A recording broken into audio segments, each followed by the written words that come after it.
Yes, karibuni kwa show yetu. Yeah. Karibuni kwa show. Sorry. Kusimamisha. Yeah, karibuni kwa show yetu. Wale ambao mnakuja saa hii. I hope you had a nice day. Ni vile nimeanzisha show. Nataka mtu wa kwanza akiingia I get out a little bit nichukue kompyuta yangu then nikuje. But I want us to address Olkarau issue, and as we are addressing Olkarau issue nataka to address ile mambo Muturi ameanzia, not Muturi, this is a guy from Bere ameanzia. So you can wait for me, I'm picking my computer, I'm coming, just wait for me a minute.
Unaongea sana?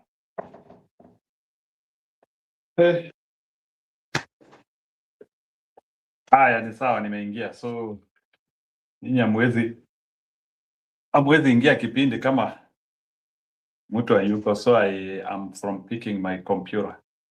Good. Ni sawa, wala wanataka kuingia kwa kipindi mwingine. Very soon we will be broadcasting in TikTok.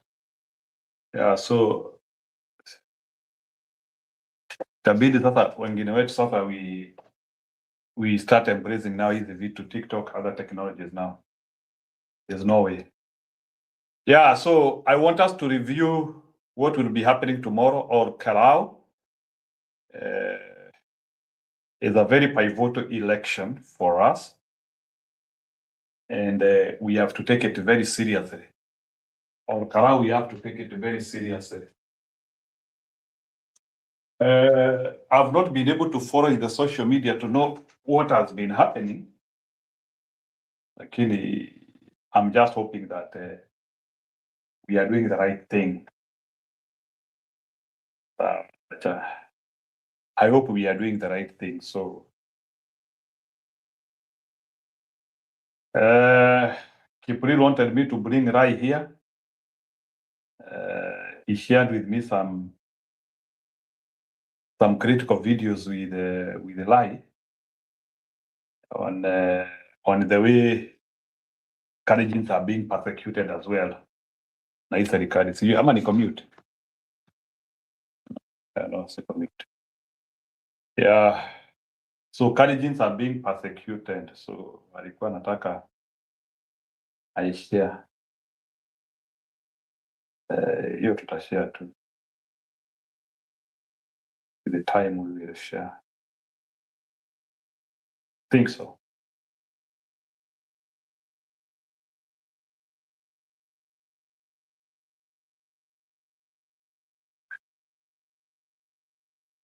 Let me look for that video.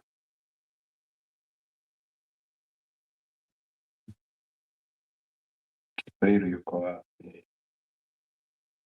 Kipril. Naona pia Kipril ndio huyu. Okay. Ametufanyia vitu ambavyo hata shetani anaogopa kufanya. Yeah. So let me open StreamYard from here. Na wale mnaogopa kipindi muingie sasa.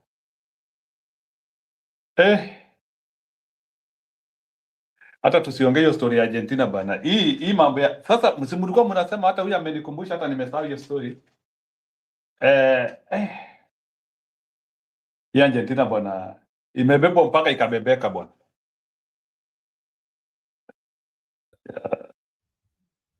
It's not a laughing matter anymore. Hii Argentina zi bana. This Argentina no way. Hii imebebwa hadi ikabebeka. Yeah, they have to thank everything. Mimi nilikuwa tu nimerelax hivi tu, najua tu England hii kitu washawahi bwana. Now England wamepata mbao ya kwanza, I think wakaona ni kama the game is done.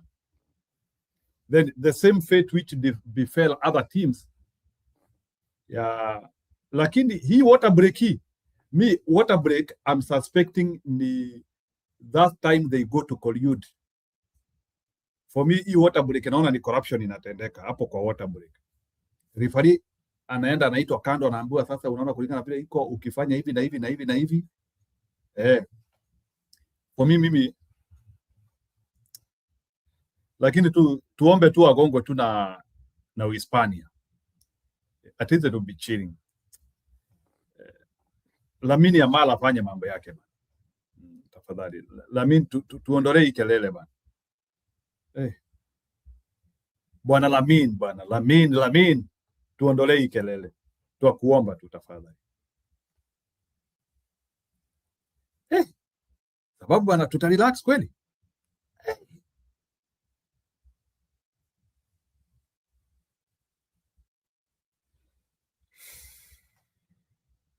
Argentina will be thinking bana, ni kama wamesalimia Mungu bana. Mungu atuondolee hiyo kelele bana. It will be too much. From Monday.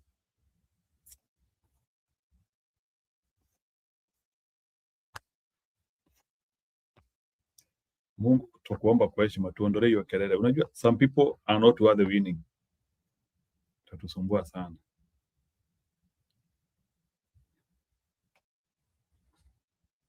No. Kwani hao wote nani si colonizer hapo? Hata Argentina ni colonizer. Mi sina, I do not have any team actually. Mi sina team yote kwa World Cup. Ni ile sometimes I favor underdogs. Wacha niwaekee Lawi. Alikuwa wa Munyoro. Yeah.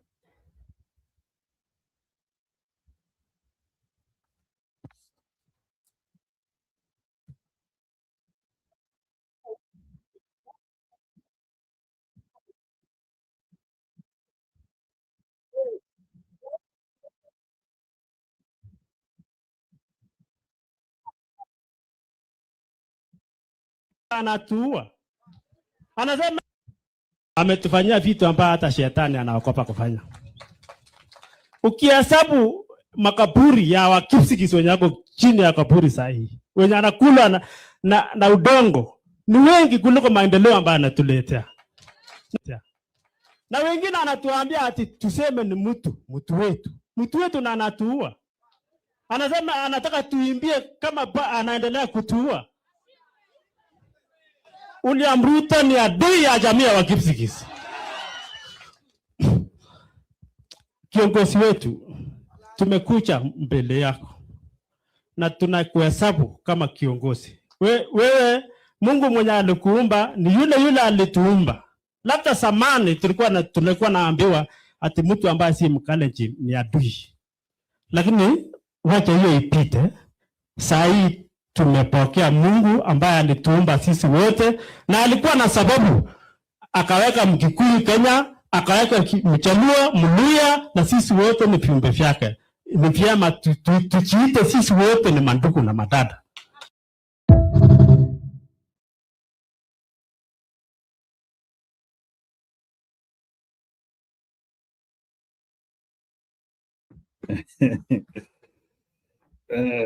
Karige.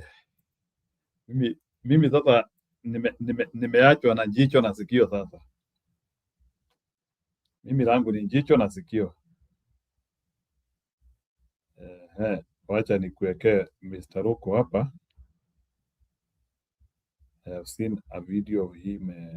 Sijui kama iko milioni kwa mbona na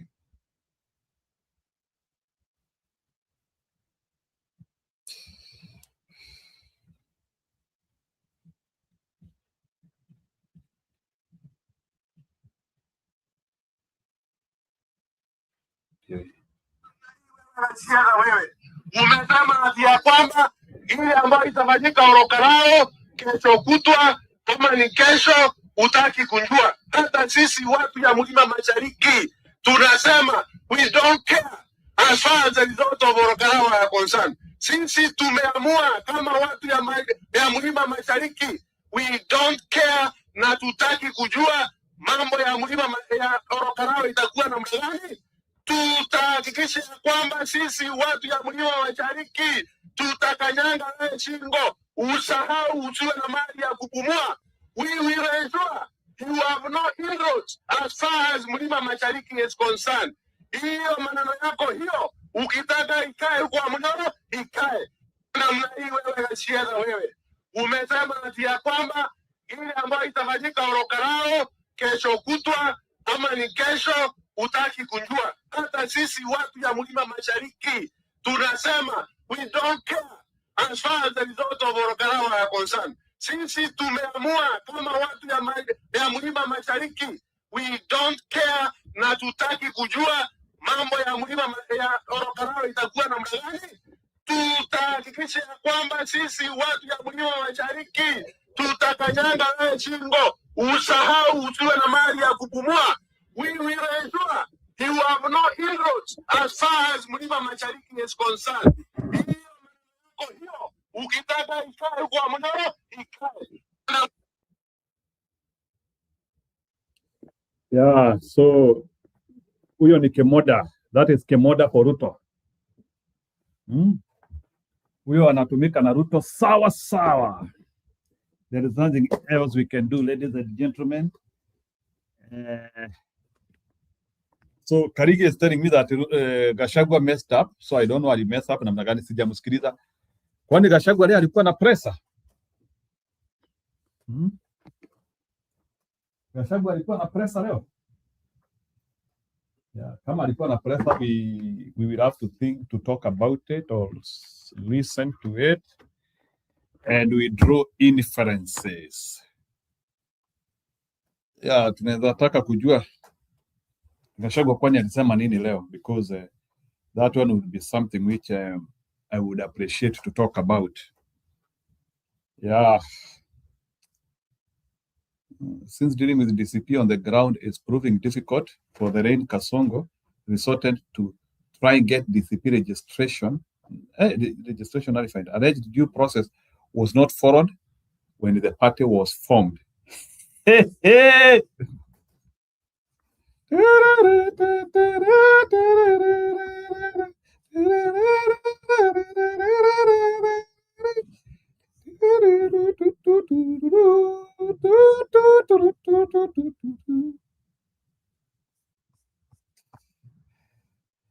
Andi sahi sasa ni kusimama tu na Ufaransa bwana, because bana Messi hata tu, I think if he wins on Sunday he will join Pele among the only people who have won 2 World Cups. It's not a joke kushinda World Cup mbili.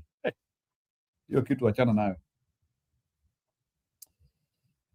Kushinda World Cup mbili sio mchezo. So if Messi is going to do that on Sunday, bana, hata Ronaldo mumuondoe kwa list bana. Ama nyinyi ni wale ambao wamesema, nimesikia supporters wa Ronaldo wanasema hata sio vikombe inaamua wewe ni mchezaji. It is a history you created.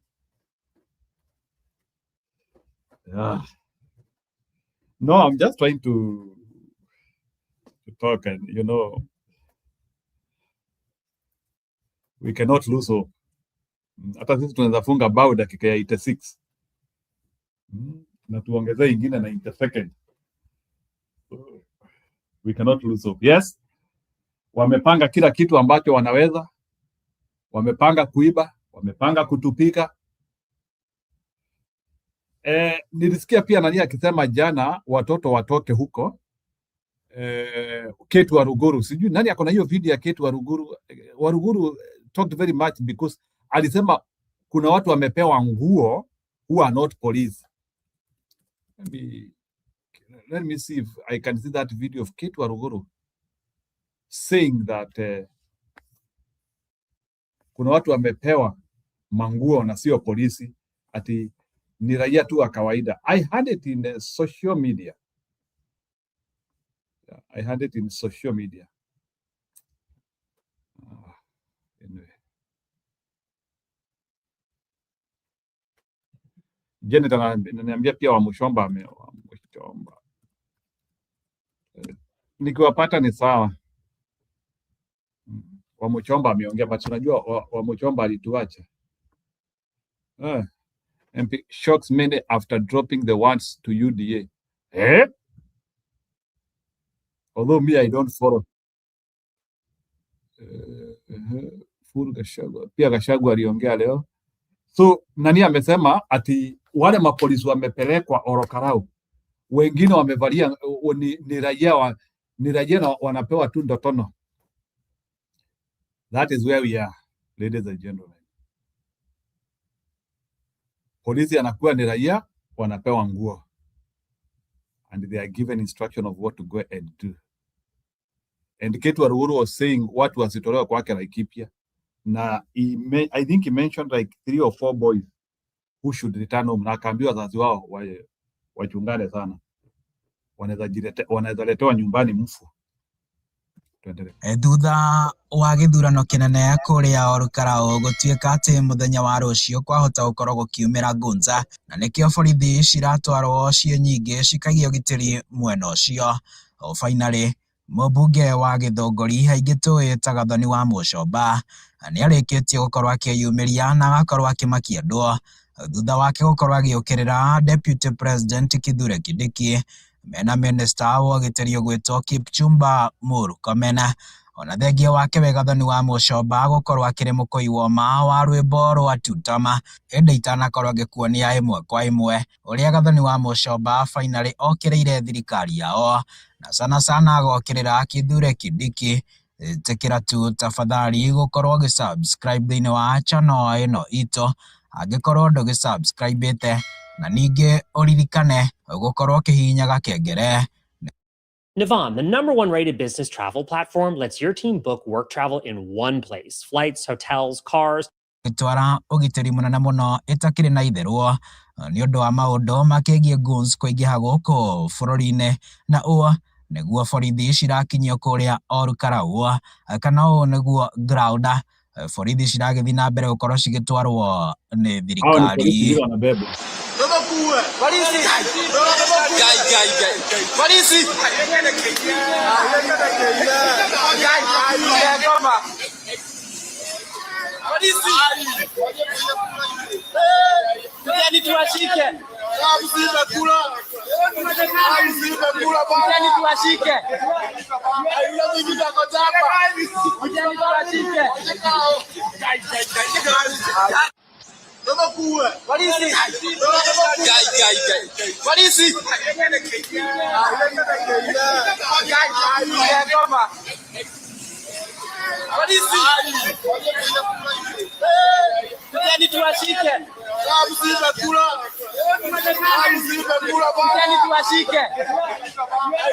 Ndeto ĩno ĩkĩgiĩ Gunza kuona rĩu nĩ thiĩte na mbere gũkorwo ĩkĩrehe thĩna na njĩra nene mũno gũkũ bũrũri-inĩ, na rĩrĩa minista wa ũgitĩri ũgwĩtwo Kipchumba Murkomen akorwo agĩkĩmĩaria akoretwo akiuga atĩ nĩoĩ wega nĩa marakorwo makĩrĩha goons acio, ĩndĩ ona uga ũguo ndarakorwo agĩkĩmanyita na nĩwe atĩ ũkĩrĩ na ndoketi ya ũgitĩri gũkũ nake Deputy President Kithure Kindiki akĩaria na sana gũkĩhetũkĩra ng'enda ciake kũrĩa mũtambo-inĩ wa X o ũndũ ũmwe na Facebook rĩrĩa araria cikĩgiĩ Gunza ona thengia wake gũkorwo akĩrĩ Deputy President we no message arathiĩ na mbere gũkorwo agĩkĩandĩka agĩgĩkomithia Gunza no gũtirĩ ikinyo na rĩmwe aroya nĩ ũndũ wa Minister Kipchumba Murkomen mena Deputy President Kithure Kindiki kwaga gũkorwo magĩetha kĩhonia kĩa Gunza iria rĩu cingĩhĩte gũkũ bũrũri-inĩ nĩguo cikorwo cia gũtuĩka cikĩninwo kaimana.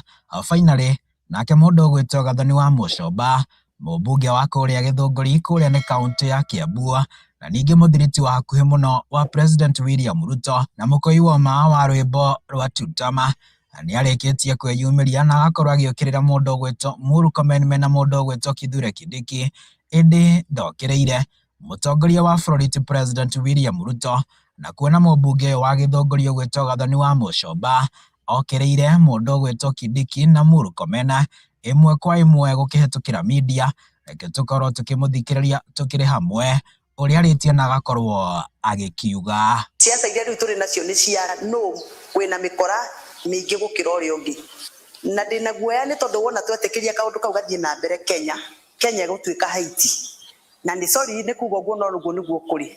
Niĩ ndĩ ta mũtongoria ngoiga atĩrĩrĩ, ũhoro ũyũ wa kuonaga Murkomen agĩka press conference yo mũthenya akiugaga atĩ nĩ aramenya no wĩna nguni aregaga kũmanyita nĩkĩ?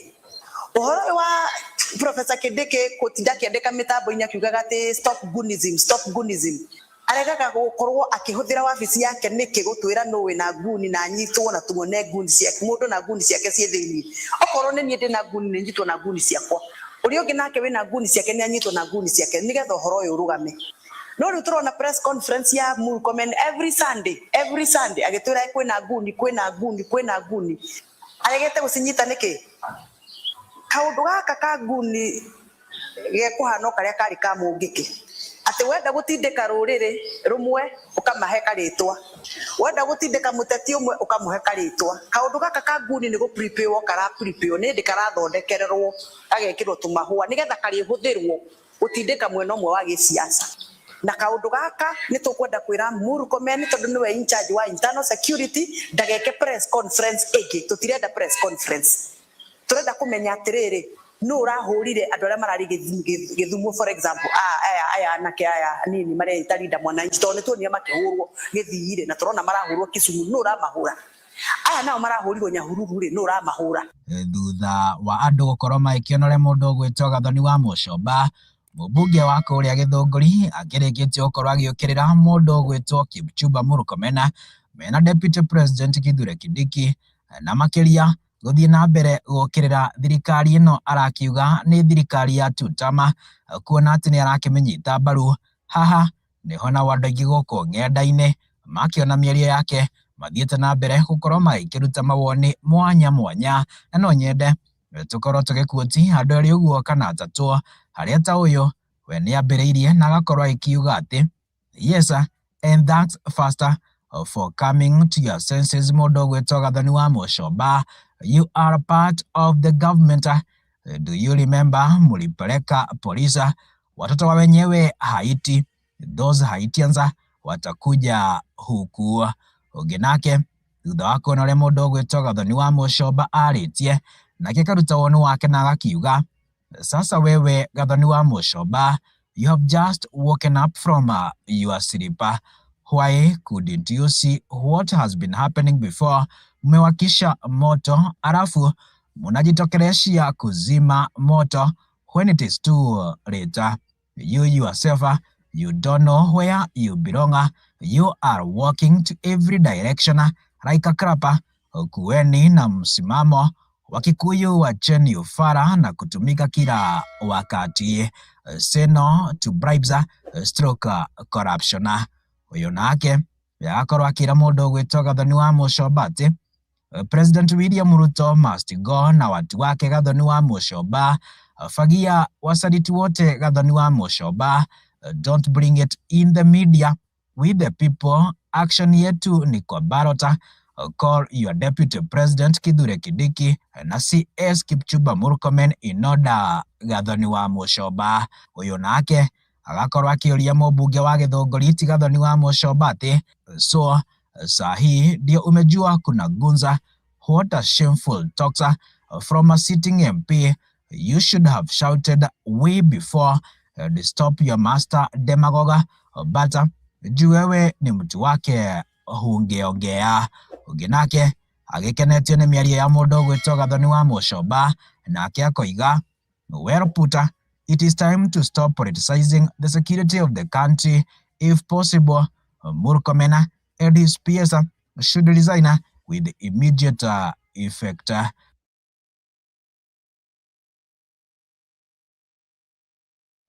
Haya, sawa. Kipril, karibu sana. Congratulations for your English team winning the semifinals. Well done. This country be honest. Kwa sababu but I'm no, you did a tactical error and you have suffered it. Tactical error. Itakuwa kelele tu. Yeah, unfortunately, you did a tactical error. Aya, so nicheze videos. Ngoja. Okay. Wameshindwa. Kushindwa na? Wameshindwa. Wewe bana, lala bana. Mungoje 2030 bana. What do you mean? Unajua si watch.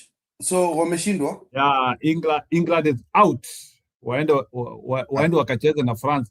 Ile number 3 na 4 na najua hiyo watagongwa na France vizuri sana because najua inakuanga ya Who remembers those ones? England is the most unlucky team I've ever seen in this life. They have everything but they cannot use. England. Ni kama ilirogwa bana. Unanisikia poa? Nakusikia.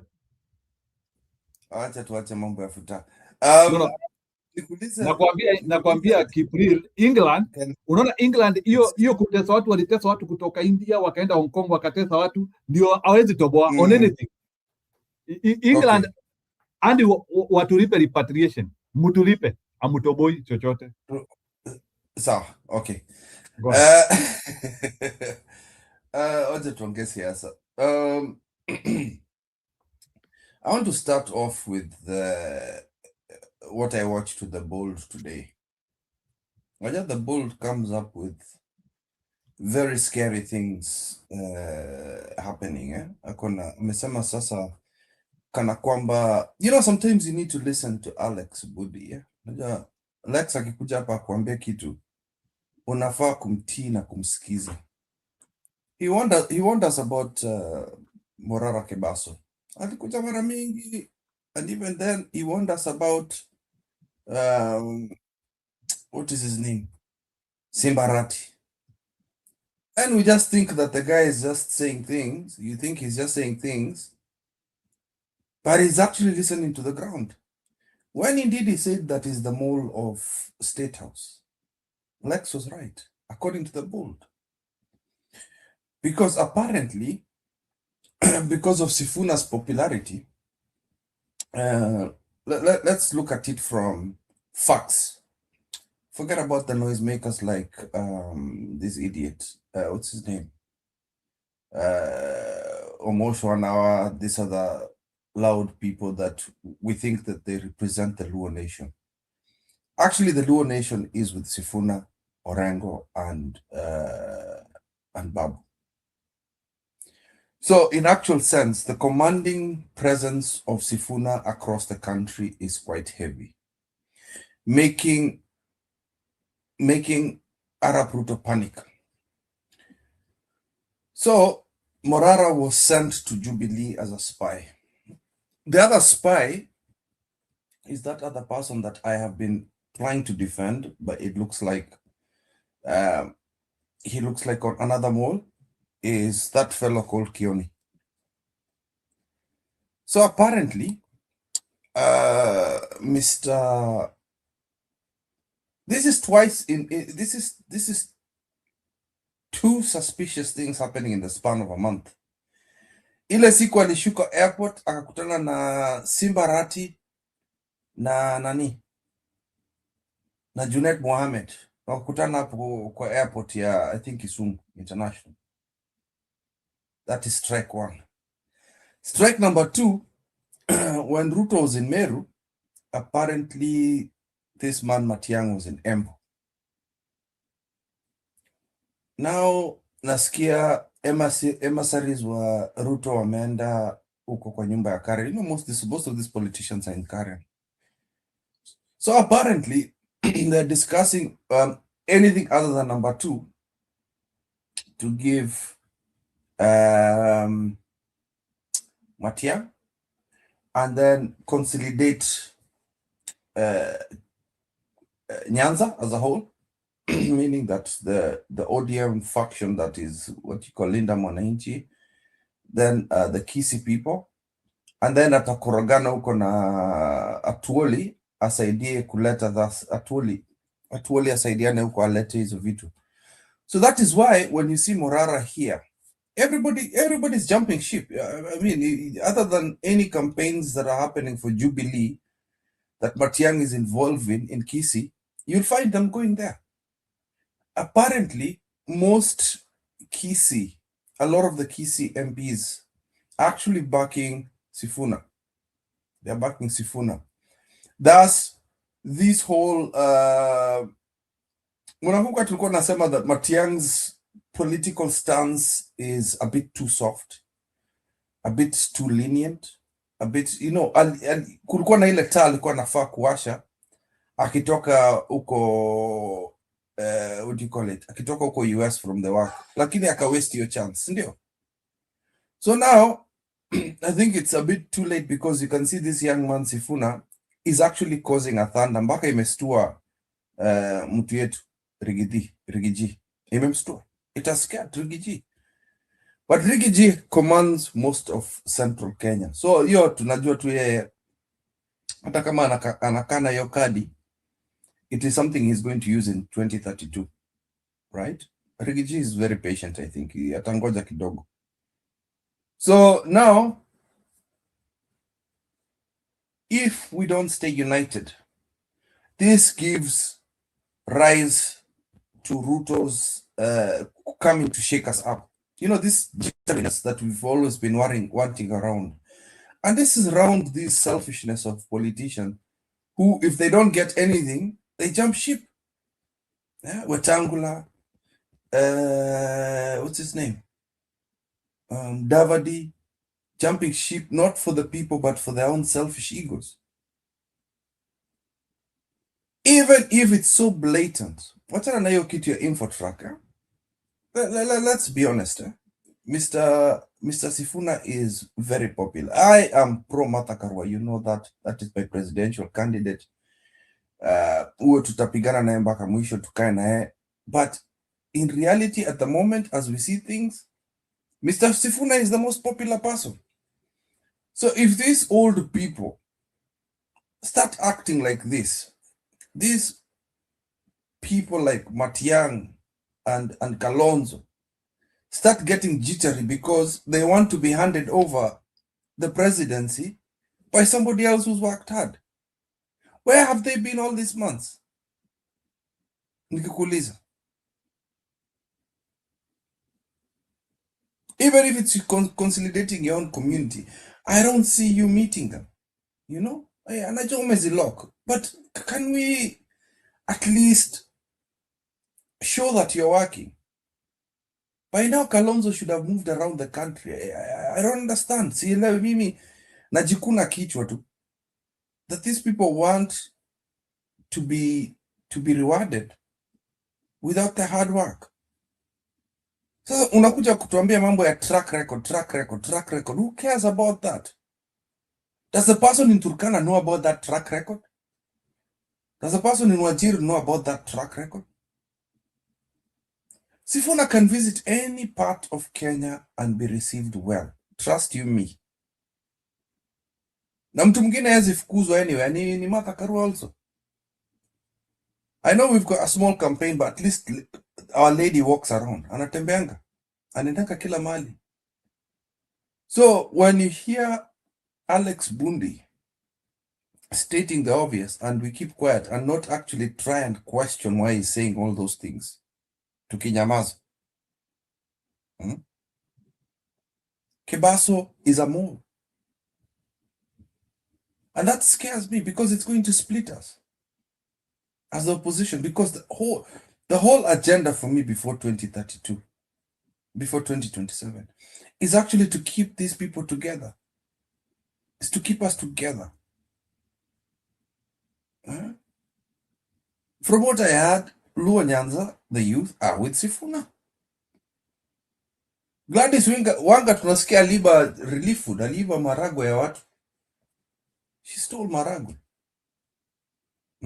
So, Kipril, do you want to say that if we conclude quickly and we have Sifuna as either on the top of ticket, although the bureaucratic wing of opposition naona they want it like they want us to accept Sifuna as a deputy, but it looks like the natural fortunes want Sifuna as a president. But the bureaucratic system also appreciate that Sifuna is becoming wild bush, a wildfire. So me kulingana vile naona is like they are carrying him between Kalonzo and Sifuna. I don't know, but I feel like that is where they're gravitating. That's where they're gravitating the bureaucratic system of Kenya is like they don't want to let Sifuna to be at the top, so they want to moderate it by saying ana experience between nini. So kuna vile naona like they want like Kalonzo to be babysit him, to use that advantage of Sifuna, and I know we can win this election in whichever way. But I don't know, maybe I need to be corrected. I feel, even with all the experiences which they are telling us, for me, I feel, the way I feel, there is a surge we can get if Sifuna heads this ticket. I feel there is a surge we can get. I know he is not experienced, maybe Anna Pesa, like, I don't know, but for me, I feel we can work easier if Sifuna heads this ticket. I feel because already if Sifuna heads this ticket, I'm double sure 80% of lawyers will come to us by default. Then the question which we should be having now is between Matiang'i and Kalonzo Musyoka, who will optimize. Let me use the word, who will optimize the matrix well. Because mimi kuna shida naona hapa, if I take Kalonzo / Sifuna, Matiang'i / Sifuna, kuna vile like the thing still looks ordinary. It looks ordinary. Lakini kuna venye when you flip it na Sifuna anaongoza hiyo kitu, kuna venye hiyo kitu inapata steam. There is some steam which is coming because somehow Sifuna has embedded himself within the hearts of Kenya, either by design or by what. But the only person who I can see is coming close to like zile siasa ambazo tulikuwa tumezoea za baba. For me, I feel Sifuna is getting close to that. Yeah, we are talking of inexperience, but a man 43 years old, that is not inexperience. You become a president at age 35. So lazima Kenya ukue president ukue 50s, 60s. Unajua mimi kuna vitu zingine sielewi. Then why did we pass the law that ukuange rise at age you can become a president at age 35 and above? You get it? Mr. What? Okay, yeah, I get it. But before we head, Helen of Troy, the reason why I talk about these things, it's not because it's what I want for Kenyan politics. It is what we've had to accept at the moment. At this point in time, this is how politics in Kenya run. Big campaigns are needed. I don't like it. Don't trust me. Me spend this vitu. I don't appreciate it. I find it stupid. But then, if you think about it, if you think about how politics in Kenya needs to run, right? These are the sort of things that we get results. It's the only way we can count when somebody is going to be elected in Kenya. Hakuna story ingine. There's no other way. As for the establishment, I don't know when we're going to get rid of these people. I'll be honest with you. They are the people who are causing us a lot of pain at the moment. When are we going to get rid of establishment in Kenya? To be honest. Tutawatoa lini? They need to step aside. The young man is moving very fast. Their egos is just too bloated. Like, oh, mimi mkubwa. Oh, sijui, how many MPs do you have, Sifuna? Oh, blah, blah, blah, what? Nini bana, this guy, if once the election period opens up, where Ruto can no longer nyima these people anything, trust you me, it will explode.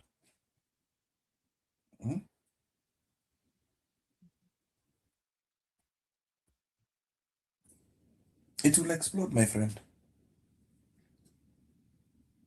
Yeah. So now let me ask you a question. According to you, and the way you feel the waves blowing, can you arrange for me those principles in terms of favorability and business of acceptance without introducing some drag when you're going to fight Ruto? So like, give me your top 3 out of those 3 principles. Out of those 5 principles, give me your top 3. Arrange them in priority. Arrange them maybe with a scale of 5. This one can make the system, can make the thing look good. Then number 2, so ebu nipangie wao from the most favorable to the ordinary one. Nipangie wao. Martha Karua. Okay, I'll put Martha Karua at the top. You have to give me that one. That is for me. Then I can now give you the rest. As Okay? a psychopath, which is okay. You know why? Yeah. Okay. So Martha Karua at the top. I'll give you the other Okay. two. Mother, you give number one. The next number is the others. I will then say that I would take Sifuna, and then without the whole rumor thingy, So number 2 is Sifuna, for you. Yeah. Then So let's in other remove the words, rumors thing. okay. So in other words, you are saying, for you, the ticket which you think would be probable is Mother Karua president and the Sifuna deputy. Yes. Supported by the others. So hiyo ndio ticket yako. Yeah. Okay, Yes. which is okay. Give But me now number let's 3. look at you guys. Okay, let me look at your side now. Let's look at what's the alternative that you guys would be looking at. Number 3 would be either, let me just look at it this way, in terms of how I want to see it, is Sifuna at the top, then Kalonzo as deputy. So hiyo ni ile sasa, like hiyo sasa ni looking at reality, yeah? Reality, but Martha Karua number 1. Martha Karua number 1. But let's look at how you're going to. Okay, let's for the sake of this stream. Okay. Look at my second choice as your first, okay? So Sifuna, Kalonzo, because Martha Karua is not going to play second fiddle to anybody. Okay, Kalonzo, Kalonzo, Sifuna, Sifuna Matiang'i. Sifuna Matiang'i. So, which one is more pivotal to you? Sifuna Kalonzo, Sifuna Matiang'i.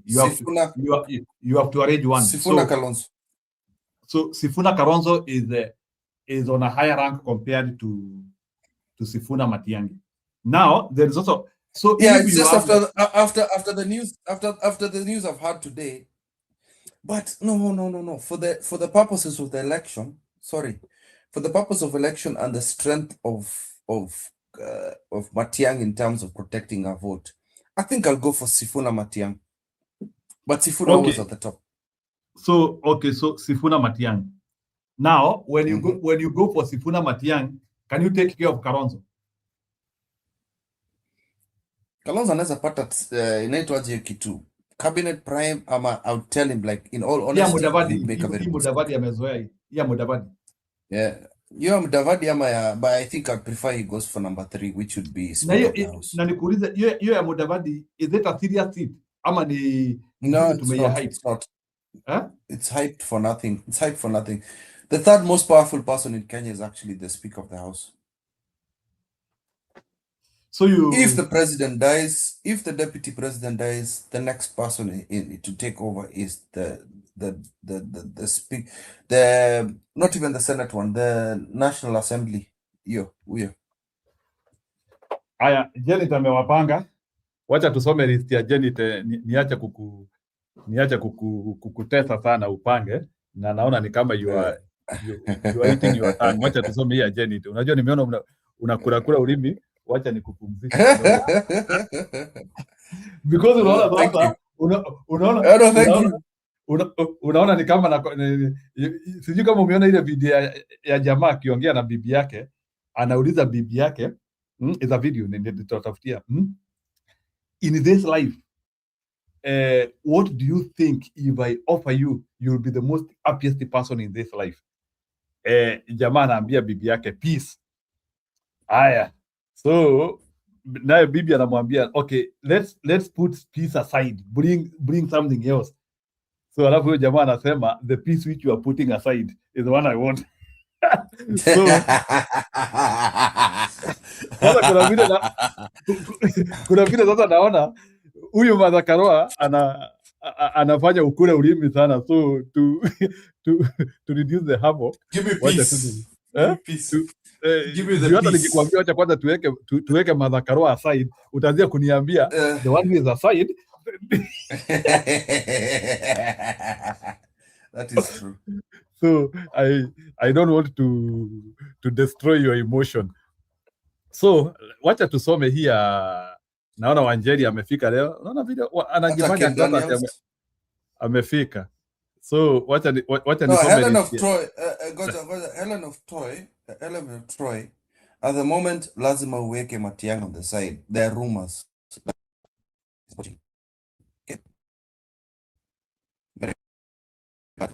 Ati lazima uweke Matiang'i aside. Unajua sasa according to Helen Troy anasema hata ukimwambia chague the Matiang'i you put aside, huyo ndiye nataka.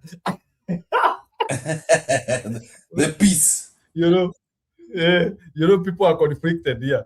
Kuna mtu hapa unless uende Matiang'i pale unamweka. Hata ukiweka Matiang'i kwa pipa anasema huyo umeweka kwa pipa ndiye nataka sasa. So sahi Helen of Troy asha block akili. Until uweke Matiang'i pale number 1, all the other people are irrelevant.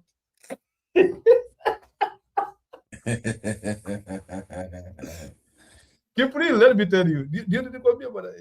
This life is about psychophancy. Unfortunately. Lazima ukuwe psychophancy. Being a psychopath lazima. Unaona Wanjeri ameanzia kufikia. Hebu ambie Wanjeri ni rumba gani unamwambia? Wacha kusumbua Wanjeri. No, Wanjeri, that's I'm just saying. Like the Bold, she needs to watch the latest clip from the Bold. Matiang'i might be compromised because of Morara and Sifuna. So are you wanting to say that Morara ndiye amekujia Matiang'i? Morara aliletwa kama mole. And let me ask you, have these people learned the art of dealing with most? Because most wanakuanga kila pahali.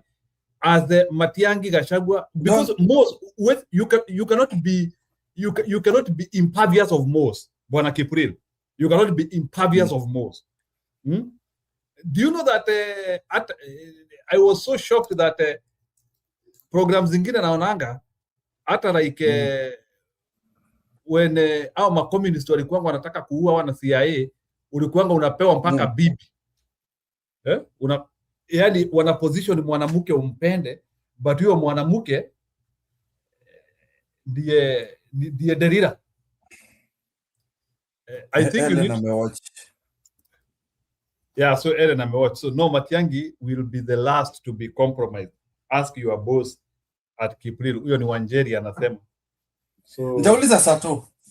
Nimeambiwa ningoje mpaka hii Olkarau iishe bana. People are tense bana. Huyo ningoje.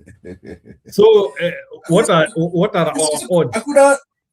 Hakuna watu wanalala for the next 3 days bana. So nikuuliza, do you see us still making it in Olkarau? Mkubwa. The way this man has stacked things against us. We cannot nuke him. How? Are you sure? We cannot nuke this guy. How? Is this the monopoly of knowing? Yeah. Mimi I don't know why kuna vile naona this Olkarau we can convert it. I'll dance. Mi siwezi kudanganya. Nita dance hiyo siku. Because Ruto has insisted on this thing vibaya sana. I don't know why he's insisting. He's really insisted on it. Bora watu wa Olkarau watakuwa tayari kudeal na goons na kudeal na mapolisi watataka kuingiza hizo madebe. Wali block some goons, if you didn't know. There was a lorry of goons. Wacha hiyo polisi.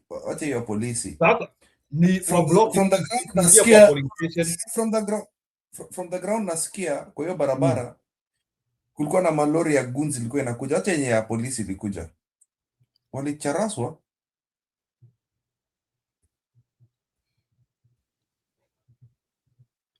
Ana amekuja. Ana nakuuliza kama hii nini mother Sifuna ndio unapika. Hiyo naweza pika vizuri sana. Hiyo naweza kula. I'll eat that one. Usijibu hiyo. Hata nataka kurusha mshare. Unajua Kipril, lazima kuanza unajua au hani behave. Sasa No. Najua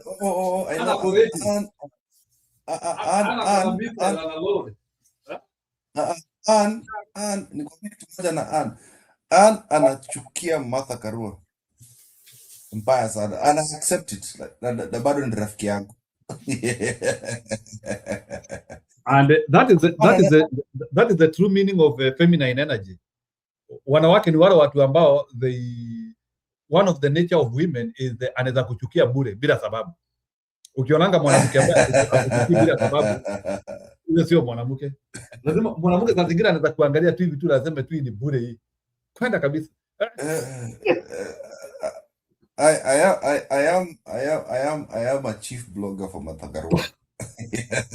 Mini blogger. I'm ready to be accused for that one. You're because you're be accused for that. No, at least unajua Kipril, I accepted when you declared you are serious psychopath to Martha Karua. Na nilikubali, na ni vizuri. Lazima ukuwe na psychopath. Hata Martha Karua lazima akuwe na psychopath. Una expect unajua Martha Karua atakienda negotiation anaendanga anasema go and listen online. People are mentioning me. There are some people who cannot sleep if I will not talk. Hata ananitanga, nilikuwa kwa TikTok akasema huyu ni kijana Martha. Ni mimi. Ninakwambia sasa, unajua sasa Kipril Martha anakutumia as a bargaining tool. Wewe tucheza tu na Martha tu. Ati mnasema it's okay. Mnasema sina watu. TikTok msikie vile natajwa huko. But then it's better to be used by someone like Martha than other people. Yeah, ndio nakwambia hebu Kipril, hata ungekuwa, hebu imagine you are a politician na una jamaa ambaye au psychopath, watu wanakusupport, people who can just wake up and support you even if you make it, wako hapo kusimama na wewe. You know that is the work of psychopath. Psychopath kazi yake sio psychopath ni akisikia umesikia kiongozi wenu bila amesema tuko hapo, ni hivyo ni hivyo hapo sasa hapo. A psychopath is not supposed to think. Kipril. So hata wewe ikifika wewe na story ya Martha Karua, ukijikuta umeanzia kufikiria story ya Martha Karua, umeanzia kuondoka. Unaona kama vile sasa nilifika sasa level nimeanzia kufikiria story ya Gachagua. Sasa kuna vile sasa ni kama nilianzia kuondoka sasa. A psychopath is not supposed to think. A psychopath ni kiongozi akiongea anasema ni hivyo. Akiangua anachukua. Sorry? That is me now. Mimi nimemkuamilia sana huyo mama bana. Lakini Kipril isikuwe ni vile nafikiria. Kiaje? Isikuwe tu ni feminine energy unafuata. No. It's I genuinely I thought about it before 2022. I looked at everybody. Obviously, at that point in time, I was a psychopath for Raila Amolo Odinga and I hated ODM. You know what we talked about when we were there, alafu ulikuwa unaniuliza mbona uingie ODM? It's because at that point in time, I've always hated ODM. There is some energy in ODM that I did not like completely.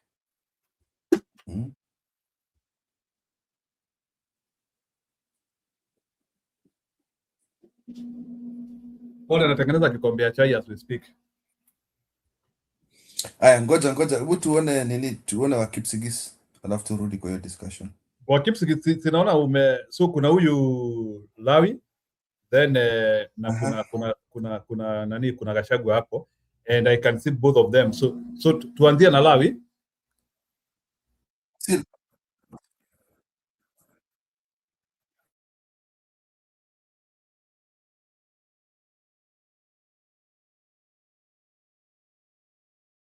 Because even right now as we speak, Mr. Gachagua, tangu hii serikali tuchague, serikali ya William Ruto, tumepitia shida ambazo hata hatujaelewa mpaka saa hii itaisha lini. Because even right now as we speak, Mr. Gachagua, kuna mahali mimi naishi inaitwa Parcel 9 vile huyo mzee amesema. Ati wanafanyia hesabu vile wanachukua. Na ni mahali tunaishi, watu wako nyumba kama hizo zimejengwa, lakini kuna mtu wako busy kujaribu kufanya mbinu ya kuchukua hiyo shamba. Lazima tuseme na ijulikane ya kwamba serikali ya Ruto imenyanyasa watu na imechukua mashamba za wananchi na shamba ambazo wako na title deeds ambazo ni valid. Last year watu walipoteza maisha na ilikuwa mchana saa kama huu. I was among those who were watching what was happening. Watu 6 waliuawa safari moja. Nikiwa hapo na wengine ambao tumekuja kutoka Ng'ata pamoja. Mtu alipigwa risasi akaanguka juu akaenda chini. Tukijaribu kuangalia mwingine akaanguka juu chini. Mpaka wakajaa 5. Na walikuwa wanapalilia mahindi kwa mashamba zao. Maaskari tu wanaingia na kusema tokeni, ukiuliza nini mbaya, kichwa. Watu walipasuliwa vichwa, nafikiri mliona kwa TV. Mpaka marehemu ambaye ni Joana Ngeno alifika kusuia wasiendelee kutuua, kwa sababu ingefika hata 10. Lakini kwa sababu alifika, hiyo mauaji ikasimamishwa na huyo kiongozi wetu ambaye tulimpoteza. Na baada ya kumpoteza, hata serikali hii ya Ruto haioni aibu. Ako na marafiki kutoka hapo Masaini. Mwingine ni former governor wa Narok anaitwa Tunai. Na inajulikana hata yeye mwenyewe anajua ni yeye ako na hiyo title, ameenda kuforge, sijui ana forge kutoka wapi. Na ako na mpango ya kuchukua tena hiyo mashamba. Mimi nilikuwa nasikia mzee alikuwa anaomba Mheshimiwa Gachagua uende Bomet, sijui mfanye rally. Wewe kuja Ng'ata, tunaomba kwa niaba ya watu wote, labda unaweza kanyaga Ng'ata hiyo shida isimame ama iishe kabisa. Kwa sababu hata tumekaa hapa tumeimba. Mimi hata najaribu kuimba, vitu mingi inanisumbua. Mimi naangalia tu watu wanaimba. Mimi nasema hii kweli itawezekana? Mtu utaweza kweli kuangusha huyu mtu kabisa tubadilishe hii serikali? Mimi najaribu kuangalia na kuimagine vitu mingi beyond hii yenye tunasema. Sijui kama tunaweza kuongea leo na mambo yote ibadilike, ama tutaendelea tena kurudi kwa huko Ng'ata mahali shida iko. Kwa sababu serikali mingi imekuwa ikiongoza Kenya hii. Serikali ya mzee Kenyatta, Moi, Kibaki, Uhuru. Na ilikuwa inajulikana kuna watu wa Ng'ata Barikoi. Hata huyu rais wa sahi Ruto sindi Mkale, na alikuja Ng'ata, wasee wa nywele nyeupe wakamwambia mheshimiwa, hapa tunateswa na Wakuria kutoka Tanzania, hapa tunateswa na Wakuria wengine kutoka sehemu nyingine ya Western huko ni Nyanza huko. Tutafanya namna gani? Tunataka kuishi mashamba zetu. Kumbe tunaeleza fisi ya kwamba iko nyama iko hapa ndani. Akaenda kuketi chini, akaita wazee hapo, akapanga, akadanganya wazee ya kwamba hiyo nitamaliza. Hata wazee wengine hapa walikuwa. Akasema hiyo ni kidogo sana, hiyo nitamaliza. Miezi 2 ijayo nitarudi hapa. Lakini yeye miezi 2 sio yeye ndiye alikuja. Ni maaskari na marisasi. Na ni serikali ambayo sisi wenyewe tunachagua kwa mikono yetu, kwa kutumia kura zetu. Na ndio maana mimi nataka kabla hata tuongee maneno mingi, lazima tufikirie kwanza. Hatuwezi kubadilisha serikali ama kuchagua viongozi ambao ni bora kwa kuongea tu. Mimi nimesikia maneno mingi hapa mnaongea, lakini bado hatujaona kama tutasaidika sisi wengine. Mahali mmefika watu wengine mmesonga. Mimi nasikia mnataka empowerment. Sasa sisi tutafanyiwa empowerment za ngapi na tunapangwa eti tuondolewe? Gani ya muhimu tusaidiwe kwanza, nyinyi wa empowerment ama tusaidiwe tuokolewe shamba? Sasa mimi nilikuwa nataka niombe, mmeongea kweli mko na shida mingi, lakini hii yetu mimi naona ni mbaya zaidi. Kwa sababu kuna notice nimeanza kutoka eti sijui kuna shamba parcel fulani kuna order inafaa watu watolewe. Si tuokoe hiyo kwanza, watu wabaki ndio tufanye empowerment baadaye. Kwa hivyo mimi nataka niombe Mheshimiwa Rigathi Gachagua na timu yako yote wakiwa kina senatorial Cheruiyot na kina Vincent, mketi chini. Wewe Mheshimiwa Gachagua ukuja Ang'ata, na ukikuja Ang'ata mimi najua hakuna kitu itaharibika. Ukikanyaga tu Ang'ata hapo uambiwe hiyo ndio shamba yenye sasa inataka ichukuliwe, na wenye wanataka kuchukua ni fulani na fulani, ni Ruto na marafiki zake. Hiyo shamba haitaenda. Lakini ukikaa hapa Bomet ufanye empowerment, si watu wanafanya ukarabati huko nyumbani. Sasa kuja huko okoa huko ndio urudi, ukishamaliza huko ukuje fuate lami ukifanya empowerment mpaka hapa nyumbani. Saa zingine huwa tuchakui hata viongozi. Kuna nomination ambayo inafanywa na watu wengine, tunastukia viongozi ambaye viongozi ambao wanatuongoza ni wale watu ambaye ni psychopaths ya watu wengine. Kila mwa hiyo ni shida ambayo tuko nayo kama Wakipsigis. Juzi kuna huyu deputy president Bonoko alikuja Kericho. Badala aseme kura itakuja mupige, ameanza kusema 4 term kwa kafa na Cheruiyot.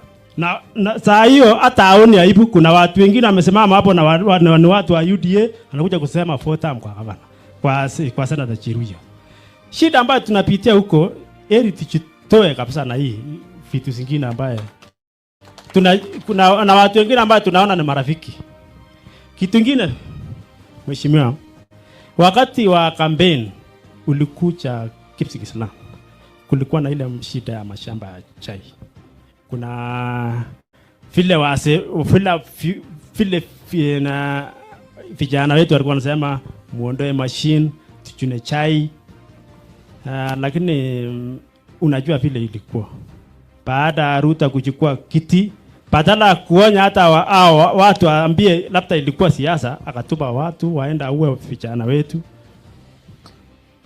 Mheshimiwa, maovu ambaye serikali ya Ruto amefanya Kipsigis ni hali ya juu. Ametufanyia vitu ambaye hata shetani anaogopa kufanya. Ukihesabu makaburi ya Wakipsigis wenye wako chini ya kaburi sahihi, wenye anakula na udongo, ni wengi kuliko maendeleo ambayo anatuletea. Na wengine anatuambia ati tuseme ni mtu wetu na anatuua. Anasema anataka tuimbie kama anaendelea kutuua. William Ruto ni adui ya jamii ya Wakipsigis. Kiongozi wetu, tumekuja mbele yako na tunakuhesabu kama kiongozi. Wewe Mungu mwenye alikuumba ni yule alituumba. Labda samani tulikuwa naambiwa ati mtu ambaye si Mkalenjin ni adui. Lakini wacha hiyo ipite. Saa hii tumepokea Mungu ambaye alituumba sisi wote, na alikuwa na sababu. Akaweka Mkikuyu Kenya, akaweka Mchaluo, Mluya, na sisi wote ni viumbe vyake. Ni vyema tujiite sisi wote ni mandugu na madada. Simama na sisi. Unajua mashamba, kuna shamba ya Sambure, kuna maneno yenye iko hapo. Kuna siku tena hii Brown alisanya viongozi wengine akaambia sijui atapea 1 billion. Na hiyo 1 billion Bomet na Kericho atagawa. Na hiyo ikatangazwa hivyo na ikaingia nyasi. Kidogo tena akasema hii Brown ati Wakipsigis wanunue 15%. Kuna watu ambao aliwekesha pesa kwa hiyo 15% na hakuna kitu ambaye inaendelea sahi. Watu aliuza vitu vyao na hiyo pesa hakuna, hata watu wakuli dividend, na watu ameweka pesa kwa hiyo Brown hiyo. Mheshimiwa, saa zingine wengine anasema hii mtu ni yetu. Yeti serikali ni yetu. Kasi ya polisi sijui watu wanauza mashamba. Wakipsigis waliuza mashamba. Ati ukitaka kuwa polisi, mtoto wako kuwa polisi, uza shamba. Ukitaka hata kuna ofisi zingine nasikia kuna maneno mengine yanaendelea huko Kericho ya sinende tuko. Hata ukitaka kazi lazima upeane vitu zingine hapo. Vitu ya mashetani kabisa. Mheshimiwa, ni vyema usimame na sisi na tunasimama na wewe kabisa. Hata mimi sikuunga Ruto mimi. Si mnanijua. Nilikuwa kwa hata kwa Raila. Sikutaka huyu mtu kabisa tangu zamani. Kuna vile niliona nikaona hii si kiongozi mzuri. Wakati alikuwa anatembea hapa, alikuwa anatembea Kalenjin hapa. Sasa kama Mesia, wakati alikuwa anatembea Bethlehem, nilikuwa naona ni kama sijui nasema namna gani. Mtu anaua akilia kabisa. Mtu ananyang'anya mtu shamba kabisa na yeye si maskini. Ako na pesa na ananyang'anya mtu mwenye ana chochote. Akakuja akapea hadi watu wetu ambao hakuna kitu ambacho ilifanyika huku pale. Kiongozi wetu simama na sisi. Hao watu wenye amesema atasimama kwa labda MCAs, MPs, hawa utasimama naye, utakuwa unaita hawa, unaongea na hawa. Tutashikilia hawa huko mashinani. Tuone.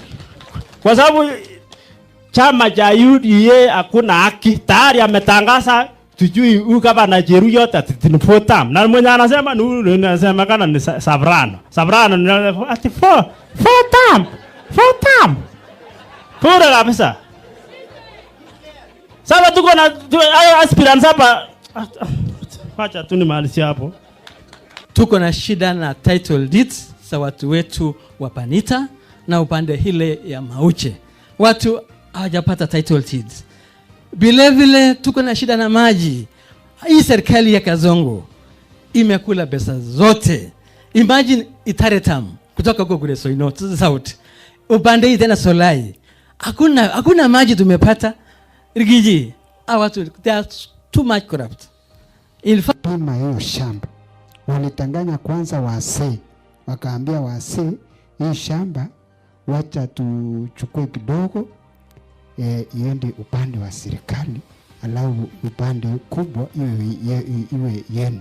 Lakini baadaye walipokuja kupima, wanapima ndani ya manyumba, yani mapoma za watu, na hapo walipotaka hiyo, wananchi wakaanza kupiga nduru. Ndio ukasikia wale watu 6 waliwawa kwa sababu ya shamba. Na hata kufikia sasa hatujapata hata kulipiwa ama yani compensation for those people.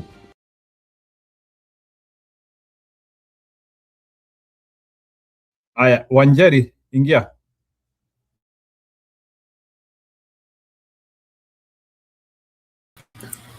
Saseni, long time no see you.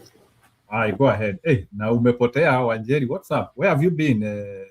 Ulikuwa unataka tu It's summer Njiru. Summer unajua watu usafiri. Unajua ana kazi.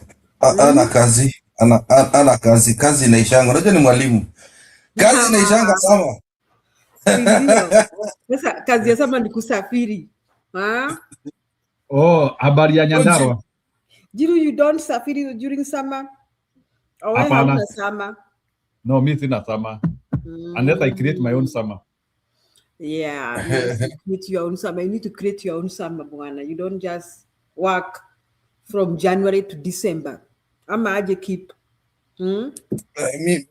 Mi sama yangu, mi ndio naitonga samabani. Uliza nani? Mi ni samabani. Tunaendanga nyumbani December. That is our summer. Sasa ile kuna baridi huko kwenu. Lakini nasikia jua imewaka, jua inachoma watu from America to Europe. Wow, kuna joto ile joto ya permanent sea. It's the same up north. Inachoma vizuri sana. Mpaka kuna heat advisory huku. Hapa watu wanakufanga every year. People die of heat wave. Wow. It's just the last 20 years for some rise in carbon dioxide. There's nothing like global warming. It's just the rise of carbon dioxide. The heat becomes intensive. The heat is too much here. So need to find a way of clearing it. That's all. Yeah, go on. Sorry. Ni sawa, good to see you people. Keep Jiru na wengine wako comment section, akina Sala, kina Anna, kina Ken Daniels, wow, Janet,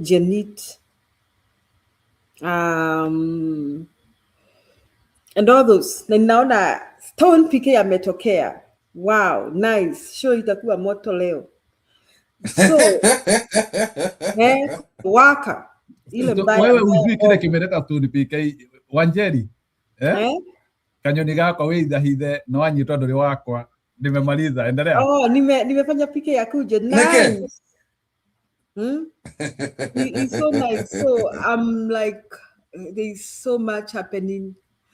Wacha nianze na huyo jamaa wa Kipsigis wameongea. You know those Kipsigis are to the point. They are trashing politics za kuenjoy. They want real politics. Huyo kijana mmoja, I think the third last kijana amesema. By the way, Julia, notice that it's Kipsigis from both counties, huh? It's not just Kericho, it's Bomet and Kericho. Bomet and Kericho. And some from Kajiado. Yes. Yes, they are trashing politics that we enjoy. Wamesema ati empowerment, that is takataka. I agree with them. You know, they want real substance. And one of them amesema, when will this end? Yeah? He's not sitting, imagining a Kasongo era after 2027. He needs action right now. That's what he was trying to say. And he's trying to say, Akina Gachagua, don't waste our time. We need action.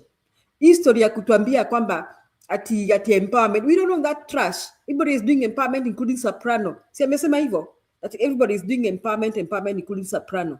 Soprano naenda kuongelesha ujinga huko kwao. Hawataki kusikia huo ujinga. They want substance. They want action. In fact, personally, nimesikia, they are revolutionary. They want a revolutionary action right now. In fact, they want Kasongo out right now because wanaulizaje, mashamba wamenyanganywa, a lot of them have been killed. So for how long? And they're asking Gachagua, come and see what we are going through. So they don't want petty politics. They don't want ku enjoy ati tunawasaidia sijui nini. Hawataki jokes. And a lot of times Kipocha niseme hivi. Ninapenda attitude ya wakali. Wakichoka wamechoka. Hata kama wanako extreme. That's a good thing. Kipsigis, you have to differentiate Kipsigis. The Kipsigis, yeah. Yes. Hata ndio kwa maana Stone PK amekuja, because Stone PK is very close to the Kipsigis people. Unajua ametoka huko.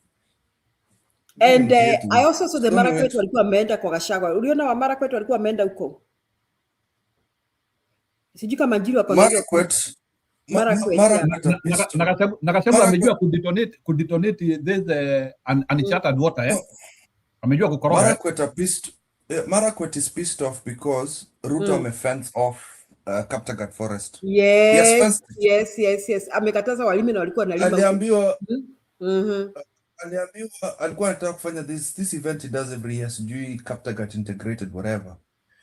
Before then kuna kuanga mtu mwingine anaitwa CS Chris Kipto anafanyanga hiyo kitu na yeye, and he stole my marathon.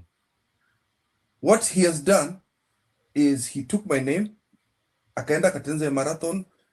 I've been told that the ground refused to go for that thing. Ruto was told not to go. Aliambiwa bana ground ni moto huko Marakwet because nimesikia hiyo story ati Ruto alikataza kwenda Marakwet. I heard that. Yes, it's too hot there. How can you fence off the forest? It's just the way that the Kipsigis are saying. How can you take the livelihood of people?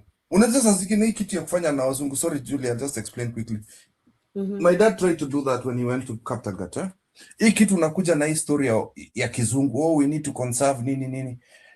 You have to conserve with also giving the people alternatives of how they're going to make a living. If they make a living through the forest, and it's not usually that bad, wanaenda kokota kuni, wanachoma makaa kidogo. It's just the timber saws that who come here. Nisomilas wanakujanga kukata miti. But the community people have been living with that forest for millennia. Sasa unakuja hapo unawafencia. Are you stupid? On top of that, wanachukuanga ng'ombe forest. Watu uchukua ng'ombe forest They eat the shrubbery on the forest. They are not going to destroy the forest. We had to learn the hard way when we moved there. Sasa huyu mtu amekuja kufence, anaenda kwa sababu unajua ile uko Kakamega forest. They did the same in Kakamega forest. Alafu he gave that as a gift to his wife. Ruto ni mjinga, I'll tell you the truth. Keep So, yeah, on you're top right. of fencing the forest here Marakwet, kuna mtu anakata miti huko. That's what the Marakwet was saying. These are politicians harvesting those trees. They are very mad about it. So they want action right now. And I love their attitude. History ya kupatia Ruto nafasi mpaka ati twende election. This one should be eliminated. Yani Wakenya wachoka waseme tulichoka jana. I love their attitude. Ngumu. You know Ruto's attitude ni kukaa ngumu. Ngumu. He's afraid. We are the one who make him feel like that. He's afraid. He's very much afraid. He should not be given a breathing room. He's afraid. He's very much afraid. And those Kipsigis and the Marakwets are telling Kenyans we are also tired and fed up, and Ruto doesn't even need a room. He doesn't even need peace mpaka tugojea election hapana. Unajua Mariko anasema kwamba wakati wa uchaguzi people should be in Nairobi City at midnight and they start celebrating. They shouldn't give even room to announce, because that is what Ruto needs, fire for fire. So mi nimependezwa na watu, and I hope Gachagua lands. Unajua Gachagua operates politics za jana za tene, za kuita watu uambia hivi. Okay, he's quite rough. I like the roughness, but he needs to come out of his box and know that people want reality. Si propaganda na kuenjoyiwa kuambiwa tutawafanyia ina ufanyi. I hope he's coming out of that box to realize that people want action. Kenyans want action, not promises, empty promises. I hope he's coming to realize that Kenyans will no longer take empty promises. That is what those Kipsigis wamemwambia. So hata wamemuita kwao wakuja aone what they are going through. So I love that. Now, maneno ya Olkarau, hey, nimeona drama. And after watching all the drama I watched, I understand what PK was trying to explain to us about Mbeere North. And I am just waiting to see what happens tomorrow. After tomorrow I'll talk. Njiru, leo siongei maneno ya Olkarau because of the drama. Okay, but you can react to the vile opposition wanajipanga. So wewe unaonaje? Okay, earlier people was saying that amesikia fununu. Okay, at one time I saw Matiang'i kwa airport na ati amepiga picha na Junet Mohammed sijui na nini. Hata nikaweka message hapo why he has to post for pictures like high school children. Let me say this about Fred Matiang'i. Okay, the people that work with Mother Karua, I normally feel like Mother Karua has a very good sense of judgment. So I don't think Mother Karua has smelled a rat about Matiang'i compromising, although Wakenya wale tu anaweza compromise, but I think he'll be very slow to compromise. However, I want to say this, Fred Matiang'i na Sifuna, they seem to be not conscious about the environment and the people around them. And they have a lot of dogs and wolves walking around and walking with them, claiming that they are fighting for the people. For example, somebody like Caleb Hamisi, I don't trust Natembea, I don't trust Irungu Kangata, I don't trust Ndindi Nyoro. I don't trust, let me say this, in Linda Mwananchi, I only trust two people whom I might stop trusting, Orengo and Sifuna.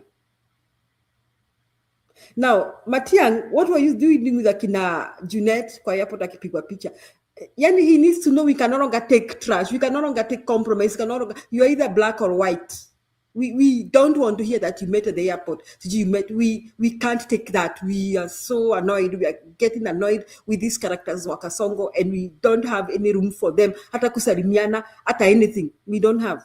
At taking pictures, we don't even have room for them to take pictures with you. So I hope Akina Matiang'i and Akina Sifuna are coming to the realization of that Kenyans are tired and fed up, and anybody trying to behave like a good boy to any one of them, we shall treat them with suspicion. So that's what I think about Matiang'i and Sifuna. They are not, they are almost becoming people's pleasers too, which is not good for Kenya right now.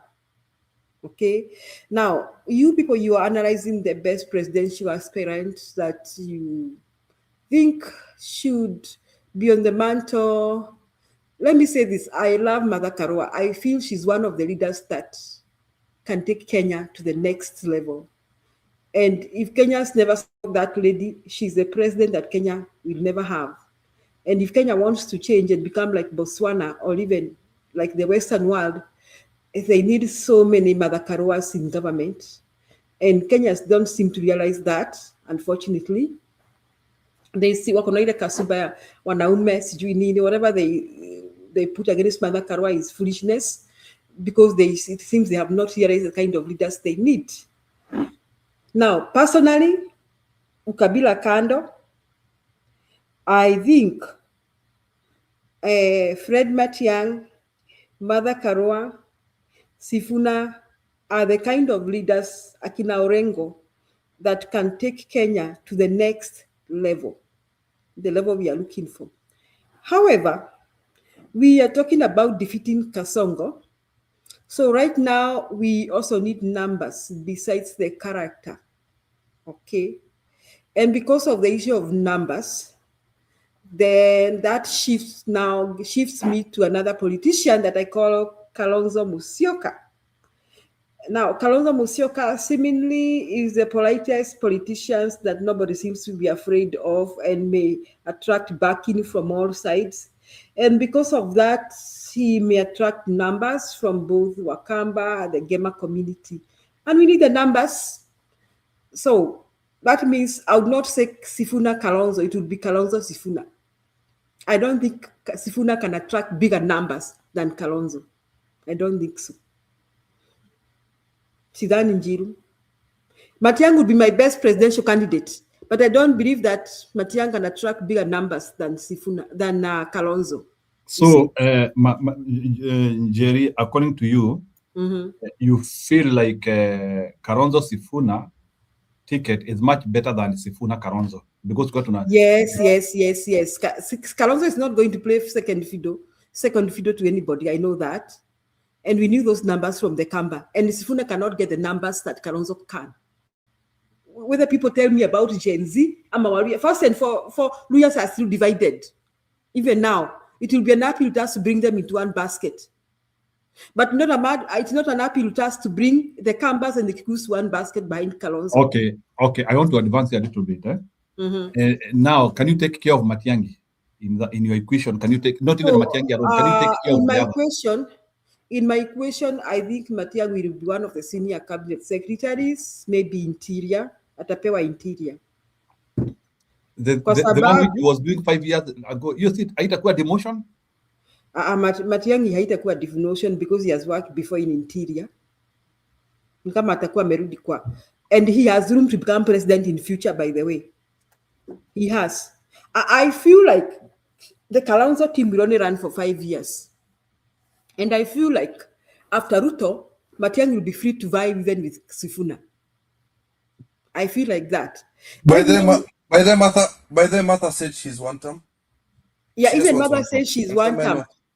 So I feel like the Kalonzos, the mothers, they will be one term. And I feel like Matiang'i has room to become president in future. Will be president in Kenya one of these fine days. Because Matiang'i is a person Kenya needs to change, to put structures that are working.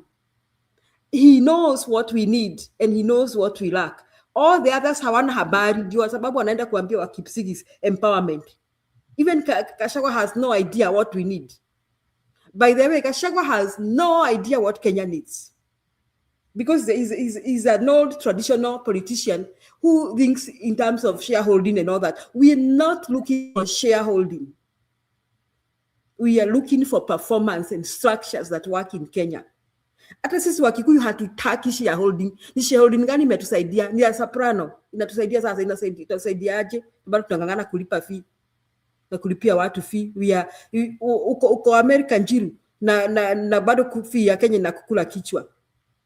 Stone uko America na fee ya Kenya na kukula kichwa.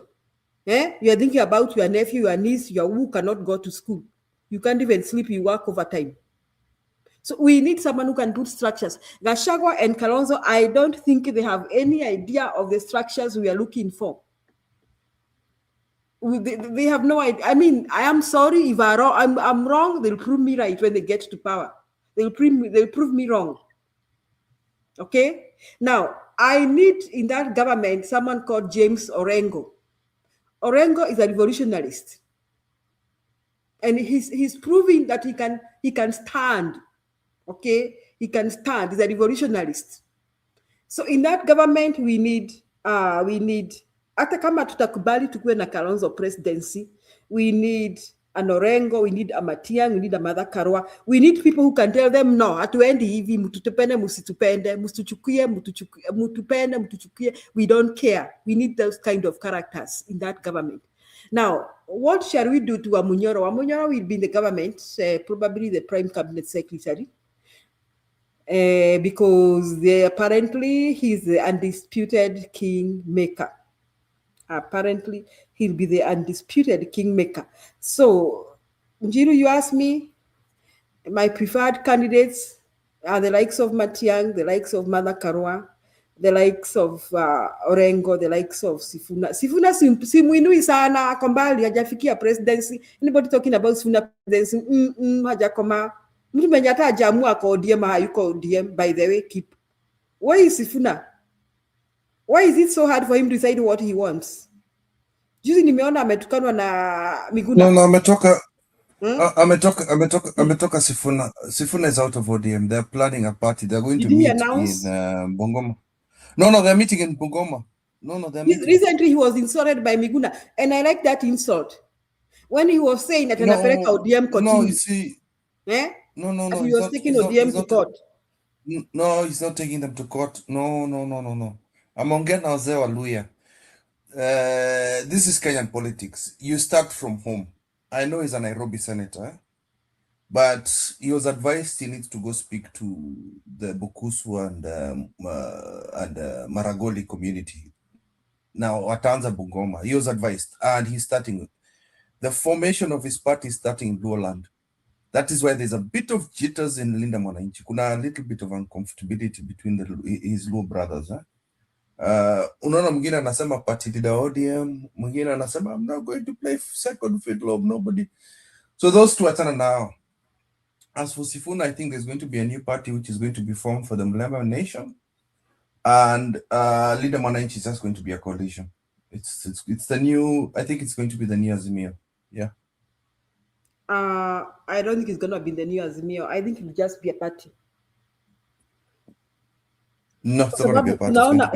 Naona keep my take is Sifuna is taking too long to decide what he wants. If you can hear what Kangata was saying, and that is what Gachagua did not understand, is Linda Mwananchi is being formed, and I think it was something that Raila left with. What's his name? It was actually supposed to be Linda Ground. It is what Raila Odinga left with Sifuna. That was the end. That was the game plan. Raila wanted to form Linda Ground coalition, but then since that information was also previewed to the other idiots that are now Linda Ground, they stole the name. So Kina Sifuna went to take the Linda Mwananchi. It was just going to be another NASA, another CORD, another Zimio. It's just a coalition name. They just play around with that. They are playing around with the name. So it's never going to form a party, my friend. You take it to the bank. So my worry about Sifuna. That's why Kangata was saying. That's why Kangata was saying he will go talk to Wamunyoro. What he meant is he's going to join DCP, but he wants DCP to join Linda Mwananchi. You get what I'm saying? First there are questions of trust for Kangata, the likes of Kangata, the likes of Ndindi Nyoro. Kuna maswali. No, it was a misunderstanding. No. Again, Gachagua jumps to conclusion. It was a misunderstanding. Also, these leaders need to talk. This cryptic talk is just garbage. They are cryptic for nothing. Take it to the bank. Linda Mwananchi is supposed to be the coalition. What is his name? What's the name of this guy? Natembeya, Sifuna, and other Luya leaders are going to form a party. because I think the Luo guys want to still fight in ODM, Akina Babu and what's his name, and Orengo. They still want to fight for the life of ODM, which I think is stupid. They should just move. Some people from Kisii are also going to be moving with Sifuna. Jubilee is about to die in Kisii land. I'm sorry. Yeah, that's the politics. Me personally, I don't know why they are forming so many parties. They just have a problem with themselves because I don't understand why the Sifuna team cannot work with Wamalwa. In fact, personally, I think Wamalwa is one of the most accommodative people. Personally, I think he's one of the most accommodative people. Very weak leader. Very weak. He may, but he's one of the most accommodative. It's him to be handed over things. What on to Kananga huko, what on they throw him around. He does not know how to defend himself. Even Matiang commands some respect, even though he does not throw jabs at Ruto. He still commands respect. Wamalo anatukano mpaka he has to come and prove to people that he has a wife. Why do you need to prove to anybody you've got a wife? He's weak. I'm sorry. Hana bibi. Atiana bibi sijui nini sijui. Pana alitukano. Anapenda wanaume. Let me tell you. Politics, lazima ukuwe mwanaume. You have to talk like people like Stone PK. You have to talk like people like Alex Bundi. You have to talk strong. We're Africans. We like. Hata Martha Karua talks strong, but Eugene is so soft. He's too soft. I'm sorry, especially from the Mlemba nation. Mlemba, those are. So now you agree with me, people. You agree with me that Mlemba nation is neither is everywhere. Is like no. They're going to be all over. Sifuna.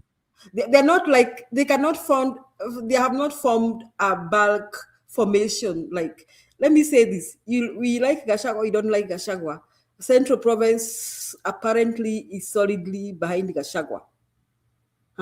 Mount Kenya na sio Central, unaweza sema Mount Kenya wote is solidly behind DCP. Whether tunapenda Gachagua ama tupendi, I would be foolish to go simamisha chama changu huko ati ninasimama juu nitashindwa.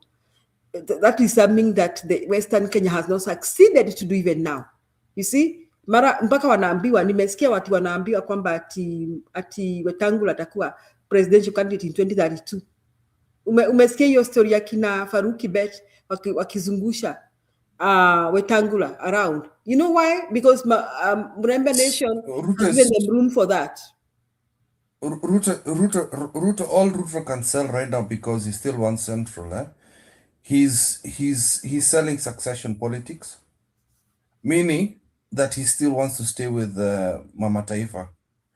He does not want to make that mistake he did with Nani. So what he's selling to the Mlemba Nation and to also Matiang or even Kalonzo, anybody, is succession politics, meaning that after me, it will be you. Do you understand what I'm saying? That is what he's selling to them. Succession. Wamesema number 2 will stay with the mountain. Gachagua is Ruto sijui ni nini mlimfanyia huko. It's like the mountain was a vajo, you broke his go further to that one. Amewapenda sana. Ako tu obsessed juu nafikiri kuna numbers. Lakini wacha niseme hivi. So we need a massive mobilization in Western Kenya, the way tumeona Mount Kenya region. Now, one thing we are sure of, the Kambas are behind Kalonzo. So those who are mad with me by saying Sifuna hajafikia, hawezi pata zile numbers akina Kalonzo wako, mupende musipende. When we keep saying Gen Z hapa, Gen Z wanarudi kwa mama zao na baba zao. Kwani Gen Z ni akina nani? They go back to their fathers and mothers and they decide where they are. So we have to be realistic here and talk about who can amass and bring in numbers. Sifuna bado, he doesn't even know which party he is. He's yet to tell us. In fact, he will not be presidential candidate. The most he can get is the deputy, is a running mate. Hiyo atakuwa mngangana sana, amejaribu sana. Now, Matiang numbers namsumbua, but if he never becomes president, kama Martha Karua, he'll be the president, they'll be the president that Kenya had. They are the two people that I think can transform Kenya. Wengine ni siasa tu. Akina Kalonzo atakuwa hapo ndio tukue na serikali tutoe Kasongo. But the good thing with Kalonzo, I think Kalonzo can work with everybody. So he's not, and hana scandals, so he may not steal from us. Gachagua is a hot politician. I think he'll be given a prime cabinet secretary, and probably he'll change akifika hapo. Jibu, wacha nisifikishe hapo, naona Stone amekuja tu, mimi na kitu Yeah, ni tumeongea. sawa. Wacha Stone aongee. He is one of the esteemed guys hapa. Umefanya vizuri Wanjeri, umemvuruta kutoka kile kikao alikuwa. Yeah, so bwana Stone PK, I don't want, unajua nilienda kutengora dhuri. You know what that means? So Mobora vainio tapilizio kare wana miaka yana. yeah, nilienda kutengora dhuri. Lakini hebu karibisha Wanjeri. Unajua mjapatana kwa muda. Ndio unaniona hapa. Unajua wazee wa ulizangu umetoka wapi ama unaenda wapi? Unajua hivyo?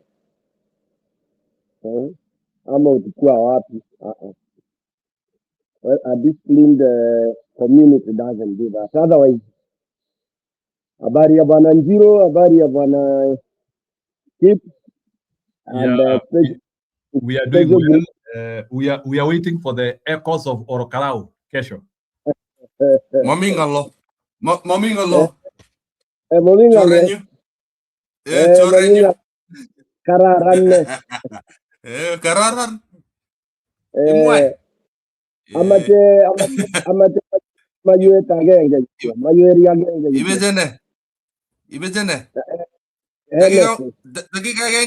Dakika agenge kityo. Huni mtu wetu ni Kipsigis bana. Sema bana, Njeri habari. Poa. Sasa PK niko tu. Maje ile kumisiwa nayo ni aje? Mtaani tulikuwa tunasema nimekuhata. Simunitie kanyama choma mahali nikuje jamani, nyinyi watu. Mnanimiss tu empty hivyo. Ikiwa Njiro tukiawezi hata pulu ateno watu tukutane hapo ama sijini wapi. Kweli Njiro tukutane North Carolina. Siku hizi uko North Carolina. I can drive to North Carolina. Kwanza malizana na nini? Ulihamia Charleston. Inaitwa nini? Kwanza malizana na Yuasama. Ukimalizana na Yuasama uniambie. Did you finally move to Charleston? No, hapana. Charleston nilikuwa na Charleston nile kuja. I will be coming to Charleston soon. Kama unataka tuonane wewe nipigie simu. I thought you were moving to Charleston the last time. No, I come and go away. Charleston, Charlotte, Lali, hivyo. Sawa. Keep Stone, tuambie maneno ya Olkarau ama kunaendaje huko? Olkarau unajua sitaki kuongea kwa sababu nafikiria tumeongea for a very long time, tukasema you cannot fight somebody amebeba toka na bunduki, wewe unakuja na ile muigizo ni ile mkia Kenyatta mzee alikuwa anabeba akiambia watu arambe dhaa hiyo.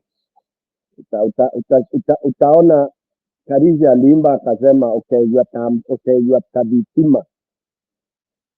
Mtu amebeba bunduki, panga, mashoka na wewe unakuja na muginga ati unaosema dhai.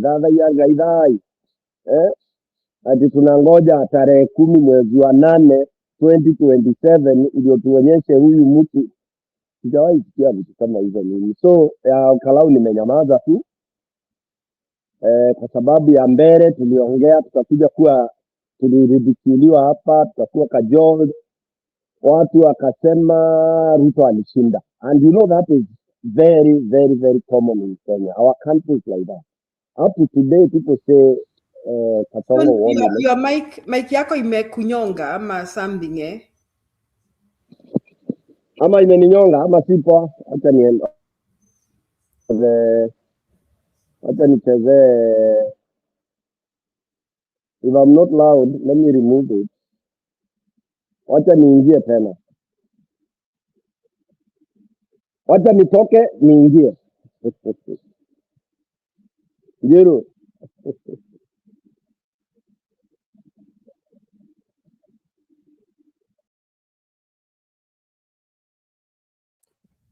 Akitokanga, I'll tell Julia this when she's saying it. Wacha nimwekee link as I wait for him. Kwanza kumwekea hivyo.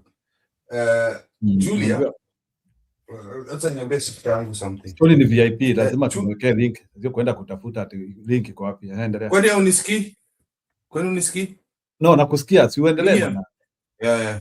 So Julia, I am not that optimistic about Olkarau. I'm not that optimistic about Olkarau. And I stated this in the stream for the last few days.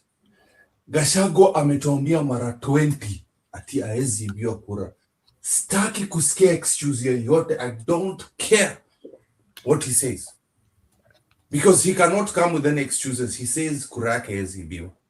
Alifukuza Sifuna kuja huko Olkarau kumsaidia to show solidarity.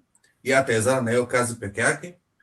Alisema we're confusing the voters, and we can see police, voter bribery, IBC are all under Ruto right now.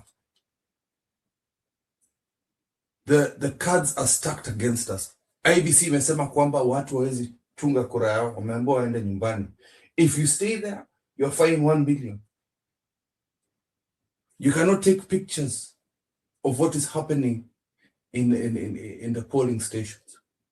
So tomorrow, mimi nakwambia, I do not want to go undergo what I went through in 2026. Mimi nakwambia Ruto has stacked this against us. Baka amechukua watu State House. I don't even know if there's images of that ama council. You're supposed to take 15,000 people. Ati hawakuenda, waliambiwa watachomwa na basi, lakini hata mimi niko kama wewe keep sitaki kuongelea maneno ya Olkarau. Wacha tu nikule ugali yangu na amani leo. Niambie exactly. Mimi nzuri. Dalala kama mtoto na hata sita watch kesho. I'll just wait for the results. I know there's going to be news of violence and all that stuff. But Gachagua was one. Gachagua alisema ni first body. Haya. Vile Stone PK alisema hapa kuna bunduki, kuna fimbo, kuna shoka, kuna hizi vitu zote. Gachagua, wewe ndio mwanaume sasa. Tuambie sasa utafanya nini? Ele Stone, karibu. Yeah, Santi, sorry. I was saying that, you see, any war that is won is not won overnight, and you don't begin to fight abruptly. You build up, and you build yourself. So it depends on how you build your army. America wanajitanga ndio the strongest because wamebuild hiyo maneno. Ukisikia zile vitu wanazo, ni vitu unasikia zingine zilijengwa sijui mwaka gani. Ukisikia maneno ya kinabii tu, uelezewe historia hiyo kitu ndio unajua yenyewe. Mtu akijiita fast body ni fast body. So what am I saying? We lost it the day tulisema siasa yetu, tukaanza kuimba what I've been talking about. Sisi ni watu wa demokrasia, sisi ni watu wa Mungu. Kenya ni very resilient. Wa Kenya ni very hard working. Kenyans are the most unique human beings on earth. Kenyans, of course, we would want to individually appreciate you. Each one of you or each one of us can always call himself special or herself special. But the accolades that we've given ourselves are the ones that have come to succumb us. We are crippled. We are so docile. We pretended that we were brave. I was in another long discussion yesterday, and for 2 hours I listened to the lamentation and submission. Yani wananchi, even the youth wamesubmit. Ujue Ruto ni mwanaume. Ruto amewafinya ile mbaya because we allowed it. I keep on giving an example of a very bad snake. Once you hit that snake, in Mbere we have a lot of snakes. And ukiwa mtoto unafundishwa, unaambiwa, ukiona nyoka hata kama ni katoi, chukua mawe kubwa, piga kichwa, na ukipiga kichwa wekelea nyasi, choma. So kids grow knowing that snake is a very, very bad thing. And no wonder ukisikia watoto wakiwa kwa njia waone snake, wanapiga nduru mpaka hiyo snake iuliwe. Why? Because that is how they've been brought up.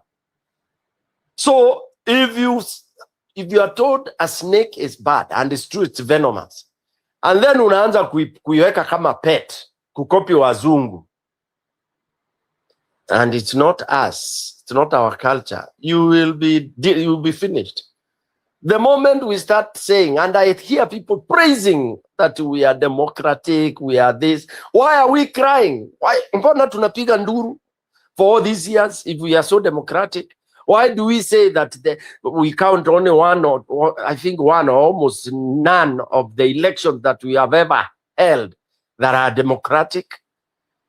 I mean, we are just cartoons. We are clones in the plane, making fun of ourselves. People telling, oh, you know, so and so, those are extreme, those are this, those are that. How do you really expect to remove a dictator from power through the ballot? Kama wapi? I always ask for examples, especially in Africa. Niambue Africa, mahali mtu ametolewa na hiyo mnaita democracy, kura ikahesabiwa 1, 2, 3 bila mambo fulani. Don't tell me Senegal. Senegal kulikuwa na vita ya wananchi. For those of you who followed. Don't give me Botswana. Botswana, there was a people's revolution. Okay? So I don't know which country that has gotten what they wanted in Africa through atikura zinahesabiwa 1, 2, 3, 4, 5, 6. Stone umeshinda Njiru, Njiru ameshinda Stone. Very difficult. Okay? And that's why for me, I never blame any community that rises up. Hata huko kwetu locally, by the way, we are on record in my ward to have sacked a chief, a government chief. Na unajua watu walikuwa wanasema mtu ana crown hawezi futwa. We are on record, we sacked a sitting chief. People fired a chief. Sijawahi sikia mahali pengine chief alifutwa na wananchi. Okay? And he was fired through hiyo unasikia resistance. The whole community in the entire you know, the ward is actually it's a allocation. Can you imagine people walking more than 65 kilometers to the headquarters of the province and to say we don't want this guy, and if you come to insist to bring him, then ukuja ukiwa tayari. The bosses, the DC and whoever tried to come, walikuwa wanaepana na arrows ni kama inzi. Those are resistant people. And I don't care whether anybody says I'm advocating for violence, because sometimes violence begets peace. Okay? So I'm trying to say people are lamenting, people are crying all over. Remember, in Kenya now, you cannot even say that this is law being broken, that this is political voter bribery. That now has been cancelled with the new phase of Ethocon. Okay? According to whoever it is, Ethano, that there is no voter bribery. Okay? What we thought was voter bribery, according to the dictionary written, or maybe it's a Kenyan rule, bribery is not when you see people being queued, they are being asked for ID, you are given money in exchange of the ID, you are given unga and all that, you are given mattresses marked GK and all that. That is not voter bribery in Kenya. It was also, again, verified. So in Mbere, the Mbere courts, all that was narrated, and they simply said you don't have evidence that that was actually a bribe to the voter. Can you imagine? And then you are being told that the courts look at things differently. That's BS. They look at things differently to serve who? Who do these courts, who are they for? then what do we need? Why do we need them? If they can't solve problems that Mwananchi is talking about, whose problem are they solving? So in terms of what is going on, we do not have a revolutionary leadership. Okay? Most of those leaders we have now are actually, for lack of a better word, they are inaitwaje ile tuliambiwa hot air. I had a lot of hope in Sifuna, but is being swallowed into that already. I don't know. There is a very bad wind that I think once you try to come up, you are swallowed by so many interventions. Look at this nonsense. I know, Kip, you've talked about it. You are praising it. This garbage of saying that rudi huko Bungoma ndio ukuje. Alianzia Bungoma ndio atumeite sisi ni Sifuna. Come on. Bungoma anaenda kupewa nini? The guy has become an idiot, and the way I respect him. Anaenda Bungoma kutafuta nini? Who can be this idiotic that you hear Son PK is at that national level, then you expect my village to refuse to follow me? I don't need to go tell them ati sasa mazee unajua lazima munifuate. Hiyo ni mambo, yani ni archaic thinking. He catapulted himself. I mean, he was catapulted there by some very strong forces which are not in Bungoma. He cannot find that force in Bungoma. Bungoma wataanza kusema tu maneno ya matochi na hatujaona hata zikifanya kazi. Na those nonsensical things in the bush, sijui kama ati zinaitwa matambiko and all that. In our today's revolutions, we don't need those things unless they become like the Inkathas of South Africa, you know, where they get serious, get out of the bush, they come with those marungus and they are singing those songs of theirs, and they can actually run over even government offices. But I don't see the Bukusus doing that. So for me, I think going back to Bukusu in the pretext of trying to gather momentum, it's actually, he will lose momentum so much because already amevaa ile badge watu wanakataa sana. We know politics za Kenya ni tribal, but you try to hide away, like, you know, don't take the label obviously and put it on your face. Okay? He should have played the way it has been. Number two, he continued to say baba aliniambia, baba alifanya. Come on, mwanaume at a certain time, you even forget about talking about what your father did to you or what your mother did or what made you this. It is obviously, yes, you are a student of baba, but you don't sing about it. It irritates, and you go to most of these forums now, people are discussing what was Sifuna anatupambao. Anatoka kwa reli. Unaona? The other thing that has been bringing him down is insisting about ODM. ODM is BS as far as people are concerned. And that is why Kenyans today, by the way, I can tell you, they are not interested in that political party. That's why you had those people saying, can even all Akina Gachagua come and give us practical things? Don't come telling us about your party. Okay? So Sifuna is goofing and atatoka pumzi haraka sana. And I hate to hear what people are saying ati ni moto ya makaratasi. I swear I'll be so frustrated because I had a lot of hope in him. But the mark timing and the misfires that is I don't know who is advising him into those are terrible.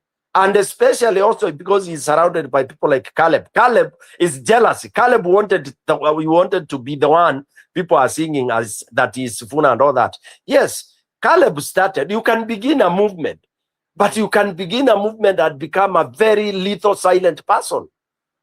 You don't have to be there that Caleb anawivu ya Kiluya. Luya wanawivu, they are jealousy of each other very badly. So Caleb, who people really wanted, he goes on TV and everything, and he starts saying and starts claiming, huyo alikuwa wangu. Is like umeona dem, ukaongea naye siku moja, mimi nikakuja nikaongea naye mara ya kwanza na nikainsist mara ya pili ya tatu, dem akablona mimi. Kabaki kwa mataa. Alafu naanza kusema hata huyo dem unaona na Stone alikuwa mimi ndio nilikuwa nimemtune mara yangu ya kwanza. Hata mimi ndio nilimuona, tulienda na Stone. Stone hakumuona, mimi ndio nilimuona nikaenda na. So what are you telling people? Yes, your idea, yes. On Linda Mwananchi, was your idea fantastic? And it was a good idea, yes. So push. It doesn't matter who leads there. Tell me now if he decides to start another one. That's why Kenyans are saying, don't give us this BS. Msituzungushe na kama vile tumezungushwa na kina Raila. I mean, honestly, and I'm telling you, I think we only need one very small person now to come and give direction differently. Maybe somebody from the army or somebody from wherever, if it's possible. That is the only one who will come and save this country. It's not these so-called leaders, you know. And come to chunguza some of these leaders, actually they are not. They are not. Leaders have to be assertive. Leaders have to have integrity. When I listen to people like Kangata talking, surely I would not vote for Kangata anytime, anywhere. And I would not think this is a leader that can go and fight for Kenya to move on. And I do not think he's the type of a leader who would say, basi zipaintiwe yellow, na zipaintiwe yellow. You know, those are naive. Those are not the leaders we want today. Okay? So, Bwana Njiru, when it comes to Olkarau, that's why I've given that long contribution. It was messed by Gachagua. Gachagua messes by thinking and you know, carving nini ikuwe wa mnyoro. Gachagua style of approach is irritating. It is irritating Kenyans. Actually, it's Kikuyus who are now very mad. I mean, very, what do we call it? Crazily thinking that he's a Gitungati. I still think he has missed the boat totally. And I'll come to be vindicated. You don't, the latest he did was to tell that Linda Mwananchi to keep off.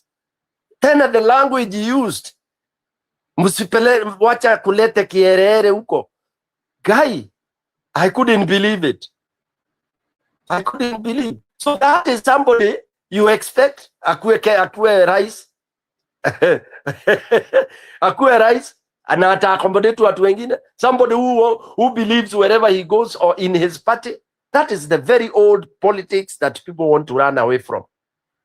Okay, I know, you know, with the Mulima, again, Mulima is another fanatical group, which is actually is Mulima that has put us in all this BS. Even Gachagua confessed, and they have all confessed. Kenya is what is undergoing what it's going through because of the fanatical blindness and greed for Mulima. And at a certain extent, again, I will say this, to some iota of degree, I agree with Ruku. You know, I see Ruku's bitterness. Of course, I mean, I don't like, because I don't support him so because he's on the Ruto side and all that. But on the first statement, the statement he makes that Mkikuyu per se has interest in you only when you are of value to short-term value. After that, nothing. Okay, now that is a very bad tag for a Kenyan to think of the other in that whatever, and that has come to because it has been silence, accusation, bitterness, you know, suffering without bitterness. Now this is the time all this is coming, and what does this tell you? That people hate each other. People are harboring hate. Yet we've been preaching umoja. And at one time in a podcast I did, I was asking, hii Kenya watu wana preach amani, tuwe pamoja. And yet when I look at it, we are at peace. When I look at it, unatuambia tuwe pamoja. Where have people ever been together? 50 million to be together? What do they mean? I said that is a mirage. That is a language that has been used by bad people who want to oppress the others. Yeah? It's like those people who say, oh, you know, when you are a Christian, you are not supposed to question things. When you are this. That is the dose that we've been given. Oh, amani, amani. I was reviewing clips from since Kenyatta, since 1961. I've had people, all of them, amani. Tuwe pamoja, tuwe na umoja, tuwe na amani, up to today. What is this that is so elusive about umoja and amani? So it's a lie. You don't need to tell Kenyans to be pamoja. Kenyans are pamoja. What you need to do is like what the young people have said. Give us practical empowerment, equity, distribution of resources. That is all what they want. Otherwise, all these leaders have been fake. They are fake because they are not addressing the core. What is happening in Olkarau is worse. How many constituencies do we have in Kenya? 290. So now one constituency takes everything. What do you call that? It's nonsense. So Olkarau, I don't think, because Ruto is now has impunity, they will announce anything. Okay, they will announce anything. Even people maybe don't need to go to vote. So I don't have a lot of faith in it. Because Ruto again says he doesn't care. Jumutadu hata aki-announce ni ule jamaa huyo jamaa wa UDA amewin. What will Olkarau do? That is how I mean solving problem by looking at possible solutions. So watafanya nini iki-announcewa ni huyo jamaa mwingine? Yes, no, obviously si yeye, but all the na waambiwe turnout ilikuwa 30% or 40%. Na alafu ambiwe ni democracy as per our constitution. What will they do? So Olkarau ninamalizia hapo unless kuna mtu ana swali. Let me stop there before I go to the next one. Giro, maybe you have something. Anne is marveling at you. Anne anasema you agree with Roko, very nice. Hebu kubaliana na Anne hapo. Nime qualify statement yangu. Roko amepeana lecture ndefu, but the only point ninakubaliana na yeye is when he brought a point that we've been lying to each other. You know, tribes have been lying to each other. Kikuyus lying to others, forming the so-called Gema. Yet kwa ikikuja maneno ya resources, wanaanza kuuliza wewe una nini? How many are you? You know, that's a very bad statement, Jiro. That when now I come to join somebody like Gachagua, anaanza kuniuliza wewe Stone PK kwako utaleta kura ngapi? Do you know that is very, very bad? I know people will start saying, oh, you know, ni numbers and all that. Who told you? So those few numbers you think, when do you need them and when don't you need them? So the issue, and that's why people are saying, oh, you know, Kisii is in this number, in this. That is the most stupid way we are looking at things. And when we killed Gen Z is when we stopped the change. We were going to a revolution whereby it will not matter what number you are. It is how many votes you can call for in Kenya. And what do Kenyans think? When I talk to Kenyans, as from whatever small tribe I am, when I talk to them, when they look at my credential and they feel I'm able to be a CJ, you don't have to reward to give me CJ because I come from a large tribe. That is wrong. So that bit is where I agree with Ruku when he says tumendanganyana kwa muda mrefu. Yes. And why do we think that if you appoint Stone PK as a minister, umeappoint the community? That's another stupid thing. Stone PK anakuwake na bibi yake na watoto wake and he's going there to earn his salary. Okay? The only thing you will have rewarded Stone PK's area is if he is elected as a member of either county assembly, ward, all right, I mean MP, senator, or that. Those are the direct support of the community, the direct employees to the community. Not when you appoint PSS, CSS, and all that, and you start saying, tribe image. That is where the conmanship has been. You can give us as many CSS as possible. What will they help in? Somebody should tell me even from comments. This is where the conmanship has been. Tuwapatie CS watatu. Lakini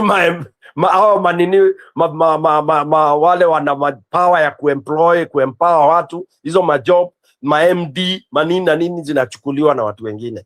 Kino unaitwa CS. Who cannot even talk in front of PS.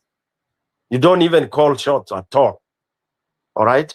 Anyway, so yeah, that is the bit I agree that we should now stop lying to each other. Let us look as Kenyans. Like the way Sifuna ameinuka. That is it was a fantastic move. Kenyans accepting from every corner. And I didn't think that hiyo opportunity itakuja kukojolewa the way imeanza kukojolewa pole. Look at what Nani is talking now. They are not hitting at him. And again, another thing I'm saying, in Kenya, tuache hii maneno ya respect elders. Elder ni mwizi and you are respecting. What is the word respect inamaanisha nini? Elder ni corrupt and you are saying, oh, you know, he's my elder. I've not heard them condemn Atuoli, who has given very bad statement, who has talked very badly, kugawanya Waluya.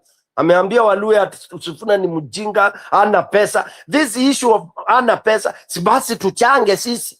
Ati yeye tu ndiye anajua vile anaweza patia watu pesa ya presidency.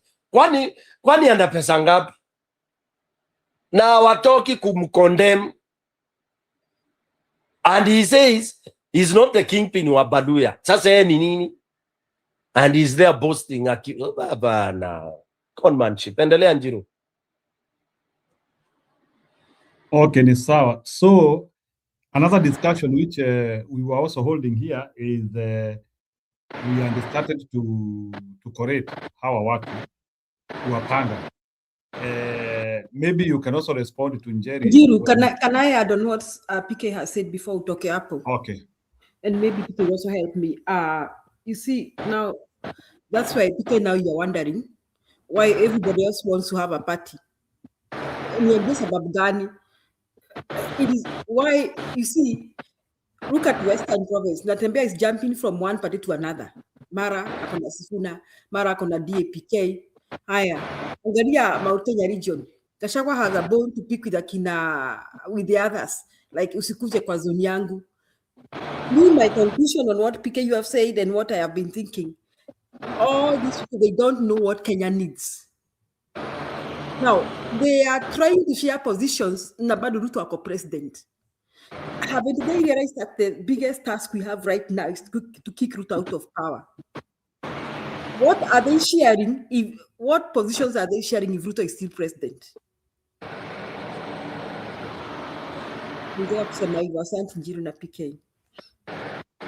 Yeah, Njeri, you know, it's the most annoying thing, Most annoying thing. And that is why nitarudia something I said in this broadcast on one of our programs. I said I will not be surprised when we will be told unajua nikaenda kwa mlima, nikaomba, ndoto ikakuja usiku. Ikaniambia damu itamwagika Kenya sana. Nikaambiwa sasa badala ya damu wewe ndio utaokoa hii damu isimwagike. Nenda. Tutakuotua verses zote za Bible. Sasa mimi nimeamua kwenda you know what I want to say. And then watu watafungua mdomo, wafunge mdomo nini. Tutapewa Bible verses mingi sana. Because by the way these people I understand that at night watu ni kustudy verses. Siku hizi unajua hata umebeba Biblia kwa simu. Before you go to give a speech, you just Google the relevant speech on XYZ. Unapewa several verses. So tutapewa mavasi nyingi sana. Watu wakiendorse Ruto. And watu watapeana all the excuses. Again, Kenyans, we are very good to give an excuse. We will be told why, the reason why this was must happen. You know, you fight from inside. And you know, Kenya, we have advanced so far that now we cannot fight. We only negotiate. Kizungu mingi. Then utauliza, hawa watoto wote wamekufa.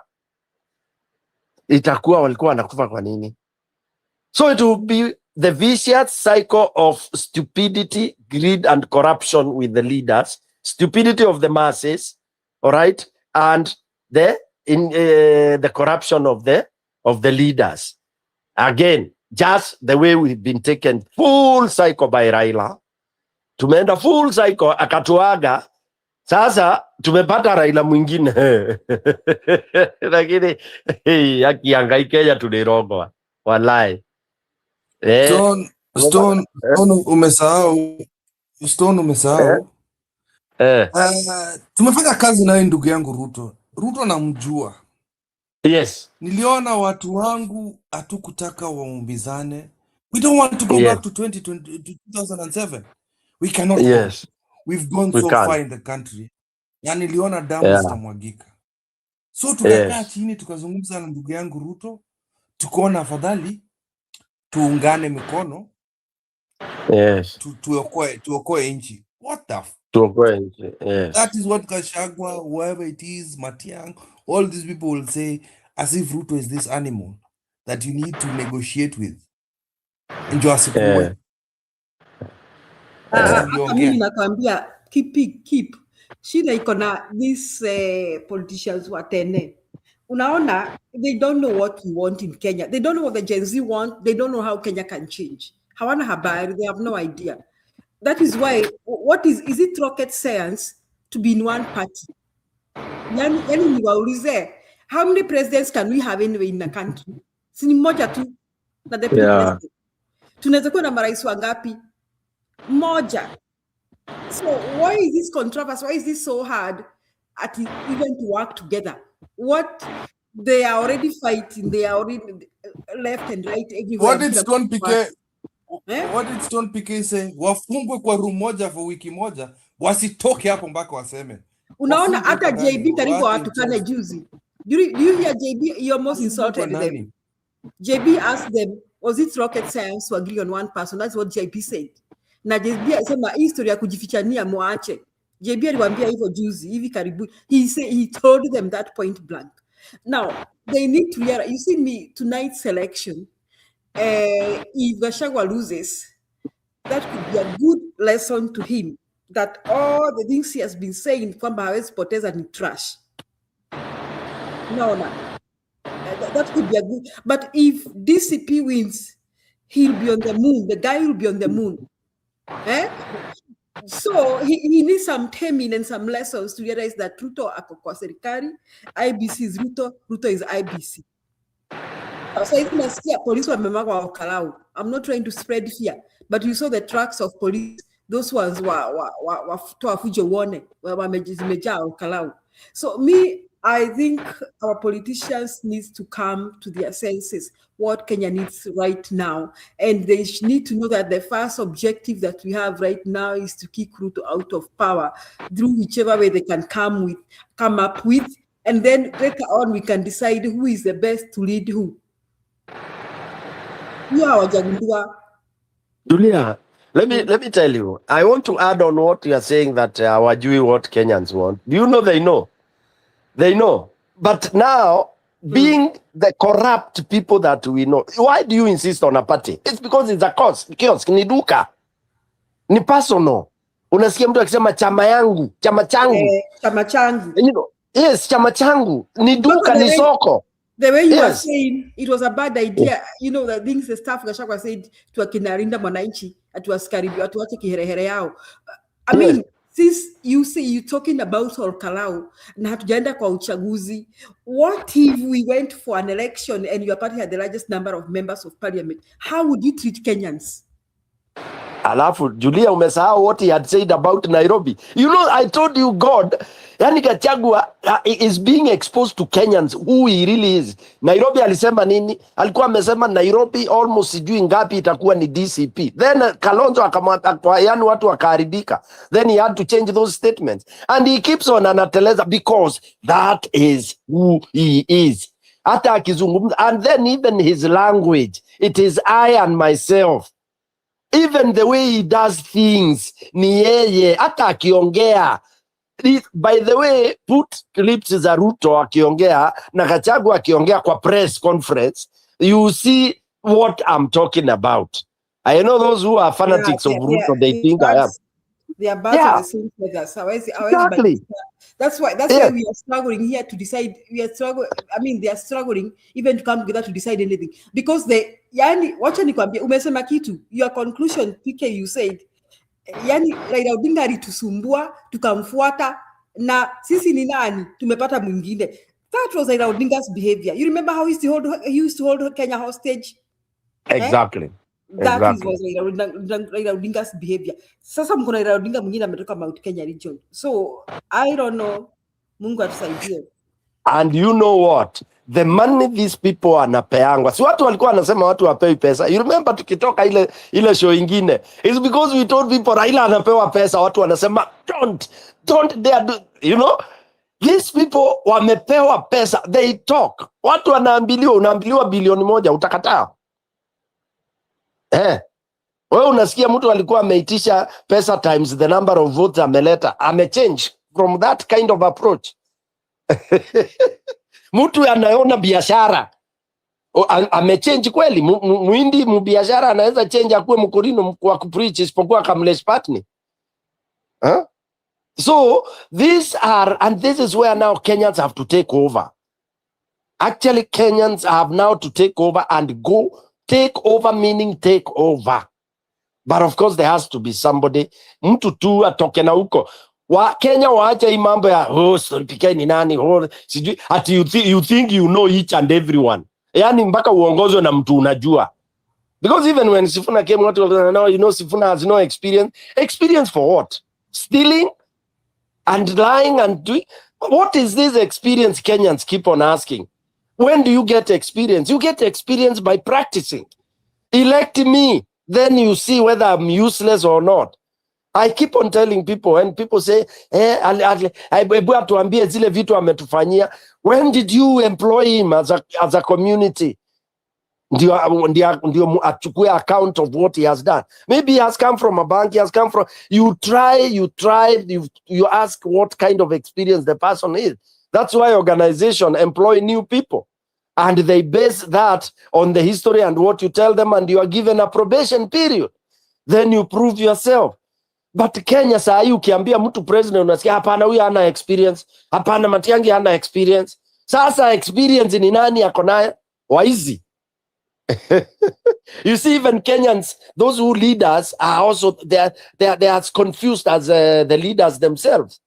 Okay? So we need to educate people that as of today, if anybody can akuje tu na Wakenya wampigie kura, Ruto atoke, atajitengeneza. Sometimes you can become elected by default and you adjust yourself and perform quite well. It has happened. And anyway, there is one term. If you don't perform well, we throw you out. We get into that now momentum of tunakuchukua one term, ukishindwa tunakutoa. So for second term you fight for it. By doing what? By delivering. Yeah. So I think now Kenyans should be impatient. And I'm happy. The day Muturi did that, I wanted to come to the show with that clip. Muturi is fed up. Unaona? As much as he comes from me to try. Yes. Alisema tuache hiyo ujinga. Yes, ni upumbavu. Unatuambia unaenda retreat sijui wapi. What is this? These leaders are keeping. Julia, what is this artistone naongea na nyinyi alafu naambia ningojeeni acha kwanza niende siku 20. Sisi wa Kenya ni wapumbavu kwanza Mlima Kenya. Ati sasa wanangoja Yesu atoke. Ni Yesu ama ni Moses atoke huko juu kwa mlima. Akuja kupeana direction. Akianga hizi ni wajinga wa ajabu. Ati sasa tunangoja Musa pale chini kwa mlima. I'm amused. After 45 days tunakuja kuambiwa tutavuka River Jordan namna gani ama ni 45 days ama bado njiri 45 days meisha ama kunaendaje? Si tuko second week, ni nini mbaya? Tuko second week. Unajua ningekuwa, let me tell you one thing, if I was one of those principals, let me call them principals, I would have bolted out. I would have come, hold a very huge press conference. I tell Kenyans, this is it. Okay? This is it. That this group here, we will not be able to achieve what we are talking about. Because they already know. Wewe unaweza imagine meeting Gachagua yuko uongee, mkiongea na mna indicate si yeye. Huku nje ana play diplomacy, ana play ile inaitwa public whatever. But ana insist in every sentence of his, he says, ati nita support lakini How do you put lakini? Lakini, I am the best. Who told you are the best? Who determines best?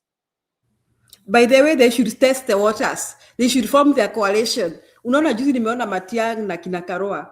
They should form it na kina Suna. They should just go ahead. Waone Gachagua atafanya aje. They should mapema ni pema ama aje, kama ni mbaya ama aje Stone PK. Yeah, wa split too. Of course, wakisplit nani Wakikuyu watakaa na Gachagua and then Ruto will become the nini. Because Wakikuyu nao pia sijui alipewa opium gani. Sijui what happened to Mulima. There is something that happened after Mau Mau. I think the generation that used to reason and wherever ilienda. Kama kaujinga fulani tu hivyo hapo tu. Kaliingia, nafikiria kalimalizwa na nani? Moi alimaliza damu ile ilikuwa inazaa watu wazuri, wale watu wana think.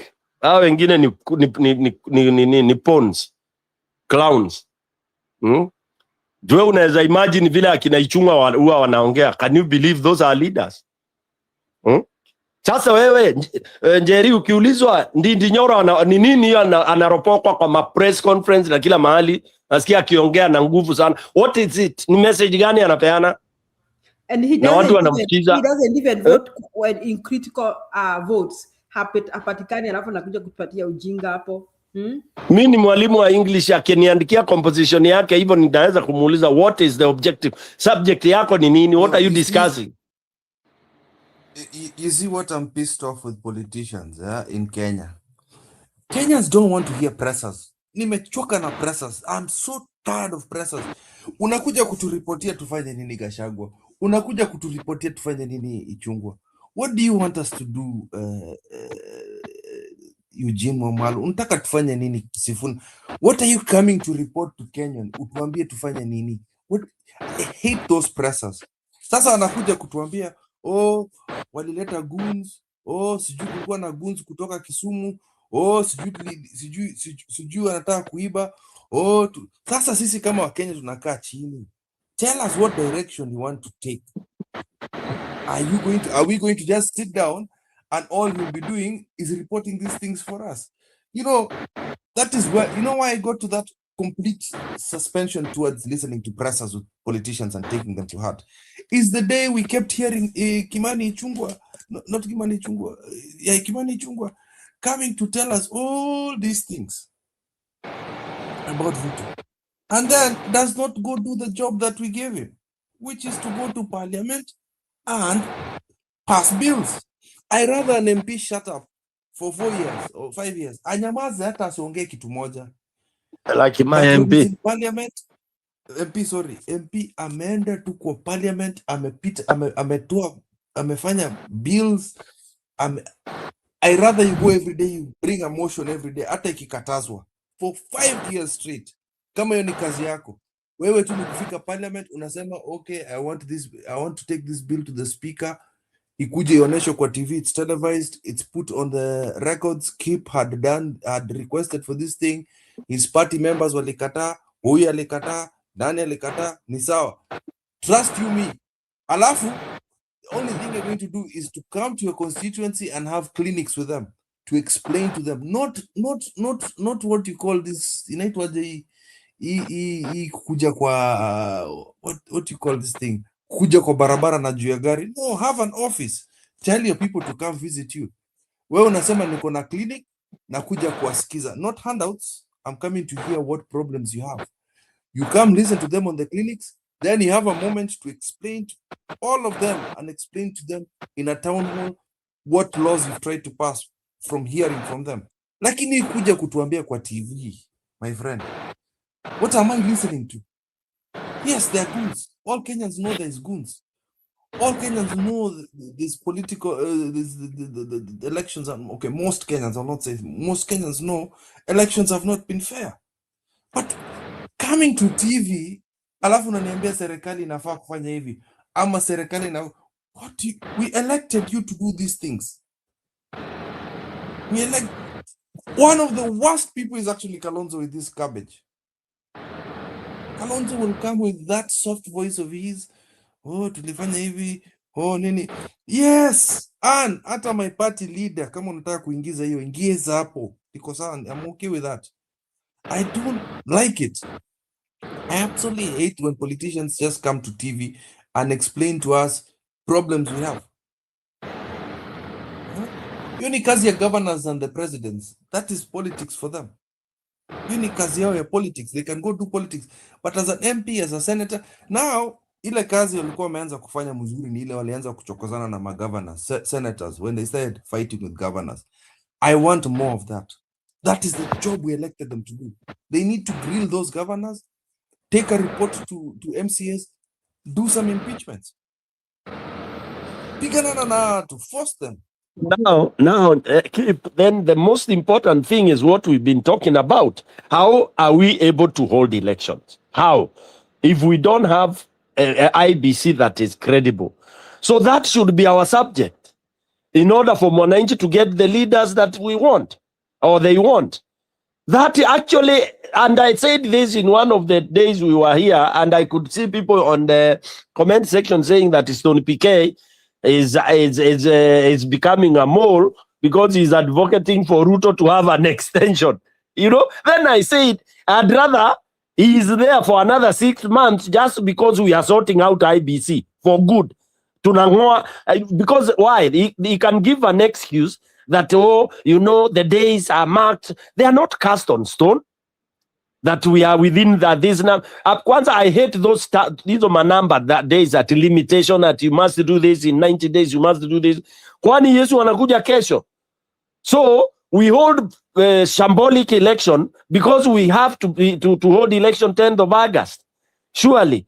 We already know, and everybody, Kenyans have agreed, Ethocon, or whatever the name is, with his whatever, is fake, is rubbish. And then people are saying, you know, they are Kenyans. And then I was disappointed also when Matiang'i was saying, you know, I've worked with...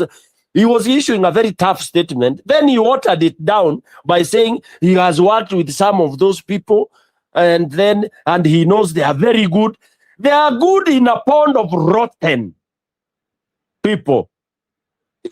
Ukiingiza mtu hata ukiwa msafi na perfume uingizo kwa store ile ya Peter na True ni uingie ndani, ukitoka nobody will want to be near you.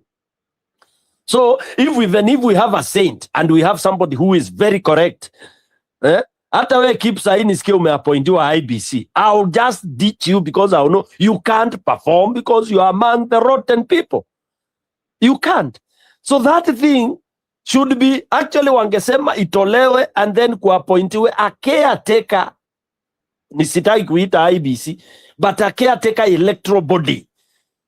Okay? A transitional caretaker election body. Okay? Which will be appointed by participation in almost all interested groups. And those are the people that are supposed to whatever. I know people have the pride of saying that it means it shows like we are a failed state and all that. We are a failed state because we cannot hold credible elections. So let's embrace that. And that is what this united opposition, iyo angecheza iyo kadi. Now we would be talking of Ruto going out straight. Manake tungeunda caretaker body. Hizo machines zote zikuwe cleaned. The factory is reset. So for me, that is my priority. But you can't tell me that, oh, we expect them to change. We hope they will change. We hope. We are now living on hope. Oh, Olkarau, things are happening. The man is saying he wants to cancel election. Then you start saying, oh, no, you can't cancel. Instead of telling him, address that first. Don't tell us about cancelling. What are you doing with what you have enumerated there? And you've said massive bribery. Who is bribing? He didn't say it. If you listen to that, Njiro, I don't know whether when I was not here, you played that clip. This guy he didn't say it. Who is bribing? You're just saying there is massive bribery. There is massive violation of... Who is violating? Tunachezewa mchezo mbaya sana. Back to you, Njiro.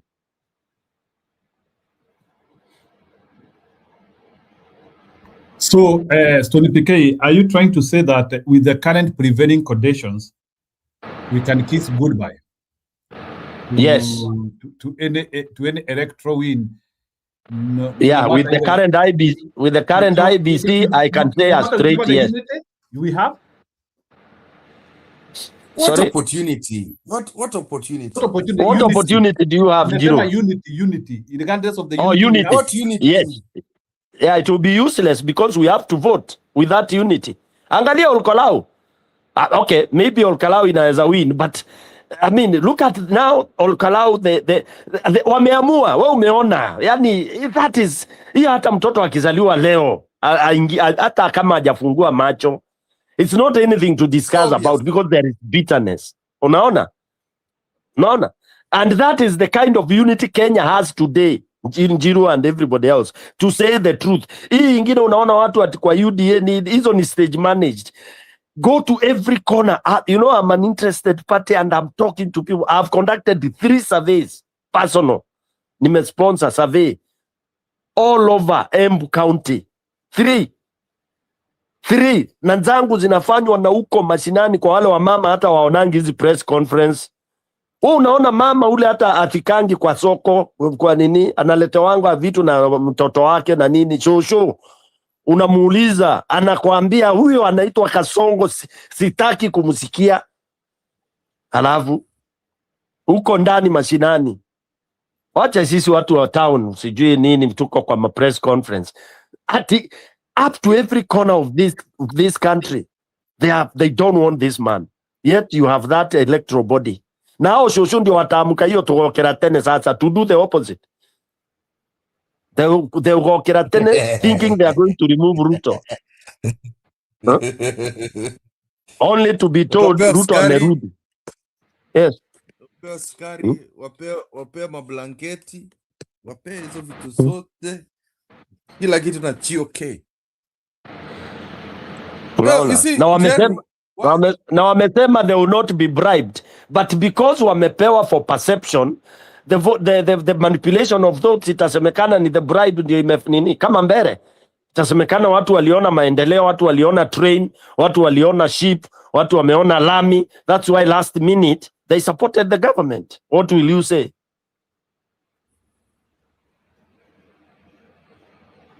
So Njiro, we have the unity, but with the current IBC, mimi naona giza. Njiro, why don't we talk like this, huh? Njiro, I'll tell you the truth. Why don't we talk like this? Is what I've been trying to explain. That's all, Julie, you need to understand. Eh? Why I began to do like this is because the last time we were so confident, we did not see the holes. Tulikuwa nasema ona vile watu wetu wako. Tuko na deep state. Ruto is not popular. Raila is much better. Tukajenga kwa shimo. Tulikuwa delusional. Tulikuwa tunafanya hivi.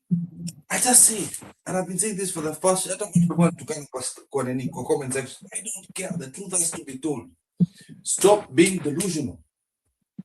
Ruto ameingiza meno kwa nyama yenu. It's a pitbull. Kutoa hiyo meno is very difficult, Kenyans. It's very difficult. So, if you think, without the analysis that we've done, that Ruto has not stacked the deck against us, and now you're thinking, oh, you know what, Olkarau 100% with Gachagua. Yes, we see it. We saw it in 2022. We saw Raila was popular. Raila had almost 70% of the country with him. That was a fact. Tukakuja tukaambia ati half the country likes Ruto. Come on, man. Come on. So Olkarau, hata Gachagua manages to sleep with this, Ruto will make it so much that it looks like it's 50-50 in Olkarau. And what does that go to tell you? I have a right to pinch some votes from Mount Kenya, making it 50% for the rest of the mountain. So even tomorrow is not going to be a win if Gachagua manages to still to win this thing. There's always a plan B with this guy, this animal. So keep. Yeah. Paul, this guy Ruto knows how to play with the mind. He can allow that to win, and you will hear the language he will use. Yes, atasema nyinyi watu wa Nyoba, nilikubali, nilisema, nilisikia vile mmesema hapa, candidate huyo ni Mkenya wenyu, ni mtoto wetu. He will talk hivyo, na aseme, na ndio ninasema mimi hakuna mahali nataka kulazimisha watu. Nyinyi mwenyewe mmeona amepata 50 60 whatever percentage, na ni kumaanisha ilikuwa ni competition. Sasa 2027 itakuwa tutafanya hivyo na hivyo, and then people will cool, not knowing that we have Karamojong registering, we have all those other people registering, the Somalis and all that. Yeah, the machines have been calibrated and all this, because he's looking at the bigger picture. As a president, if he loses at Olkarau, it's nothing for him. Kindiki amepost kidogo Kipurire. Kindiki amepost. It looks like Olkarau Joffrey has it. It looks like? It looks like Olkarau Joffrey has it in the kwa wale ya Kindiki. Yeah.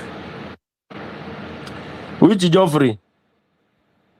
You know, si Joffrey ni Gachagua. When you say it looks like Joffrey has it in Olkarau. Let's meet in 2027. So unaona hiyo ni kupreempt sasa. You need to preempt, and I'll tell you what they're looking for. Why do you think the polls were made at Ruto has 32%? It is basically a game for them. They're not looking at the bigger picture. Anataka kusema kwamba bado kuna watu mlima wanampenda, so that he can pinch those votes in 2027. Yani nyinyi watu mjona amechora hii kitu vibaya sana. Asema at least 30% of the vote like me. Alafu anze kuchuna huko Northern Kenya, achune huko Wajaluo, because again, this is another thing I've been hearing from our sister Aimba and some Luos. That is, it's just the loudest stupid people in Luoland that say that two-term. Lakini ukiingianga huko mashambani, they don't want that man. But Homa Bay atasema nilichukua yote.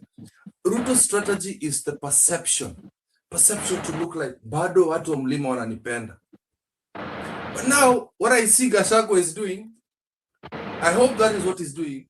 When he's coming to Kipsigis land, he also wants to show the perception that kuna watu huko Kipsigis land tumechukua. But it's going to be rough. I just want my dear audience, manage your expectations. Manage your expectations. If the country does not come together, keep my beef with the my beef with the Gachagua is he is playing it and showing it like he's the king. Is the king. Who made him kingmaker for Kikuyu, for example? And who goes pronouncing himself as a kingpin? Is kingpinship you self-proclaim, or you are given? Now, when he goes to Kipsigis, he wants to go to Kipsigis as a DCP. Who told him all the Kipsigis there would want to be in DCP? That's why I really don't want that, because that is where now Ruto will chenga as ile Mbayambo. Yeah? That is where Muturi, not Muturi, hold on. Who was the transport minister? The great man alikufa. Anaitwaje huyu? Huyu mwenye alitoa Mungiki. What was his name? Nani? Kibaki's regime, there was a minister. Michuki. That was Michuki was kingpin of Mount Kenya even when Uhuru was running for president. And that is how it's supposed to be. That is how it's supposed to be. You don't have to be president to command authority in your country. I don't even know why he gave it to Uhuru. Angepatia mtu mwingine. Because Uhuru is weak. Uhuru is weak. Michuki was a very strong leader. He commanded the respect of everybody in the mountain. I respected him. Huyu alikuwa principal. Huyu alikuwa mtu niliheshimu sana. God rest his soul bana. Huyu mtu alikuwa mwanaume bana. Michuki alikuwa mwanaume. Anna, I know what I'm talking about. You are not born. Ask Akina Stone PK. Michuki was kingpin. I'm a my lying stone. Yeah, Michuki was. Hata yeye alijipronounce. Michuki alijiweka. Hawa Wakikuyu wanajua kujiweka sana. The only person who was given culturally, ule mtu alipewa culturally is the man you are saying is weak. Uhuru was crowned properly in the Kikuyu cultural way. Hao wengine ni kujipandisa tu. But there is a way. Had it properly. No. He ran the community well. Let's just be frank. He dictated like Gachagua, yes, but there was no ceremony. Ile inafanywa mkoroa nyagathanga ile unapewa muregi. Okay. It was never. There's Kikuyu Council of Elders. Alafu ile ya mlima inaitongaje? The whole of the mlima inaitongaje? Nani Kikuyu wana mbili, kuna kiama na sijui gani ingine. They are still rivals also. There are two. No, kuna ingine ya mlima yote. I think it's kiama ya yote. No, Embu hiyo ni Gema. Gema ndio hiyo ya nini?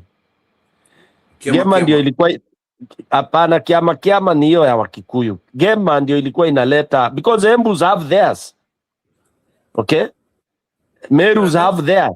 Meru ya wa Meru inaitwa Njuri Ncheke. Okay? Ya wa Embu inaitwaje Njiro? Nyangi Ndirere. No, inaitwa nini? Njiro ayuko na pili. When Mbere na you don't even know about your cousins. No, na umuuliza wa Embu. Ya Mbere I know. Ya Mbere inaitwa nini? Ya Mbere inaitwaje? Ngoja nitakwambia. So I can tell you ours. Yetu ni by the route ali bread kupata hiyo. Yetu is split into two. Enyu inaitwaje kama unakumbuka? I am part of that clan. Ni ya Wambere inaitwa ya Wambere inaitwa Ngome. Ya Waembu inaitwa Nyangi. Ya Waembu inaitwa Nyangi Ndirere. Okay? Ya Wameru ndio hiyo inaitwa Nchuri Ncheke. Okay? Ya Wameru is too popular. Ni vile but I think ya Wameru inajulikana sababu it is inanunuliangwa sana.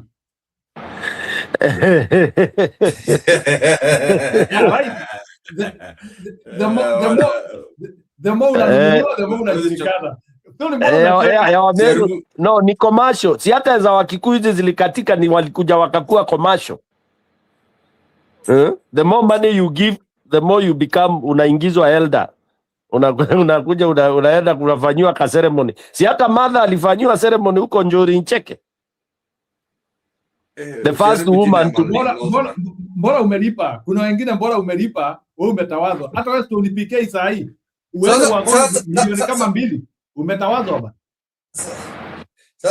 Sasa nikuulize, wale wa mama walikuja kwa hii Karen Nyamu walikuwa nani hao? Wale walikuja, I think Ana alikuwa huko. Hao mama walikuwa wamekuja sijui walipatia Karen Nyamu sijui nini. No, unajua hiyo ya Karen Nyamu, unajua Karen Nyamu pia anakuanga chiarinde wa wale wa mama wengine. You know that? Alipata ka ceremony bana juzi. Kwa mama gani wengine? Mimi sitaki kuanzia kwa kweli niongea vibaya hapa. Karen Nyamu akona she has more than one baton. Ana represent kila mtu. Karen Nyamu ana represent kila mtu. Karen Nyamu ana tofauti sana na Akothe.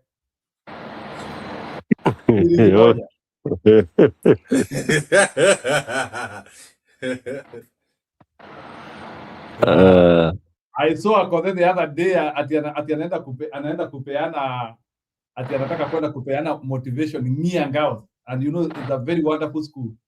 I personally have visited Ngiangaos Nataka kutembea ngia ngao. Wanani wazazi Ulikataa watasema hiyo hakuna story. bwana. Sorry? No, by the way, Akonde anakuanga kiombi sana. Stony PK, how many women in their lifetime wanaweza kuwa na harusi 6 na mnasomeanga huyo Akonde? No, I'm asking you, how many women in their lifetime can they do even 2 weddings? By the way, msisome Akonde sana. Akonde amefanya harusi 6. Huyo mama, she must be talented and gifted. She's married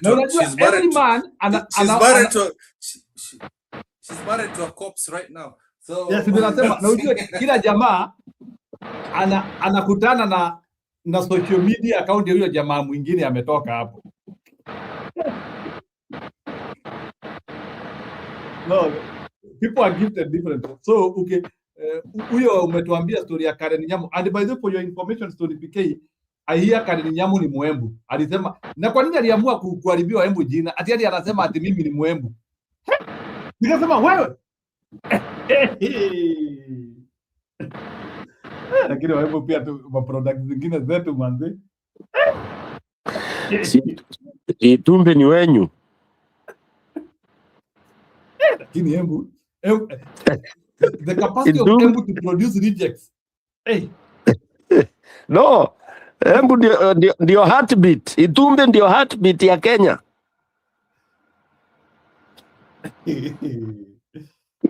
Na mnatishika na Itumbe, mnasema atamenya mwerevu, and he was a struggler in high school. Ndiye ana manage elections zenyu bwana. He was a struggler. The guy was a basic human being. Hakuna kitu alikuwa anajua. Lakini ana manage election bro. Ana manage election. Ana manipulate rather. Vile alienda vile wanataka. But psychologists wanasema hivyo. Psychologists say idiots are the ones who make things done, because idiots have no shield. Na idiot afikiri. By the way, hata unifikiri ukitaka kazi yako iishe, pea jamaa ambaye ana akili poa, atakumalizia job. Juu afanye truncation, afikiria hapa kunaendaje, anaingiza kichwa yote, akikufa akufe. Lakini jamaa kama wewe unapiga makalibration na akina Kiprila hapa. Ndio unaona Kiprila amezungusha madhakarua hivyo. Because Kiprila everything anataka wafanya na madhakarua lazima akalibrate. Hapana. Hebu tuangalie hapa. Sasa hicho pia inafaa kukuwa na wajinga kadhaa tuweze kuflow.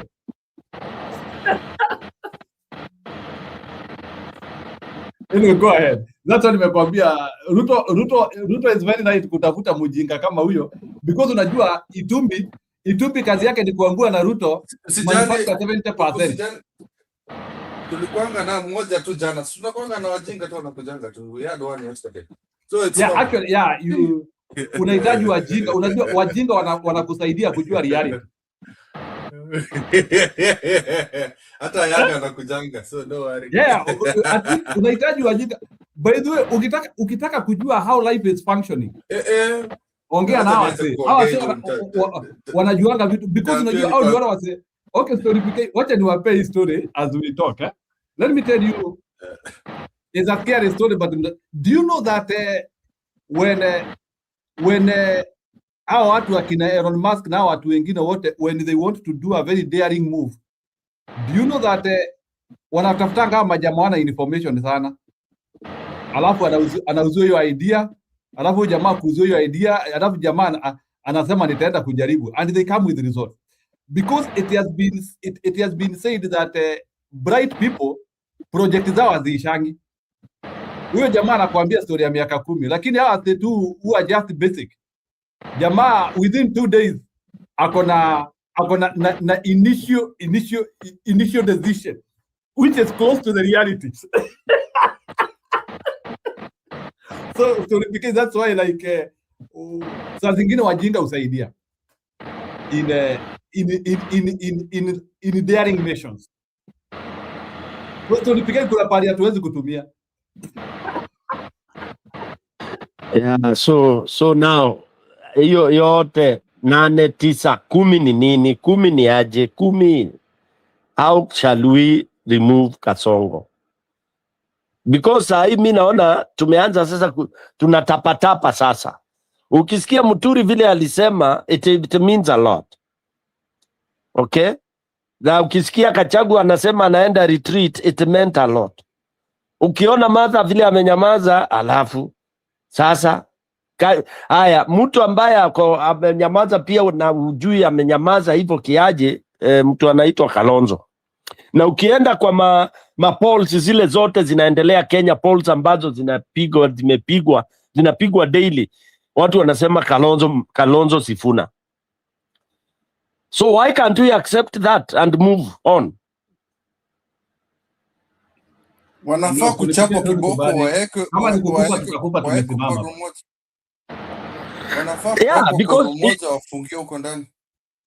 No, hiyo room moja hawataweza, si ndio room moja Gachagua walifungiwa na kina Kindiki. Gachagua akataka kupiga kila mtu. Si kwa hivyo. Yeah, and a decision was made afterwards. Hatutaki kuletewa Gachagua. Gachagua hizi. Rafiki huyo ni beste ya kabisa. Gachagua tunataka tu akue kwa serikali. Gachagua unfortunately, if you read and you analyze psychology ya leadership na politics, because these are two different things, he does not fall on the part of leadership. He falls on the part of administration, which is where he was. You know, that's why, and this you should take this to the bank. He does not qualify as a leader. He qualifies as an administrator. Okay? Leadership is not I. Leadership is a team. We will do this. We want to do this. That does not come out from, because it has to come out from the heart. How you feel, what you feel about teamwork. Okay? And a leader does not go saying he is the best. A leader does not pronounce himself as the best. For those of you who have done leadership courses or team leading, there's nowhere utakuja kusema I'm the best. You will never hear that. You only hear those kind of things from people like Trump, people like Gachagua, people like kuna wengine. You hear that kind of self-appraisal and all that. And those are failures. Those are failures in leadership. Those who go pronouncing that they think they are the best. Imagine umesimama hivi mbele ya watu saba and you are calling yourself the best. Based on what standards? Just because you've been saying, by the way, this I want people to tell me. What standards are these that make Gachagua better than Sifuna, better than all those? Tukichora hizo columns hapo tufanye SWOT analysis. What is it that we will score them? What is it that he will score higher than those others? In fact, if I give you Gachagua, and let me begin. Gachagua na huyu Kalonzo. In leadership, Gachagua can't beat Kalonzo. Gachagua Sifuna, in leadership, he can't. Gachagua Matiang'i, in leadership, maybe they can tie because ni administrator. Okay? But Gachagua, Martha, Gachagua hata hawezi pata 50% of Martha in terms of leadership. But give them the ministries, the administration and all that, he will do very well. That is my analysis. Mahali anaenda kupeana hizo kwenda huko kufanya hizo those examples of mabasi fanya hivi, machifu wafanye hivi. But in terms of kuongoza nchi, mtu ambaye anaongea biashara, in fact we don't need a businessman today this time around. We don't need a businessman. We need a lawyer now. We have seen lawyers have succeeded in leadership.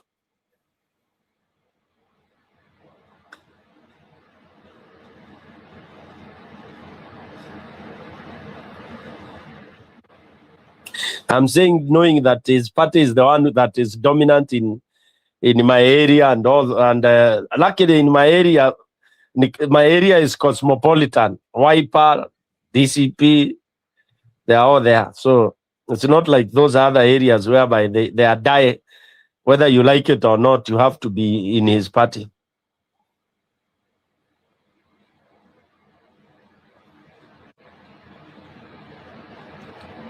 Hata mimi nienda kulala guys, tutaongea kesho. Unaona kuna watu kuna PK kuna watu wanakasirika sana when we are trying to analyze these leaders.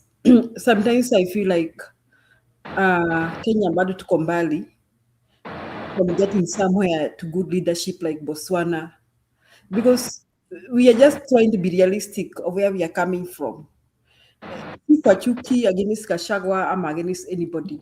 Ukiangalia ukweli, even in the recent behavior, the recent utterances, that tells you who can be able to hold leadership and guide people to the right direction. Who is humble enough, even when they are president? You know, who can give wisdom if you listen to all of them. So si kwa chuki ya Gachagua ama nini, it is just that we are learning more and more as days go by. And let me say this, something that people may not like here. Hii opposition itasaidika if Gachagua is denied the opportunity to vie. That's how watasaidika hapo. Hata kama watu wanakasirika na mimi, that is the only thing that will help them.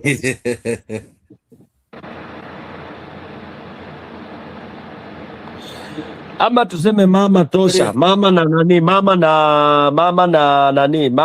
Sifuna tosha, mama na mtoto. Yes, that's what I'm saying. Stone PK, Mother Karua is one of the people that can save Kenya and make Kenya a Singapore. I'm telling you, we can just, let me say this, those when you wanna kasirika na sisi, if today we all made up our mind to have Mother Karua presidency and Sifuna, Kenya will just flip. And then we have people like Matiang'i. Unaona, tukue na Matiang'i kwa hiyo serikali, tukue na mtu kama Orengo. Ndio nasema Orengo is a what? Orengo has fought for the democracy of Kenya. Then we bring in lawyers like Akina Faith Odhiambo and the others. We bring in lawyers, people who have gone to the school of law. Let me say this, if we do that, if we just make that bold move in Kenya, Kenya will flip like Singapore. Lakini tukikaa hapa tukisema mtu wetu, mtu wa mlima, mtu wa nini, let me tell you, the worst thing that can happen in Kenya right now is to have a Gachagua presidency. But I believe it's not gonna happen, because hata ABC sidhani itakubali. Ikifika pale Ruto aone ati kwamba Gachagua ndiye amesimamishwa, ABC itamkataza. They'll do what they'll do to stop him. So hata labda atakubaliwa mpaka last minute aambiwe they are going Ruto. Sindio, Ruto right now is gonna manipulate your high court, your court of appeal decision. Alafu utasikia kwamba Gachagua can buy. You know, let me tell you something. Recently, when kulikuwa na mgomo ya June 25th, unakumbuka? Gachagua asked the youth to stay home, isn't it? Then later on, Gachagua released a statement. He said this: "Ati mimi nimejua siri yao. Mimi juzi nimesimamisha uchumi." You people, can you look for that clip? Juzi mimi nimeambia watu wasiende kazini na hawakuenda. Nikaambia Gen Z wasitokee, nilisimamisha uchumi. Sasa mimi nimejua cha nitakuwa nikifanya. Ninasimamisha uchumi yote ya nchi. He was saying, I stopped the economy. That's what he said. You look for that clip if people think I'm exaggerating. I'm not blowing it. It is what he said. And just keep real tutafutie, because I don't know where I have to get it, please. And I have to go sleep now, guys. So I'll see you tomorrow. Yeah, I know you are stressed too. Enda upumzishe akili sababu timu yako imepigwa konde. I don't care about that. Hatujalipwa. Some of us are the ones who stood with Raila Odinga and Mother Karua because we believed they were the right people to transform Kenya. We ride on transformational agenda. We don't ride on tribal politics. Me personally, I'm the kind of a person that can even vote Orengo for presidency because I ride on a transformational agenda. I feel Kenya needs change structures that can transform Kenya. Mtu mwenye anasema nimesema leo basi zikue yellow, color yellow. Na kama azikui, you know, Pika, you remember those kind of policies za Matiang'i? Mtu mwenye anaamka anasema Kenya digital trans ilikuwa nini, tukienda kwa digital tukitoka kwa ile analog migration, digital migration. Watu wakakataa, waliamka. Wacha nikwambie, nilikuwa Kenya, waliamka wako TV the next day. They thought Matiang'i was bluffing. He wasn't bluffing. The guy doesn't bluff. Those are the kind of people we want. We're not looking for my tribe. Mimi nimelelewa Nyandarua, nimezaliwa Murang'a, nikalelewa Nyandarua. Mimi sijasaidika since my tribe imekuwa kwa power. I am the same person struggling to help people go to school and all that. With my tribe being in power, my tribe not being in power, it is all the same, doesn't change. So, history of my tribe, Mimi, Hainisaidi, I'm looking from people with transformational agenda. People when you're not, we need structures for school, we need structures, law enforcement, we need structures in our government. People who know what we are looking for, not people who say, kila saa tukiamka, Mount Kenya, mumepewa wangapi? Mlipewa mawaziri wangapi? Sijui Luo Nyanza mlipewa waziri wangapi? Those kind of things, no, are outdated. We don't know that. Yeah.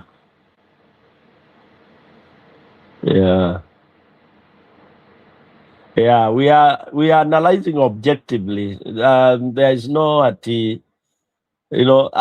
people who know us, they know the kind of what we are supporting or what we are suggesting. It's not about, we are not tribal driven.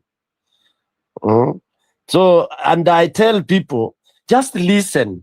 It's good to listen to clips. Listen to Gachagua, listen to Matia, and then ask yourself, what is the objective? Do you want to be the president to be lamenting, or you want to be implementing? Or you are there saying, imeenda, imefanywa, amefanya hivi. Is that enough? Yes, you are saying you are exposing. Exposure tuko nazo na bado mambo yanaendelea hivyo, and then you are telling us tuvumilie tu mwaka ujao tarehe 10. What are you talking about? What are you talking about?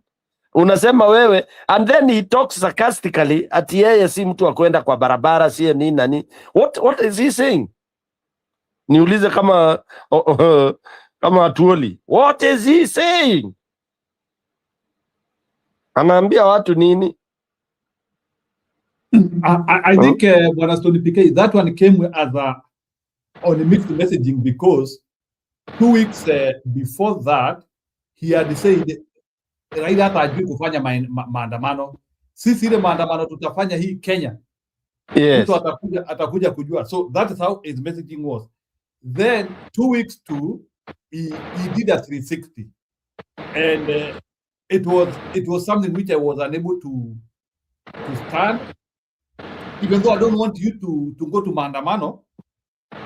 But again, if you are not committed to do maandamano, usimwagilie maji wale ambao wako tayari kufanya. You cannot exactly say maandamano is not my thing, and then you are coming out to say watoto wangu msitokezee. So, and that you call that a leader? He doesn't know. And then, by the way, I've analyzed him psychologically. When he's on podium, he gets carried away. Anaropokwa. He gets carried away, and he even, you see, when you are called for an interview, don't take charge. Even when you take the press, you call the press, you do what you are presenting and now throw it back to them for them to interrogate you.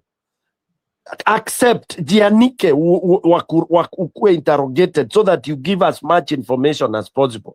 You take over, you give us press conference, you are the one dictating because unapeana why you called, and then questions again you take over. The same as Ruto. the same as Ruto. Even mimi nimewacha kusikiza hizo nini zake pia, because hakuna kitu mpya inakuja. Ni kutuzungusha ile chip kubeba watu vichip, and I don't like that, carrying people cheaply. Ni kama vile unadanganya hakuna chakula na unadanganya watoto umeenda ukuleta chakula. That is very, very bad. That's how they are taking Kenya. And read the statement of some silent statements from the principals. How wako now? There are some people who are quiet. Ask yourself why. Then Kenyans with our myopic looking at things, tunasema huyo si mwanaume, huyo si hawezi ongea. We cannot have all of them calling for press conferences to report about what Ruto is doing. Kule Ruto amefly. Gachagua talks about it. Yani saa tunashindana to report what Ruto is doing. What nonsense is that? Wewe kama unataka kushikilia, wewe shikilia hapo, mimi nishikilie kuambia wa Kenya what we gonna do. Like I was liking the way Sifuna and his team were out there, okay, undeterred with that kind of approach. All right? Because that is the mobilization that we needed. All right? The mobilization to build the momentum. Now, there are experts who have now started in deflating that pressure. Ndio nakwambia kuna makariange huku. Na nafikiria hiyo pesa ya Ruto ni mingi sana. Don't be surprised kama imemwagiwa hata hao watu wako huko. And then why would Kangata anapeana hiyo story yake which was so weak? You can't say ati umeanalyze siasa vile hapa. Hakuna kuanalyze siasa hapa. Watu hawataki bad governance. Kangata was giving his analytical whatever scientific analysis ati vile mwaka ile ilikuwa We don't want that nonsense, because hizo zimekuwa ni utapeli. Yeah, what we want is truly speaking, ule tuko naye sasa ametunyanyasa kama vile tulinyanyaswa na Moi 2024. Those are the two that you can compare. Don't tell us Kibaki wakaenda waka shake hands. Those shaking hands is what Kenyans don't want, Njiru. Because why do you shake hands? We have discovered that shaking hand is selfish. It's not from mwananchi. So why do you want to keep on telling us about it? I hope Kenyans can understand. When these people, leaders wanasema they are going to shake hands, they are going to do this, they are shaking hand for to benefit nani? Whether you shake hand or you don't shake hand, mwananchi ataumia ama ata benefit, whichever way the president decides to go. So it is all selfishness, and we don't want that narrative near us. So when Kangata was saying, linda mwananchi lakini muende mtafute nani, hiyo ni kutogeria nani? Kwani hawezi enda kutafuta hao linda mwananchi, Njiru?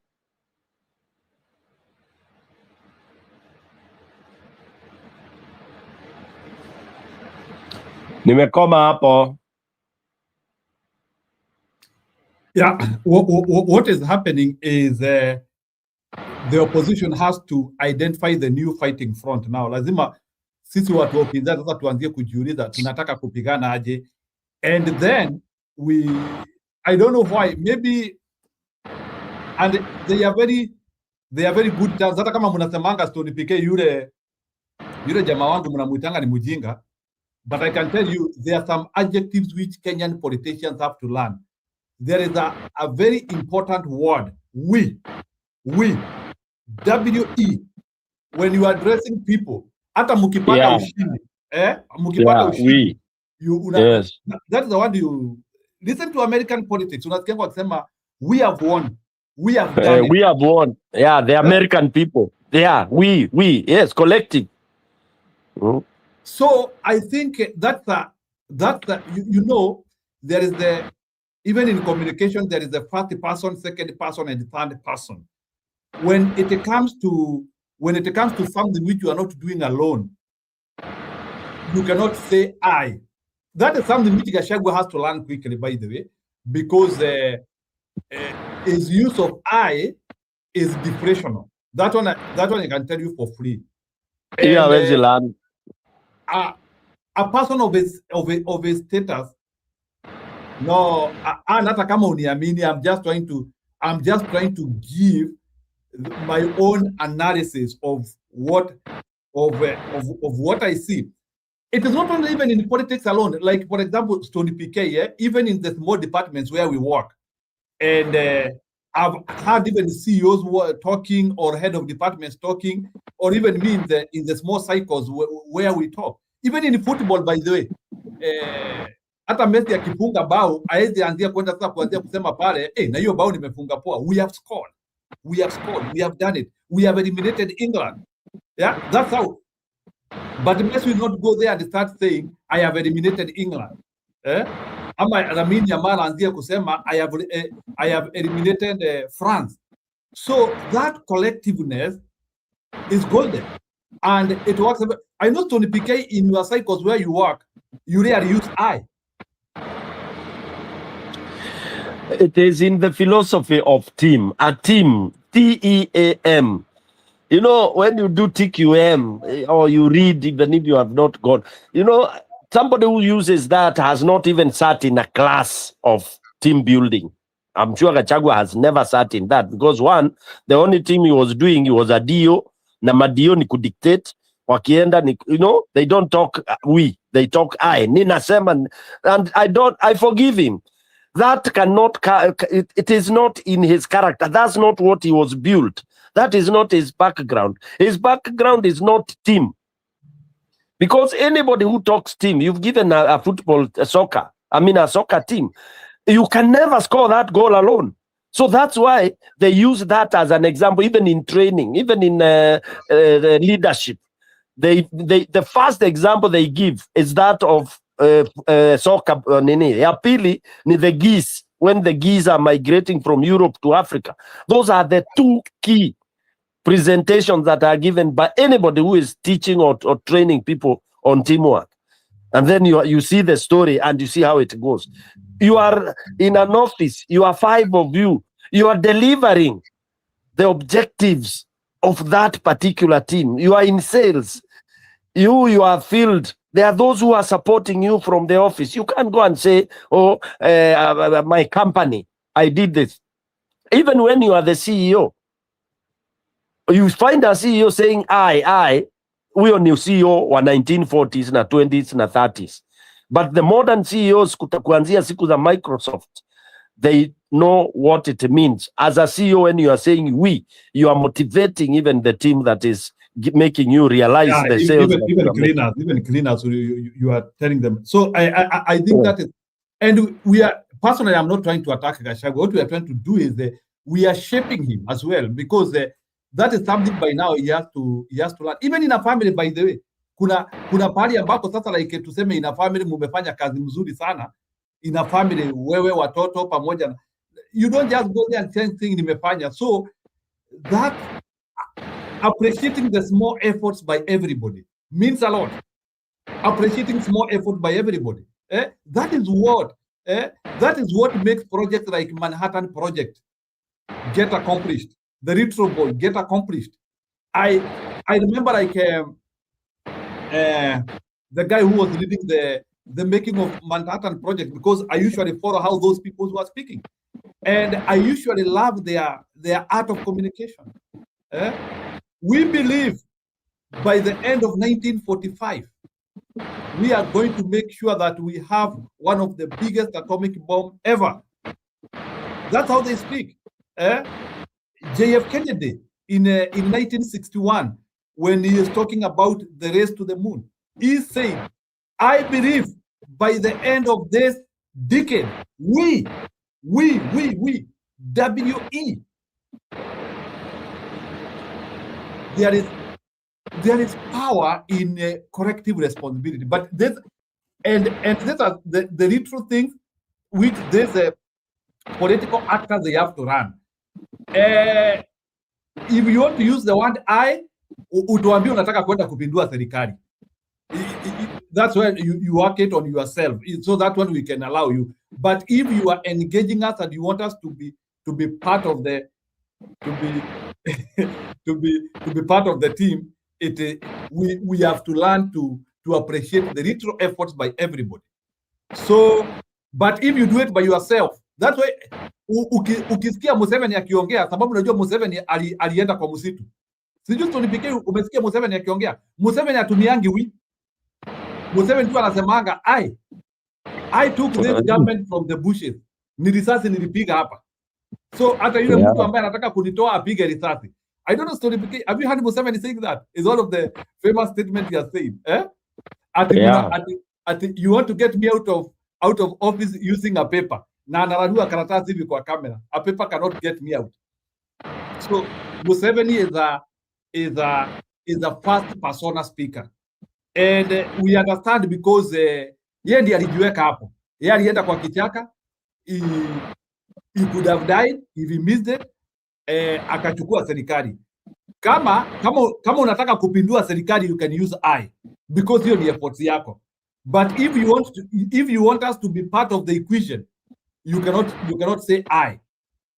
You use I if wewe ndio unafanya. Maybe even like guys who have done their software. Unajua kuna majamaa wamejenga software. Kama sasa I have gone to meetings where guys have built the software. Unasikia jamaa akisema I have done this. Like for us when we are doing our presentations, we always identify what I have done without help of somebody. Unasikia mtu akisema I have done this, I have done this, I have done this, we have done this. Even me, like for example, when I'm presenting my work and we have collectively done, that is why even sometimes you have to reference those who have done. Lazima recognize wale wengine wamefanya hiyo kazi. So tia tunaandika tu kazi tu hivi. So appreciating human beings is embedded in the way of life. So we cannot. So hiyo story ya I lazima ya eliminate kabisa. If we have to survive this revolution, hiyo story ya I hiyo na lazima eliminate. That is something which I wanted to add, and it doesn't cost anything by those to appreciate. Ni kama vile hata saa zingine story PK, you even appreciate your wife akifanya kitu mzuri, unasema enyewe na hii kitu tumefanya. Like just like the way you appreciate even a group, unasema na hii kitu tumefanya.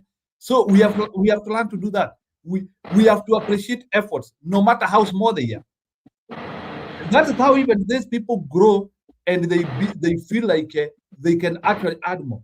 Lakini work in an office whereby the boss does not recognize the few efforts. Those are the people ambao unakuta hata wezi wakikuja wanafungua gate kuibiwe.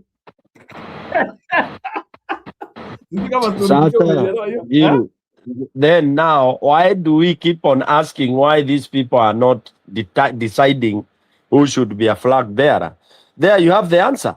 Because if it was a team other than that thing would have happened kitambo. So all those other excuses we are being given, sijui formula, sijui this. Why do we need formulas? Can we interrogate that? Can they come out and explain to us in a press conference why is important to have those formulas? If they are serious. And this is why I'm pissed off with most of them.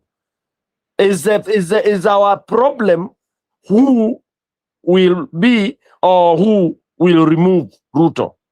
Which is which? What is our problem? So to them, the problem is who will be. To mwananchi, we don't care who will be. Do you see now that where we differ with them? So them, they are selfish. For us, we are saying any of you are Kenyan, tumewakubali. Sasa hao ndio wana shida, which means tamaa, which means they don't know team, what a team is. And I can say that with authority. They don't. It's selfishness. Somebody telling me it's complicated. What is complicated? About what? Ati siasa iendangi hivyo. Which siasa? I mean, you remember when I gave you hata wewe ulikuwa mmoja wa kukataa hiyo formula nilileta hapa. Yeah? Ati it cannot, sijui nini. Kenyans are very quick to say it can't work. Why can't it work? Why can't they have yes, no, yes, yes, no? And mtu achukue ule atasema yes, ndiye atakuwa president. Ama 1-2. Ukichukua 1, you'll be the president. 2 ndio utakuwa deputy. The rest wanagoof. Wanaingia kutengeneza serikali pande hiyo ingine. Why can't you do that? Sasa unatuambia ati waende scientific sijui nini. Already as of now hata wakitaka scientific hizo wanafikiria The polls are showing, they are indicating only that they don't want to accept. And you can take sample different polls. Different, okay, some are fake, of course, yes. But you take every sample that comes, put them in an ini. Then bring yours. Formulate one, which should be going on right now. You don't have to engage akina easy common ones. Import. I don't know.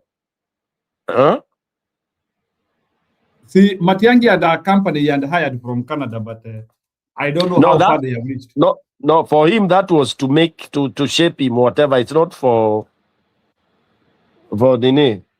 That was his personal. So when you have a personal one, it's not good for it to, but it can carry polls for you, for him. The ajue status yake. Yeah. Anyway, what is supposed to happen, Bwana Stone PK, when it comes to the politics? I have to agree that the opposition has to work as a unit, and we have to agree on the unified way possible. Na ni vizuri hivi tunapigana, by the way, so because we are trying to shape each other, and it's only an idiot who does not accept to be shaped. And you know, one of the things that Bwana Stone PK is that when you also talk a lot, you also make many mistakes. So I understand the reason why, like, it is very easy to isolate the mistakes that Gachagua anafanya. It is because also he is extremely visible, which is good as well. So I still appreciate his efforts on what he has been doing. Only that he has been having some insubordination to some of his colleagues, which has not been very good, but I hope he can be able to push forward strong. Kuna video kwa hapa nataka kuonesha, mniambie how true it is for your analysis. So naona hii video so that ili upate nyama ya kunitusi. Siasa wanadanganya watu wako kwa na wako kwa William Ruto. Na kama unadhania ni uongo, my friend, just check on this. 5 wanasiasa watano ambao wanasema wako kwa one term na wako kwa 2 term. Number 1 on the list, Irungu Kang'ata. I highly doubt Irungu Kang'ata. There's no utaniambia marafiki wa William Ruto kama Irungu Kang'ata. Mtu hata impeachment ya Rigathi Gachagua yeye ndo alikuwa first pale kwa Mboye ndo atachukua hiyo kiti. Alafu niambia tisai ako kwa one term. I highly doubt Irungu Kang'ata. Number 2 on the list, Dende Nyoro. Siamini Dende Nyoro. Mtu amefanya kazi na William Ruto. Marafiki wa dhati, political mentee, at sahi nasema ni wa one term. Kumbuka Dende Nyoro alivotia finance bill. Kumbuka Dende Nyoro alihepa wakati wa impeachment ya Rigathi Gachagua. And ushaiona mtu wote wa Rift Valley akitusi Dende Nyoro? Ushaiona akina Sudi wakikola uti Dende Nyoro? Ushaiwaona wakisema sijui Dende Nyoro? Hakuna. Hata watu wenye wanamkemeanga ni watu wa ODM. But hautawaiona watu wa Kale ama watu wa Rift Valley wakikemea Dende Nyoro. No way. Dende Nyoro is a 2-term project. And number 3 on the list, Millicent Omanga. Either Millicent Omanga aliona hizi survive kiti ya Nairobi kupata kura bila watu wa mlima, and she has to come to DCP. Ama is just a spy. There is no way mtu amefanya kazi na William Ruto akiwa DP. There is no way marafiki kama Millicent Omanga na William Ruto ati wanaweza kosana kwa sababu ya siasa hii ya 2 term na 1 time. I don't really think so. Millicent Omanga is on that list. And number 4 on that list, Gloria Oruoba. Huyo mwanamke atikukaribisha Matiang'i pale airport ati wakamfukuza. Wewe unaamini hiyo kitu? Unaamini that thing can happen? Mimi siamini na sidhani kwamba Gloria Oruoba anaweza kuwa ametoka kwa UDA ati just because alisema amekaribisha Matiang'i. I highly doubt. And for that reason, ukikumbuka Koimburi na Wamushomba na Moses Kuria, mimi niliwaambia wale watu ni watuta. Wakati Gavana Wamushomba alikuwa analia pale wakiwa na Gachagua wakati wa impeachment, niliwaambia hiyo ni machozi ya mamba. Ukasema na nikawaambia huo ni mtu watuta. Koimburi, unakumbuka ile wakati alijikidnap? hiyo ilikuwa kuneutralize. Kumbuka hiyo ni wakati kulikuwa na kidnapping mingi, and for that kuneutralize hiyo wave ya kidnapping, Koimburi has to kidnap himself so that watu waone kama wabunge wanajikidnap, kwa hivyo wa one term, kwa hivyo ndio maana hata wananchi wanajikidnap. So hiyo story ilikuwa ni kwa sababu kuneutralize that, na ndio maana uliona after a complete mission without anything, hakuna kitu amefanywa, hakuna by election imefanywa ama anything, without kufanywa chochote pale tuta, after amemaliza mission yake alirudi kwa tuta. Gathoni wa Mushomba the same thing. Yeye alikuwa tu kuspy Rigathi Gachagua akipeleka information. But Rigathi Gachagua is a very intelligent person. Yeye alijua wa watu na akaanza kuwapanga na kuwasoma kitambo. So that is the reason uliona hata Moses Kuria. Moses Kuria mara anafutwa kazi, mara ana resign, mara sijui nini. After all, after watu wamemsoma na wakajua ni vipindi, alirudi wapi? Kwanza alivunja chama yake, akarudi kwa UDA sasa vizuri sana. After kuona mimi nishajulikana, hata nikijaribu kuuza hii chama cha kazi haiuziki juu nishajulikana, ilibidi avunje chama yake arudi kwa UDA. So people, be careful with these politicians. Be very careful with these politicians. Hata wengi wako kwa two term lakini wana spy, wako kwa one term. Aya, story BK and Wanjeri, can you react to that? Huyo based ni pombe ama ni ukweli? Ni nani huyo? Ni mwananchi wa kawaida. Ni raia tu, ni jamaa tu ana react tu kwa vitu ya siasa tu, like yes trying to think around. Ameanalyze vizuri sana, vizuri tu, in his own way. Yes, ana substance. Yeah, because he's of course, one thing is of people can change. People change, especially for political purpose in order to win. Simi unasikia nikikwambia my priority would not be DCP, but if you are in a situation whereby hiyo ndio party and umelazimishwa ni lazima uwe kwa party, you have no choice other than to join the party for the sake of maybe being elected or winning or something like that. But your heart is not there. So anytime there will be an opportunity to bolt out, you bolt out to go to where you can think independently. Because you see, the problem with parties, the owners become too dictatorial and sometimes they become rubbish.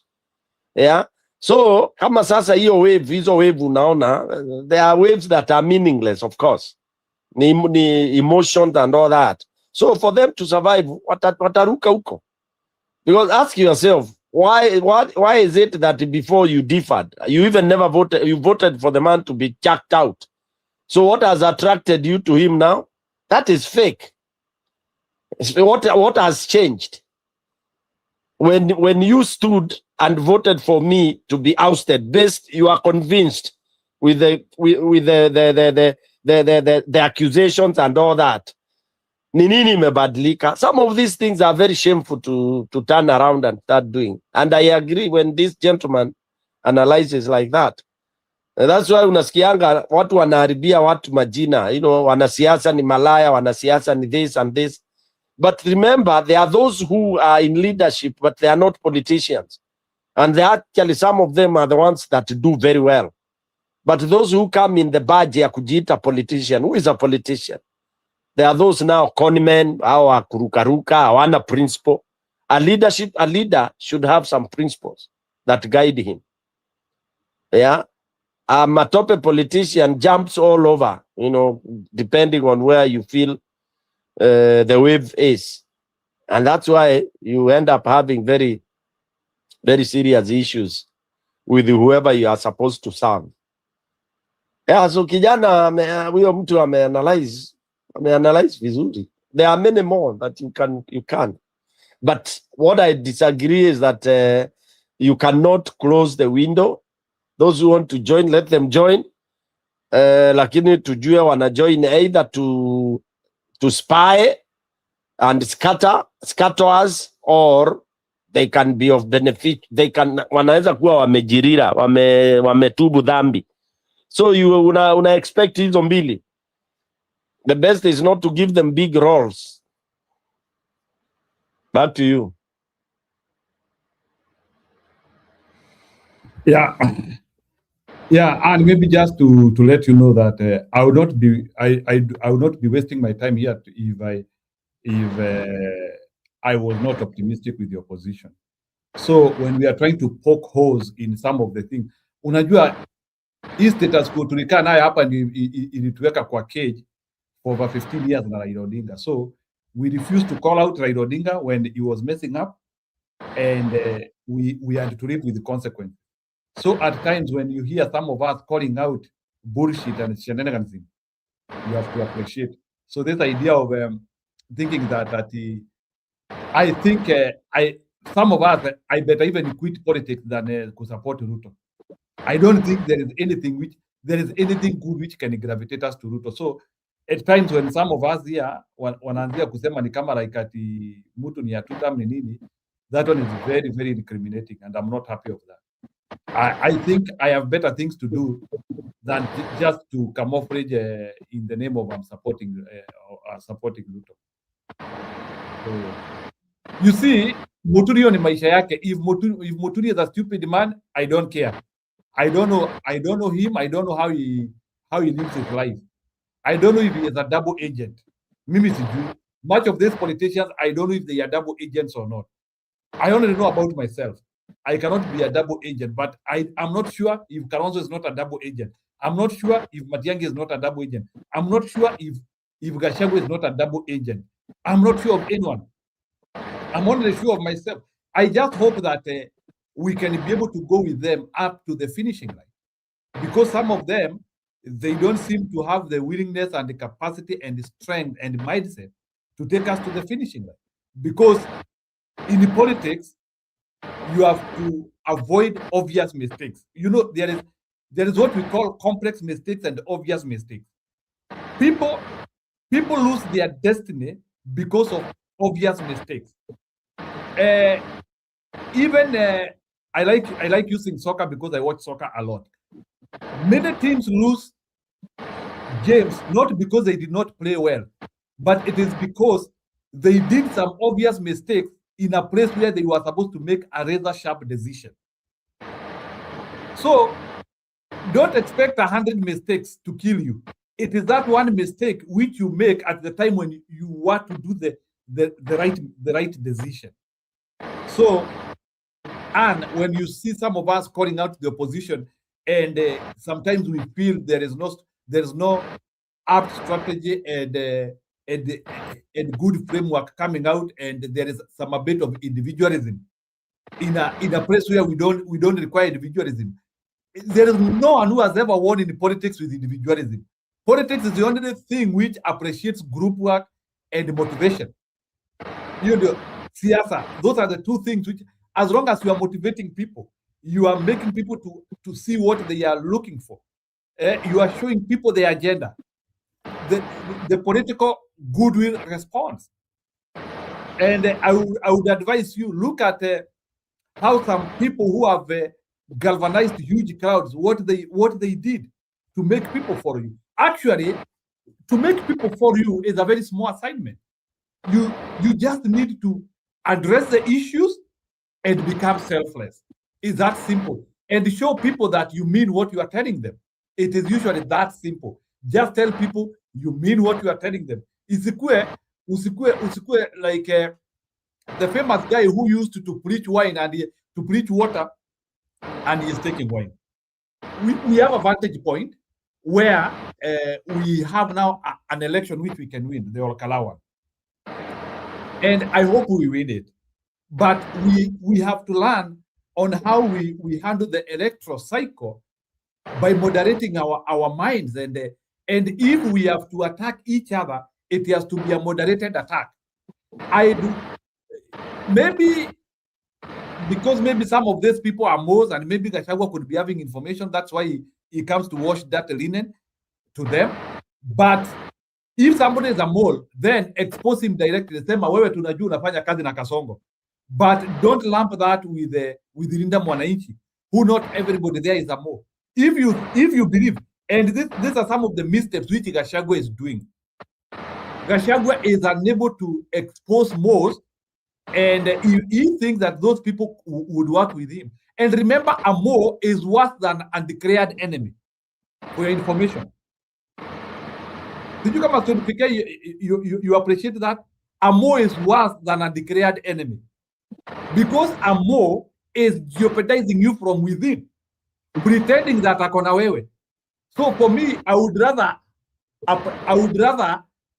see somebody supporting Ruto than somebody pretending he is in our front and he is actually Amo. Most are very. Can you imagine Amo in the name of this Suna MP, anaitwaji this Somali idiot. Amo is the anaitwaji mjinga wa Msomali, Junet Mohammed. So can you imagine that Junet Mohammed, as we are fighting for Baba's presidency, Junet Mohammed is busy auctioning the same presidency to Ruto. Tony PK, are you getting that?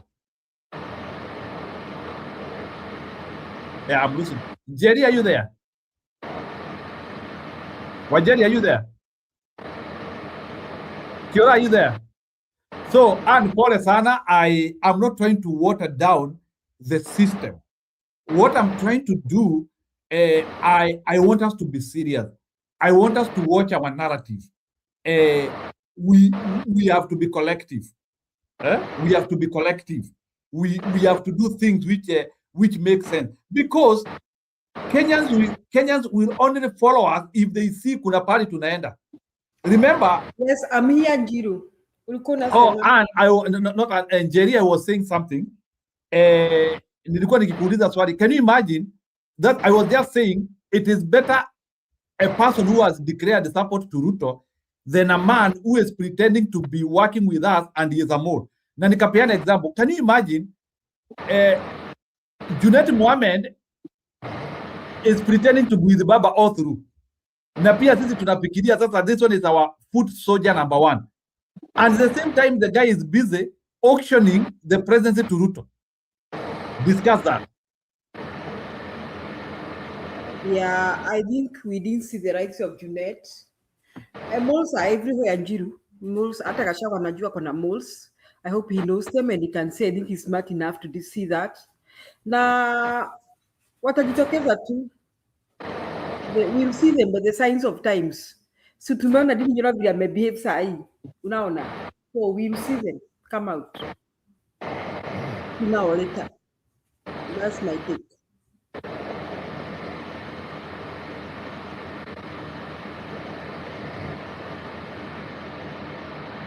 Sorry?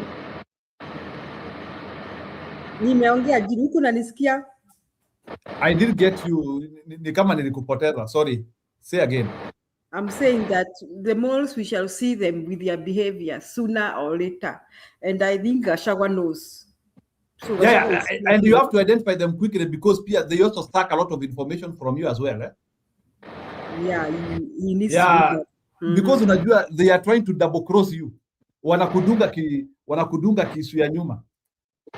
No, and I told you I gave the post the way zilikuwa zinatokezea. And again, if you are disputing them, I don't need to be giving them. Naweza kuwa tu nikikaa tu nazo tu kama mawe yangu. So if nasema ati undecided iko 50 before Olkarau, in case it froze itakuwa 80% undecided 0. So I just gave what I was saying. So and some of these things are coming out because we are not coming out strong. And you have to understand, there is a character of a leader. And that's what I want. Na sijui, I don't know, saa zingine we might think like hao watu wanajua mambo mingi sana, but they also need some not even training or some orientation. Some of these people have to start getting oriented now. Me, I would want some people who do some leadership training. Watafute Martha Karua, Gachagua, group yetu yote. If you can be able to offer pro bono services, or maybe you can be able to help these people on the mannerism of a leader.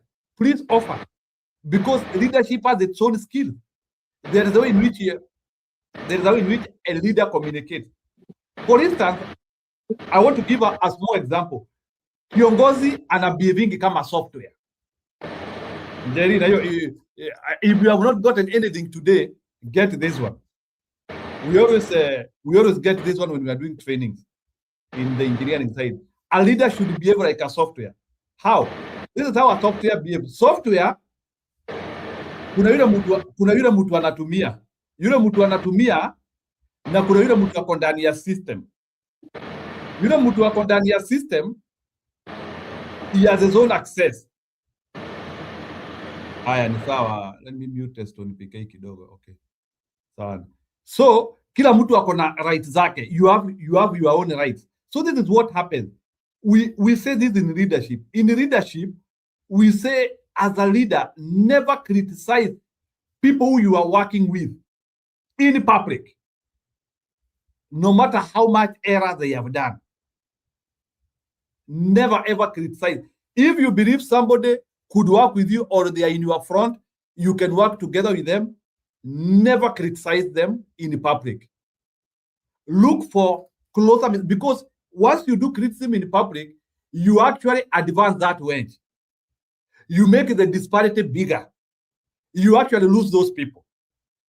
So that is what happens. Ndio unaona hata maboma zingine zile ambazo zinataka kuharibika wanakujanga kutuambia hapa kwa social media. Na sasa once imefika kwa social media sasa unakuwa sasa na wakarakati wengi sasa. You lose that person completely sasa. Because sasa we pick it up. Hata hatukujua. Like for instance, I can give you like since Karangwa and the other girl walitokezea kwa social media, have they gotten solutions to their problems? You cannot get, because sasa some groups will pick one of you, alafu ampeleke on the left side, another group will pick the other one apelekwe on the northern side. Sasa mutakuwa sasa you are disparate. You'll never get a mid ground anymore. That's why even in Kiembu, now that because Ana amesema mimi ni Mwembu, in Kiembu we say this, mtu watatu ni wa kuharibu. Mtu watatu. If Ana I have a problem with you, hata ndio siku hizi hata I rarely announce my problems here with you. So kama niko na shida na wewe, nitafute mbinu ya kuhandle hiyo shida na wewe somewhere. But I don't want to come and we announce mtu watatu ni wa kuharibu. So we have to learn, and those are principles which even our forefathers used. It is not like they are stale principles. You have to keep on borrowing that. So, and this CP is not going to lose the election of today. Kenyans want this firstborn of opposition to be born. And we really want it. And it could be difficult from sight, but eventually we might win it at the end of the day. Yeah, because as long as the Olkarau people are going to remain resilient and they are going to fight intimidation, there will be some elements of intimidation. That one I cannot refuse to tell you. And also, there will be some element of wanting to mutilate votes, either kutaka kuingiza ballot boxes. That is why it will be very important for them to block roads wakiona magari mugeni ambayo haieleweki. And when they start seeing upsurge of people who do not come from that place going to the polling station, because assume you get like 10 criminals waingie kwa polling station, they have overrun that polling station. So what Olkarau people should do is walazimu wakae macho sana. They make sure that there is no breach of the polling station, because that is what I fear. There could be instances of polling station breaching. Unajua nyinyi mshapiga kura na mumeambiwa muende nyumbani. Mumeambiwa muende mita 200 ama inakuwa ni mita ngapi? Then a group breaches.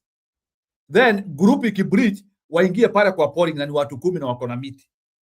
Alafu sasa polling workers are like 5 and some few agents there. They will overrun them. Na wako na sanduku ya kura fake. Watatoka na zile alafu waingize ile wanataka. That is what was done in Mbeere, and people have to be prepared to detonate what was done in Mbeere, because Mbeere kuliingizwa kura fake kwa polling station. Poll workers were beaten. Wanjeri, you need to note this one very well. So we have to neutralize that, because human beings always learn from previous mistakes or from previous ordeals, and you make a decision today. If you don't learn, you get defeated the way England has been defeated by Argentina, the same way 40 years ago. Waligongwa 2-1 na leo wamegongwa 2-1 tena. After having the same team. Yani unashindwa the same angle. Wewe ndio unaanzia na kufunga na eventually inaisha bao mbili. 1986, that is what happened. 2026, the same format. It's annoying. It's annoying being attacked and being vilified in the same format and in the same formula. That is why we have to handle Olkarau as if our life depends on it. And actually, our life depends on it. And I will use the famous ones which were being used by my general. My general used to use this one. Hata kama saa zingine Wanjeri amtaka. And I will invoke his one. My general used to say that if we miss this one, we will never return. And this is something which I want to say here. If we miss this one, we can forget everything which we are saying. Hata tuache mipango yoyote. We stop any plans ama nini. There is nothing like tumeibiwa. We have to make sure we don't get stolen. So Olkarau today, we rely on you for the posterity of Kenya. For the posterity, any future depends with today. So that is why Olkarau activities from 6 to 5 today, 5 p.m., those 11 hours or 13 hours, or no matter, the 11 hours, people vote for 11 hours. Those 11 hours are the most, that is the beginning of 2027. So we are losing 2027 today, or we are winning 2027 today. That is how Olkarau serious it is. Wanjeri, you can add if you have a statement to add.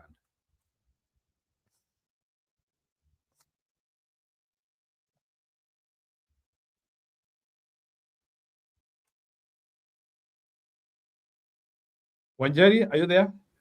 Njiru, I don't think I want to disagree with you that if we lose this one, 2027 we are done. I think this losing will be a lesson. Unaona, Gachagua said that yeye hawezi shinda uchaguzi. So, itakuwa lesson. So, sidhani itakuwa kumaanisha kwamba 2027 tutashindwa. Itakuwa lesson kwamba Electoral Commission is in the hands of Ruto. Polisi wanakutumika kuintimidate watu. Hata nilisikia walipanga kubeba dead bodies wa dump kwa polling stations. There are so many, I saw truck routes, over 1,000 police sent to Olkarau for this by-election. So this will be a lesson to Kenya on how to behave in 2027. This will be a lesson that we cannot have a free and fair election with Edokon as an Electoral Commission. So this will make Kenyans move to another level. Section 2A, unaona, by the time Wakenya wapigania Section 2A itolewe, walikuwa wamefika mwisho. Na kama wangeamini Moi kwamba Moi ni mtu mzuri, wengine hata wangepigania, wangesema tu tukae na KANU. So until the time when they found that links were not moving in Kenya, Kenyans were being killed and all that, they fought for against Section 2A. Now, this will be a lesson that we cannot have a free and fair election. So I don't think it will be the end. It will be mwanzo mpya kwamba another fight for another revolution in Kenya, fight for our democracy. That is how I want to look at it. Because let me ask you, Njiru, saizi Kasongo amejaza polisi Olkarau. Edokon is in the hands of Kasongo. Edokon is Kasongo, Kasongo is Edokon. Egina Itumbi sai wana manipulate numbers online. What do you want the people of Olkarau to do? Wewe ungefanya nini kama ungekuwa DCP ama Gachagua ama watu wa Olkarau, ungefanya aje Njiru? Na umeambiwa upige kura na uende nyumbani. Na usipoenda nyumbani utapigwa na polisi. What do you want them to do? That's my take. Those are rhetoric questions.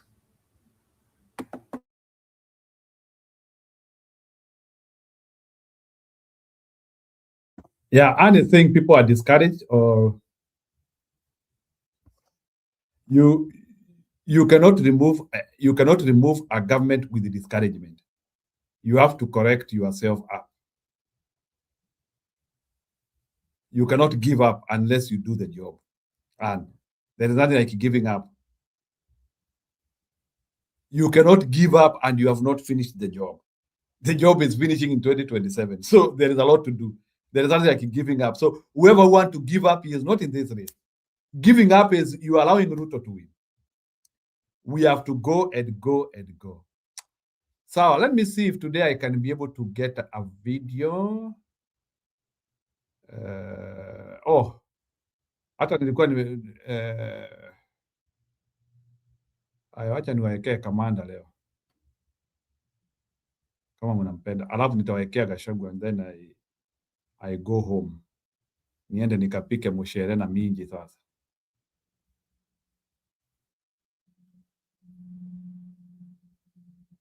Karibu. Harambe! Harambe! Your Excellency, the six, sisi tunasema ni wa sita. Ama namna gani? Huyu ndio president wetu wa nini? Kwanza Your Excellency, nataka kusema hivi. Mimi si kijana. Huyu Wilson Bodio lika yangu kuja hapa. Sio huyu. Ninamjua akiwa chief. Huyu mzee. Ni kwa sababu nimekaa kwa uongozi sana, lakini miaka tuko moja. Mnaona hivyo? Na bado tunakasana. Your Excellency, jamii ya wa Kipsigis ndio Maumau ya pili ya Kenya. Vile Maumau walienda kupigania machamba na uhuru na haki na kukomboa Kenya yao. Wa Kipsigis nimefuata, mimi mumesikia nimekuwa kansula miaka 20 Nairobi. Nimekuwa mjumbe miaka 20 Nairobi. Nimekuwa waziri. Mimi ndio nilianza kumpa vijana wanyu nikiwa minister wa sport pesa wakikimbia, alafu nikaanza kuwapa pesa. Ilianza na mimi. Hawakuwa wanapewa hapo mbeleni. Kwa hivyo nina historia ya Kenya hii kidogo. Sababu niko kwa serikali ya Kenyatta kidogo, nilikuwa ya Moi, ya Kibaki, ya Uhuru, na hii ambayo imetusumbua ndio mimi sija kuwa kwa hii serikali. Na sijaitaka na siku kuwa mmoja wa hao watu. Wacha niwaambie watu wa Kenya na watu wa Kipsigis. Nyinyi ndio mutasaidia Kenya hii. Nyinyi. Hata Maumau walikuwa watu wachache kuliko nyinyi na wakakomboa Kenya hii. Nataka nishukuru vijana wenu ambao nimewaona hapa. Hiyo siasa munayo ndio Maina Kamanda alikuwa nayo Nairobi miaka yangu yote. Mimi nimepigana na Moi kutosha Nairobi. Moi alikuwa mzuri, lakini wakati alienda miaka 15 akaharibika. Lakini mzee kwa miaka 10 na ikawa 5 kuongeza zaidi ndio ikamulemea kidogo. Na tukaanza vita hapo. Vita ya 92 na ya 97 na 2000, mimi bado nilikuwa mjumbe. Huyu kijana wenyu ninamjua sana. Huyu ni kijana ambayo hana hekima na hajaridhi mtu yoyote. Moi alikufa kama hangemsalimia kwa mkono. Mnajua hivyo? Na kwa jamii yenu ya Wakalenjin ni lazima kuheshimu nini? Moi hakumpa hiyo kijana baraka. Mnajua hivyo? Kenyatta mwenyewe huyu kijana walikuwa naye alimpa baraka kweli? Kwa hivyo ni mtu anatumia dhuluma ya hali ya juu sana ya kuwamaliza watu. Saa hii anaita Wakikuyu ni wakabila. Mkisikia Mkikuyu Ruto akisema mkabila huyo, si huyu mzee wetu anaita mkabila. Anatuita sisi zote Mkikuyu. Kwani alipewa kura na nani? Alipewa kura karibu milioni 4 na Wakikuyu. Na akisimama mahali, hata sijui Kidiki anafanya nini kwa hiyo serikali. Hata yeye anatukanwa. Kwani yeye ni nani?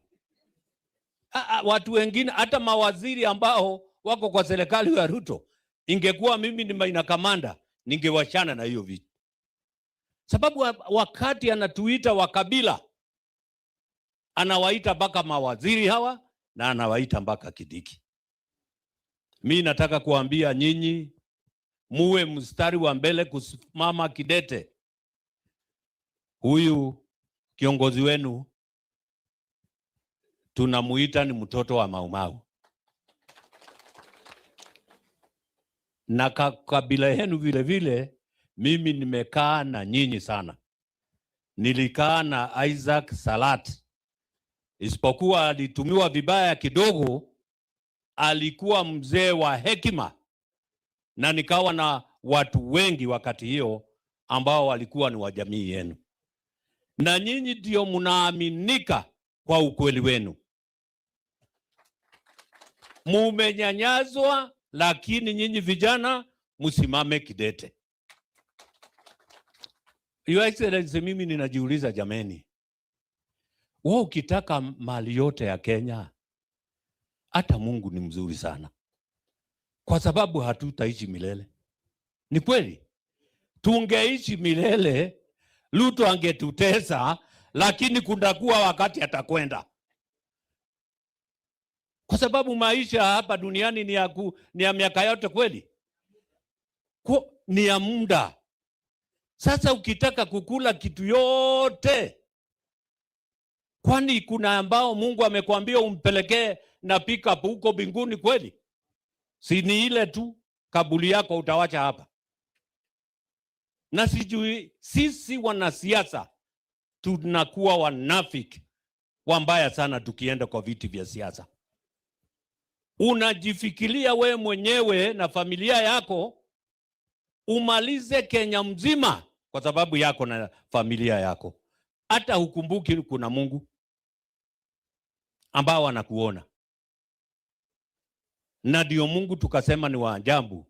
Hata utumie nguvu gani, hii injini ya kupita sio yako. Ni kupita, sote tunapita.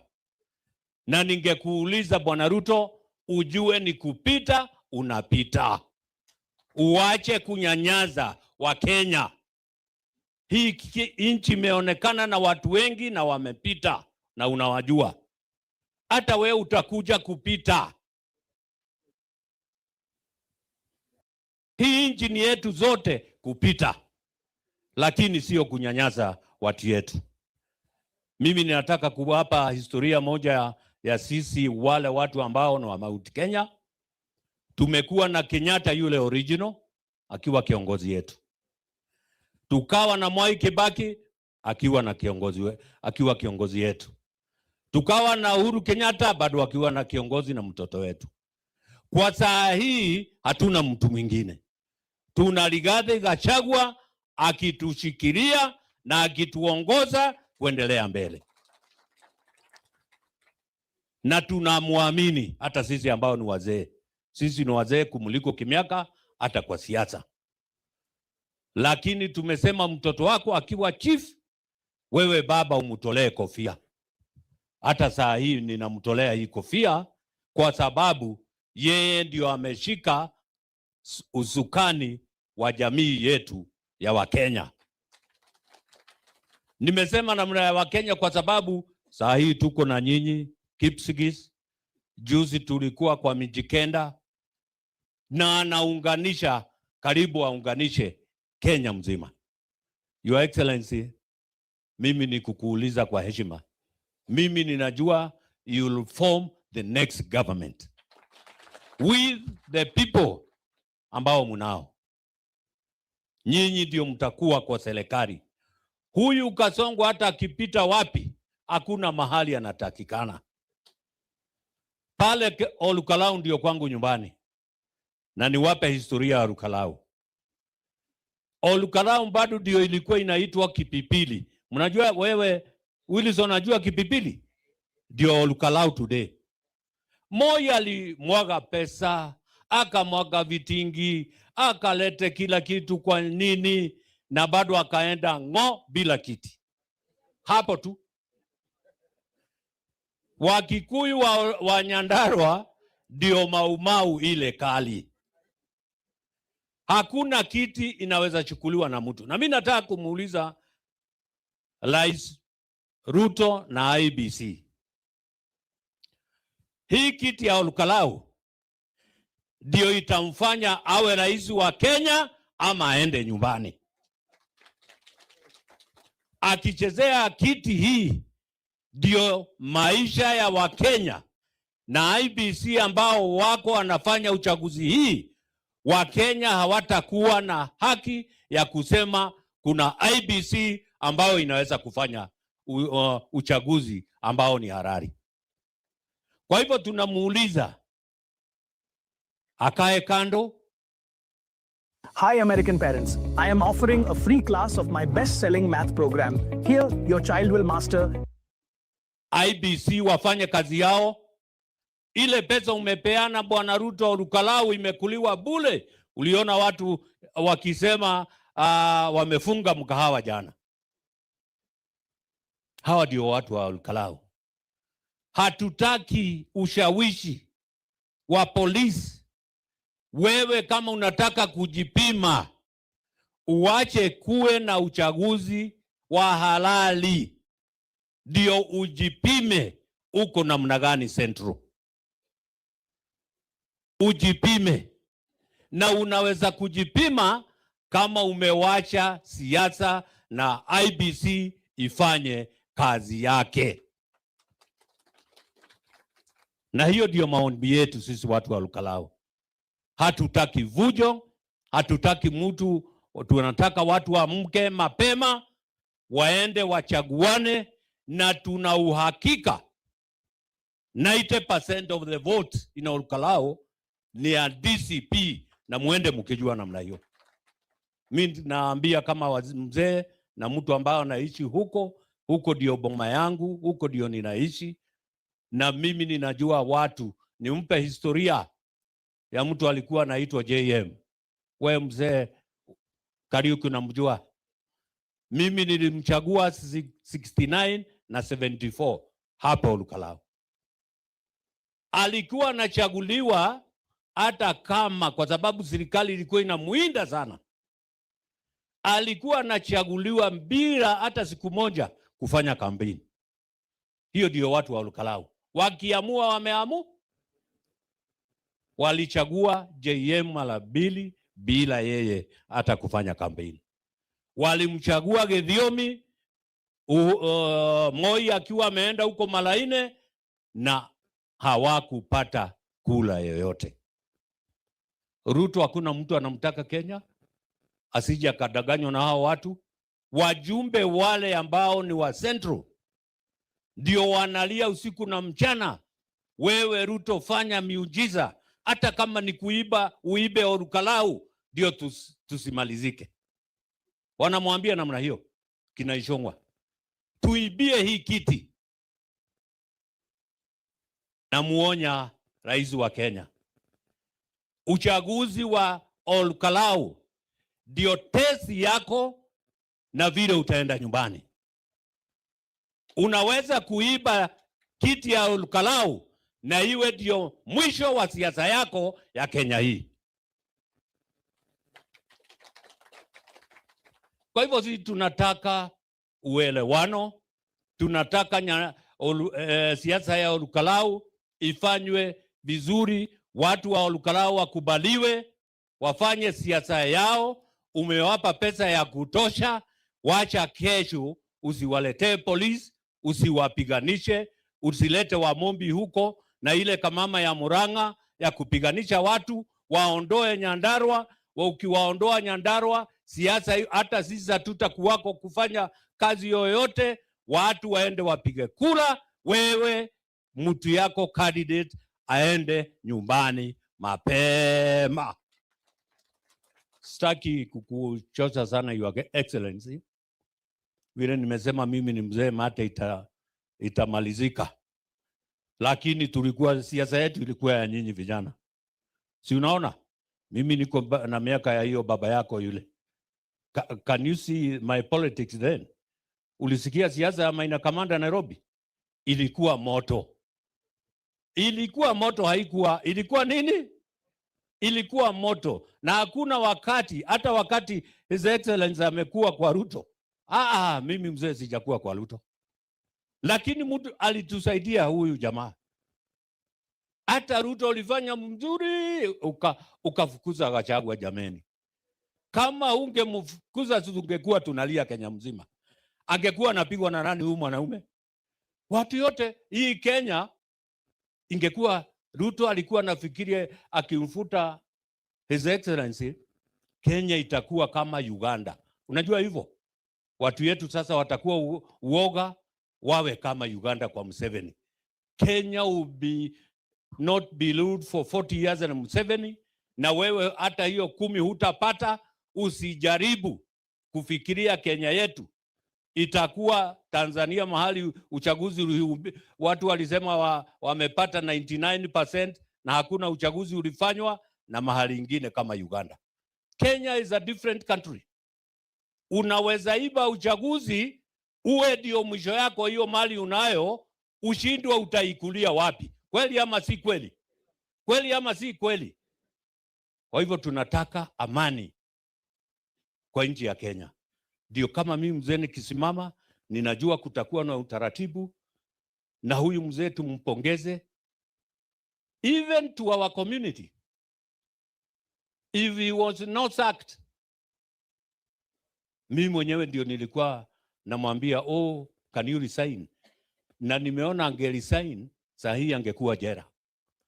Kwa sababu ile mambo yote alikuwa anawekelewa, si wangemsema ni ya ukweli. Si basi nikulete anti-corruption nimeupeleke kotini. Kwa hivyo mambo ya kwenyu Amulu Dikir, hata sikutaka akuje huko huyu mzee. Mimi mwenyewe kwa namuuliza, sasa hii nguvu yako uzitumie huko, hata kula moja tuwezi pata. Mimi nataka kuwatolea kofia nyinyi. 10,000 votes, 10,800. Hiyo ni wagwana.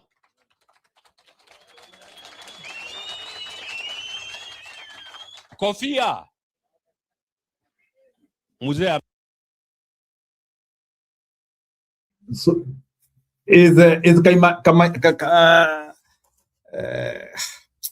Commander, is Maina Commander accepting that tulipata kura 10,000 ama tuliibiwa? 10,000 wapi? Si anaongea story ya Emuru wa Digil when anaambia sasa hii alikuwa anaongea hapo kwa nini the carriage. So nasikia sasa akisema 10,000. So like he is appreciating those votes. Ile swali nauliza, hiyo ndio ile kura tulipigiwa ama it was a shambolic election, the whole of it? Alafu he's so outdated. Yani hii siasa inachosha Njiru. Praising people, praising their names mzee. Yani it's so tiresome. Yeah. Hawa wazee no wonder wanabo Gen Z. Yani they are so outdated. Yani hawana points. Yeah. Wacha niwaekee encouragement hapa kabla ya tufunge show kwa wale watu wanaogopa. Julia, uko na uoga? Hapana, today I'm stress free. The more you rehearse the worst case scenario in your mind, the more your nervous system believes it's real. And when your brain believes the threat is real, it floods your body with signals to retreat. Heart racing, breath shallow, muscles tense. Suddenly you're not living in the present. You're imprisoned in a future that hasn't even happened. And in that state, even the smallest step forward feels impossible. But here's the breakthrough. If fear is built by repetition, so is confidence. If fear is a story, you can tell a better one. One where you speak and you're heard, one where you leap and you land, one where you fail and rise anyway. Because the truth is, the mind can't tell the difference between imagination and memory. If you can visualize defeat, you can visualize victory. If you can rehearse disaster, you can also rehearse domination. This is the battlefield. Not out there, but in here. And the moment you stop accepting fear's script and start rewriting it, you take back control. You don't have to feel brave to act brave. You don't have to feel certain to move forward. You just have to stop giving fear the mic, because the voice in your head is powerful, but it doesn't always tell the truth. And the biggest lie it tells is that fear is your limit. It's not. It's your signal. It's the flag that says you're standing at the edge of your growth. And what happens next? That's up to you. Fear grows in the dark, in silence, in avoidance. The more you run from it, the bigger it gets.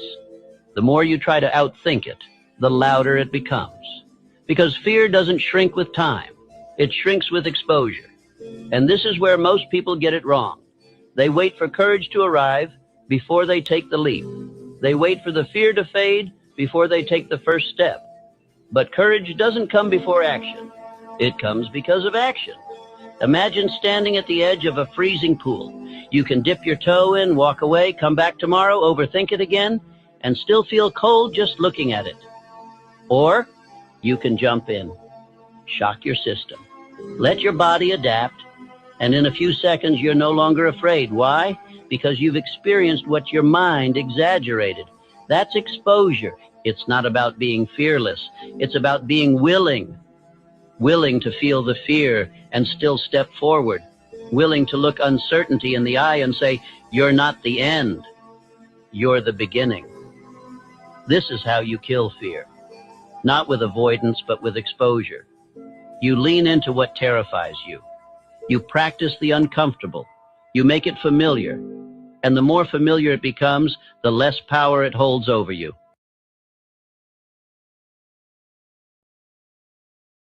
Jiru, before useme kitu, I used to, nikiwa Kenya, niko na mahali nilikuwa naenda kanisa, na kajia kuya kanisa kuwa na matope, kakashimo. Sasa ilikuanga nawacha gari yangu huko kwa maduka. Juu nilikopanga kukwama. Unaona? Na many times nilijiambianga nitajipata nimeingia kwa hiyo mitaro. Iko hapo. Siku moja nikabeba wamama wenzangu walikuwa wanono na hawakutaka kushuka. Na hapo kanjia ilikuwa aidha ukiwa pale juu you can survive and pass. Lakini ukikubali kusukuma na magari mengine uingie kwa mtaro, utajipata kwa mtaro. Hiyo ndio siku nilijiambia the best way of overcoming this is to face it. Nikaamua kuendesha gari kwa hiyo kanjia. Na mimi somehow mimi mang'aa nikakatalia. Unaona the barabara zinakuwa zimeinuka pale juu zinateremka chini. Nikakatalia pale juu. So I forced the other motorists to avoid me and drive in the trenches. That is how I overcame my fear of driving along that road. Since then, sikuogopa kuendesha gari hapo. So that man is right. The best way of overcoming fear is to face what you fear most. The other thing I want to tell people wenye wako na imani kwamba kama yangu, fear comes from the devil and faith comes from God. If you read the Bible, it is mentioned 365 times, do not fear because I'm with you. 365 times. Those who read the Bible, watu wa Biblia mwende mresearch hiyo story nimewaambia. The last thing ningewaambia kwamba those who believe in God and they know the devil exists, the devil never knows. Hajuangi what you are thinking until you tell him. He has never known what is in your mind, Jiru. If you are thinking when mgonjwa, he never knows. Mpaka umwambi, how unamwambiaje na mdomo yako? Ati kale ka ugonjwa kangu, kale ka mgongo kangu, kale sijui kangu. You start pronouncing your failure and your fear, and therefore he begins multiplying it in your mind, and physically you develop anxiety. Anxiety clicks in, adrenaline goes high, shoots up. Before long, you're going to high blood pressure na huku mgonjwa. Asante Jiru for that sharing.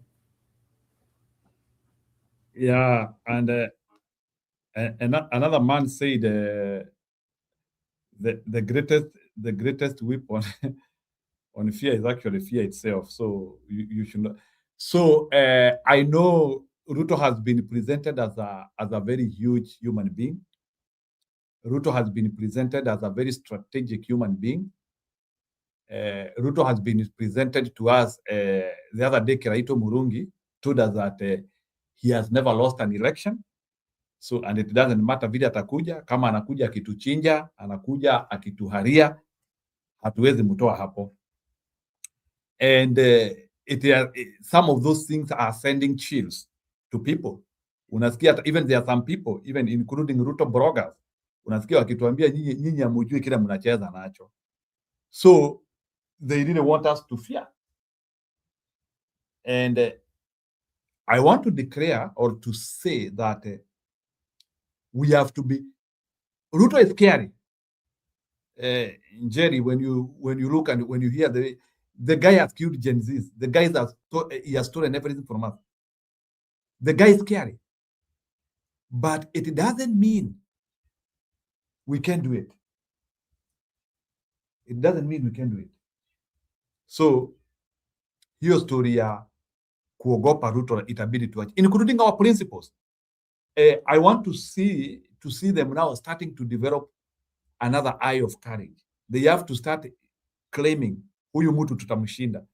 That is how foot soldiers are able to overrun a well-equipped and powerful military. Kuambia tutashinda.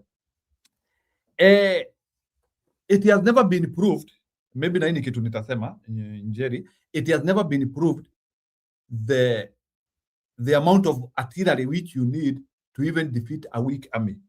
It has never been proved, because actually it has been proven that a courageous army can actually defeat a well-oiled, powerful, well-equipped artillery military.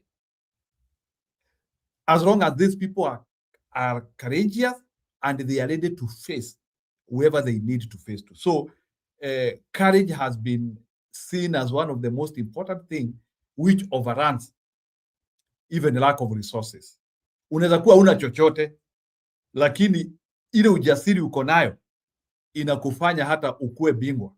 So that mentality that you can face a giant and win is what restores our lives. So we have to believe that we will defeat Ruto, and we are keeping on learning. Although I don't want us to learn with Olkarau, I want us to win the Olkarau. And in any case, Mungu atusaidie tushinde Olkarau. It now gives us a more strategic boost to do more, to plan more, and become effective in our strategy, because we have to do that. And now hoping that as well, we will now start ironing out distractions. Oh, Mama Mary anaitisha ring, kwacha nimpe. So we have to reduce distractions. We have to harmonize the communication, and we have to make sure that things are working right. And then our leaders have to learn how now to communicate and to cooperate. And now watupe sasa strategy ya kutoa Ruto sasa, because bado strategy ya kutoa Ruto tunataka. There is a lot of energy, there is a lot. Kuna watu wengi sana wanataka. I think after tomorrow they will figure out Njiru. Unaona, okay. Like what PK was saying, that if things go bad, if things go bad, you put your best foot forward. You don't look at things, you don't address things the way you always did. You have to change. If Vedokon cannot be trusted, then we have to try other ways of forcing him to be trusted. Na mimi ukikuja kwa akili yangu nitakwambia vitu yenye unaweza shtuka, kwa sababu hivyo ndio ningefanya. Unaona? Kama mtu hawezi aminika, basi lazima mlazimishe kuaminika. Liwalo liwe. So, another thing niseme hivi, in a general election, sidhani kama Ruto atasucceed kumobilize police vile na mobilize size. How many police do we have in Kenya? Ama he will hire his dogs to go to Olkarau, to go to wherever. What we need even to look forward to look at in a general election, let's say we cannot mobilize the police, he cannot mobilize those people. But then we need to now look at where anaweza iba kura kama Coast Province. We need to be aware that probably he will not be able to mobilize numbers in Mount Kenya region, in Ukambani, in Pegine Nyanza, Kisii, and hoping that Sifuna will be one of us, probably in West in Western Kenya, okay? But then we need to know that he can try and mobilize numbers in Noah Rift and Coast. Sasa tutamzuia aje huko? You know, we should be looking at that. How shall we prevent him from even getting 30% in those regions, in Coast, in Noah Rift? So that is what we need to look at. And also, Julius, you said it, and also we have also to learn how to detonate his propaganda. That's also, we also need now foot soldiers to be neutralizing Ruto propaganda, because I have realized as well, Ruto has deployed so many people about propaganda.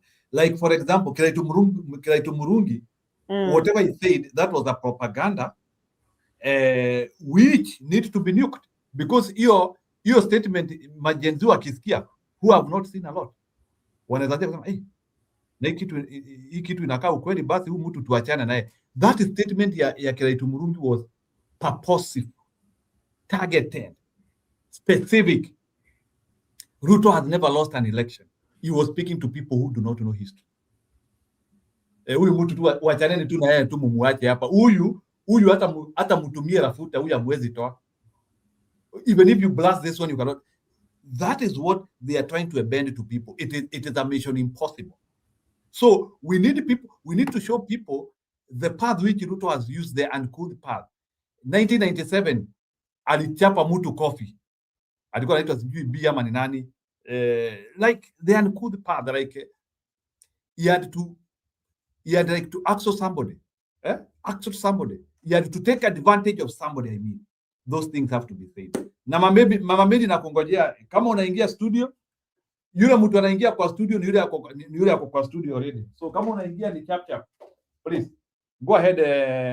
Jerry, if you wanted to react on something.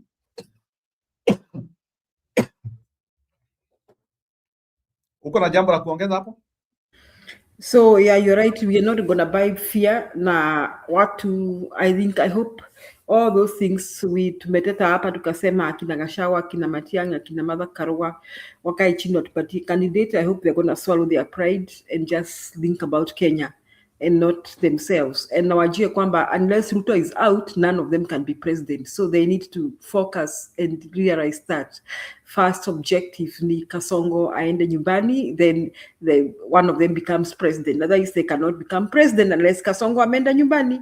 That's it. Naona Mama Mary ameingia. Karibu Mama Mary, habari za siku mingi?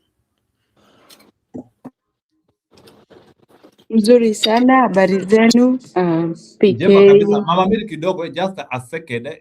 Okay. Anne is saying that in Olkarau ni mavuvuzera na whistles which are going there. Amen. So watu watokezee na wapige kura kabisa. Go ahead, Mama Mary. Thank you. Nawasalimia wote, PK, Julia, long time, Njiro. Nasalimia watu wetu pahali popote wako kwa comment section, and everybody who is listening to us. It's a very good motion that we have tonight, the way we are seeing things happening in our country, which is very unheard of. Things that are really getting worse and worse every day. And we wonder why it should be getting worse day by day while we are being told, nataka kuweka Wakenya pamoja, nataka Kenya iwe mzuri, nataka Kenya iwe Singapore. Why should you fight the people you are telling that you want to change Kenya to be Singapore? Why are you fighting them? Why don't you give them their leeway to air out what they think so that you can correct your mistakes? So this is a lie, a big lie to us, and we are used to lies from this guy, and we should not be lied anymore. Na watu waangalie sana na wawe macho kwa huyu mtu. You know, we are fighting a very, very large and wide war. Tuko na mambo mingi sana imefanyika Kenya within a very short time. We have got all these things going on because of Kasongo. who has no respect of Kenya at all. Kasongo has no belief that he is going to develop this country. He just wants to dismantle and make it worse for the people of Kenya. And that's why I urge and ask Kenyans, look in a bigger way that Kasongo is not for Kenya. He is there for other people. And I want to put this, to relate this to people. Think about the people who have come to our country, billionaires, people with big money. Na hawa watu wameingia kwa njia ambayo si halali. Because I would say there are so many things that have been happening in Kenya besides what we are talking about Olkarau. There are other things which are very serious in our country that are happening. Watu ambapo tunaumizwa kisiri na watu itakuja kulipuka just one day. Why am I talking about this? We have got people who have come there just to do their business, dubious business. But because we have a dubious government, that is why they have been allowed to do whatever they want to do. Muangalie muone, kuna vitengo mingi sana huko zimefanywa kwa nchi zetu, kwa nchi yetu. Sielewi kama mimi binafsi ni kurudishwa, tunarudishwa pahali tulitoka ama ni nini inaendelea. Without talking about any politics, are we serious that we are not seeing all these things happening in our country? Watu ambao wameingia kwa nchi ambao wamenyamaza, they are not talking. Sisi ndio tunapigana tu hapa juu. But there is, kuna kiini ya shida ya nchi yetu. Kuna shida kubwa sana. Hata tutakapomalizana na huyu mtu, there are other issues that are really serious in our country. Na nasema hivyo kwa nini? Kuna watu wamekuja huko, wamepewa mashamba, waendeleze kazi zao. Whereby, my question is, who gave these people ruhusa ya kuwa watamiliki nchi yetu? Ni kwa nini wamiliki nchi yetu bila hata sisi kuhusishwa? Because they will be our neighbors. And maybe they will be doing dubious things that can, destroy our lives. Those are things that I'm thinking about. And I become so serious that ninafikiria maisha ya watu wetu itakuwa aje. As a lay person, just the way I am, I feel bad when I know that someone somewhere, an innocent Kenyan, will be destroyed by people who are coming in our country. Hiyo mjadala haijawahi kuongelewa na hawa opposition. Hawajawahi kutaja hata kidogo tu. Warushe tu kitu kidogo hivi ndio watu waanze kuelewa what is going on. They are just talking about politics. But there is a major problem. Hawa watu wamekuja hapo wamenyamaza because they know there is the person who will be defending them. Watu wanapewa immunity in a country. How about that? Immunity. Hata akifanya chochote, nobody can ask them where they come from. They cannot do that. They cannot be given immunity. Why are we giving people immunity? Enemies. These are big enemies. Very dangerous. Na ninafikiri Kasongo is really depending on these people. Na hizi pesa mnapewa wananchi wa Kenya wetu. Mimi nauliza, okay, mtapewa pesa, mfikiri shida imeisha, ama mtapewa pesa mtakataa, ama mtachukua na you don't follow what that money is buying. That is okay. But on the other side, tuko na hiyo shida ambayo kuna watu ambao wako kwa hiyo nchi ambao hawataki kungatuliwa. So they will be defending and helping this Kasongo to continue doing evil things on us. Is it going to be discussed? Are these people being put it, let's say, people should start asking, why are these people here?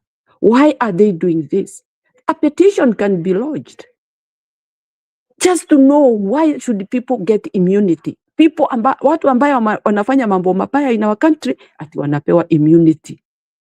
Ni nchi gani hiyo watu wanapewa immunity ati wasiguzwe na mtu hata wakifanya nini? Those are the people who will change their mind after things go wrong.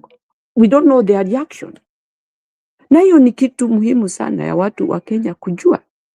Tunataka kujua hawa watu wanafanya nini. Anybody who comes, kwani nyumba 10 walikuwa waangalie tu wa Kenya? They need to angalia hata hao watu ambao wamekuja, watuambie ni nini wanafanya, ni nini wanaendelesha huko Kenya. Isiwe ni mambo ambayo wanakoroga alafu baadaye wakitoroka tunaachwa na msiba. We don't want that. Kwa hivyo mimi ndio nilikuwa nafikiri Kenyans, we should think wide. Olkarau, it will come and pass. What else? It will come and pass. Either tutashinda ama tushindwe. Lakini what is next? Tutaendelea kupiga tukelele. I'm very sad with all this that is happening in our country. I get so emotional because ukisikia mambo yale mnafanyiwa na watu wageni, na msikia wako na nguvu kuliko nyinyi na nyinyi ndio wenye inchi, you just feel so bad. Kwa hivyo mimi nataka kusikia Gachagua atupee mjadala wa kutueleza hawa watu ambao wanaingia huko, because you are getting the intelligence. Wanaingia kwa njia gani? Wanakuja kufanya nini? What are they after? And we should be knowing them where they are anytime, because it is our country. It is our national country that we want to know each and everything happening. It's our right. Now that right cannot be taken away or literally taken easy. Ati kwa sababu hao ni watu tu wamekuja wanafanya biashara. Tunataka kujua wanafanya biashara gani, na msimamo wao ni gani, na ni nini wameleta, na ni nini wanataka, na ni nani amewaleta, because we want to know our security, where it stands. Kumekuja majambazi kwa nchi yetu ambao wanafanya maovu nchi zao na wamekaa kwa nchi zetu, kwa nchi yetu. How comes these people have been given leeway of staying in our country just comfortably, even more than a Kenyan? These things has to be discussed. Na lazima ziletwe kwa hewa, ziletwe juu ndio tuelewe ni nini inaendelea, because we will be fighting Kasongo and we have got a big war to fight on ya wageni ambao wameingia nchi yetu. Tukitoa Kasongo na tuko na hao Masudanese wako kwa nchi yetu, what are they going to do to us? These are enemies. Tuko na hao wazungu wameingia kwa nchi yetu. Are we being colonized second time? Ruto hakuwa hapo saa ile kulikuwa uhuru ukipiganiwa. Hakuwa hapo. Amekuta nchi ambayo imesimama, nchi ambayo inastahili kuendeshwa na kuwa developed as from where he found it. Afanye development zaidi ya vile ilikuwa, lakini huwezi kuturudisha nyuma hali tulitoka. Huo ni uchungu mwingi sana tutabeba. And so for me, I want to see our lawyers petitioning these people who have immunity, kwa sababu hakuna mtu anaweza pewa immunity kwa nchi ya wenyewe. Na anapewa na nani? It was not publicized. Hatukufanya public participation. Ndio iwe kweli tumekubaliana wapewe immunity. Immunity kutoka wapi? Me, that is my biggest question. Unapewa immunity ndio uendelee kufanya nini kwa nchi ya wenyewe? What can't you do when you are given immunity? Na kwa nini wanapewa immunity? Are they evil people? Are they enemies? Are they illegally in Kenya?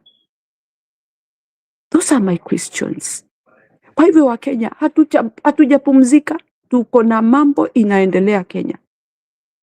Mashamba inanyakuliwa, inapewa watu ambao si rafiki zetu.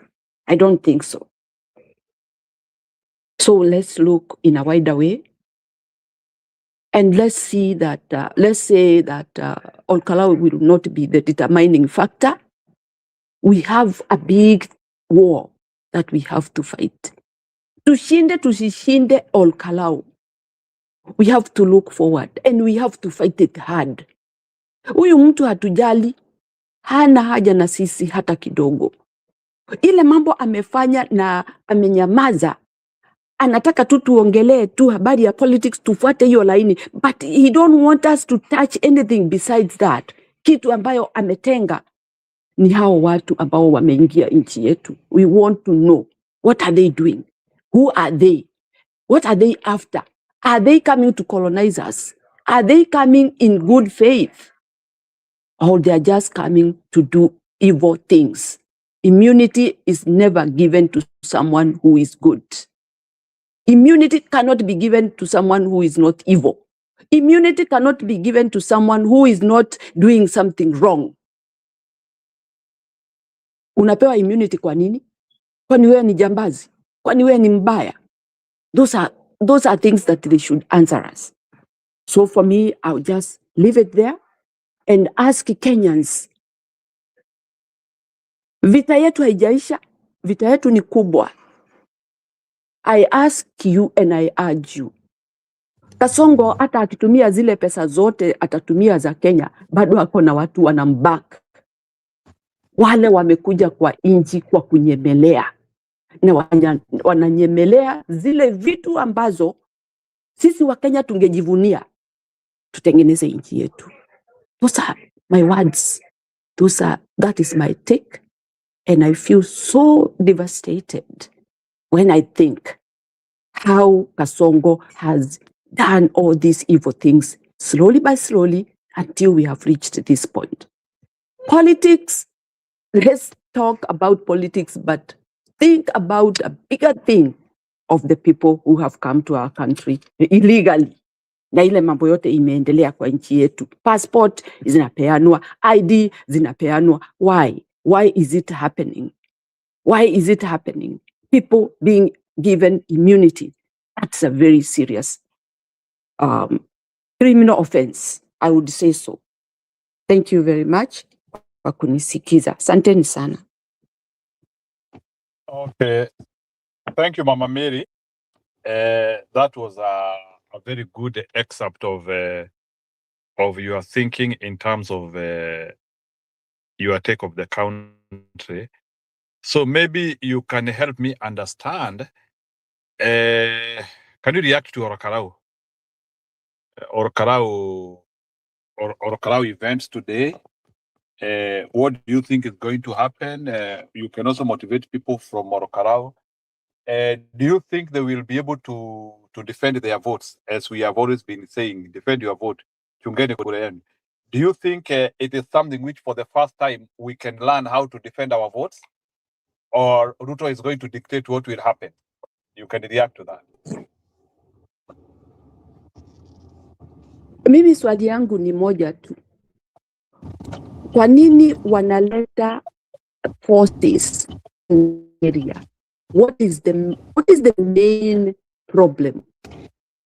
Tumesikia Gachagua akisema watu wa Olkarau they don't fight. Hata wale aspirants wao wenyewe watofauti, different parties, they are not fighting.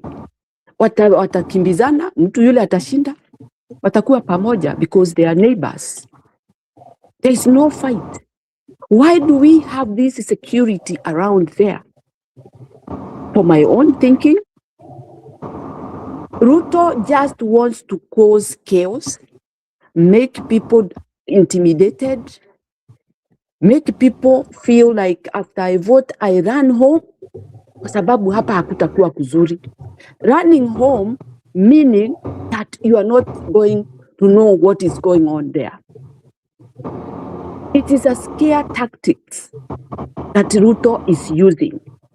And I think it is so sad, anatumia au majeshi wote kuwa area hiyo, ati ndio watu waone, na anawaleta wazi watu waone. Wanaleta hiyo trucks, cannon. Do you think watu ni security wamepeleka ama ni kuogopesha watu, wanataka kuogopesha ama wanaenda kupiga watu? What do you think it is the target of Ruto wakati anaoneshana mpaka ile magari Mariamu ile inabeba maji?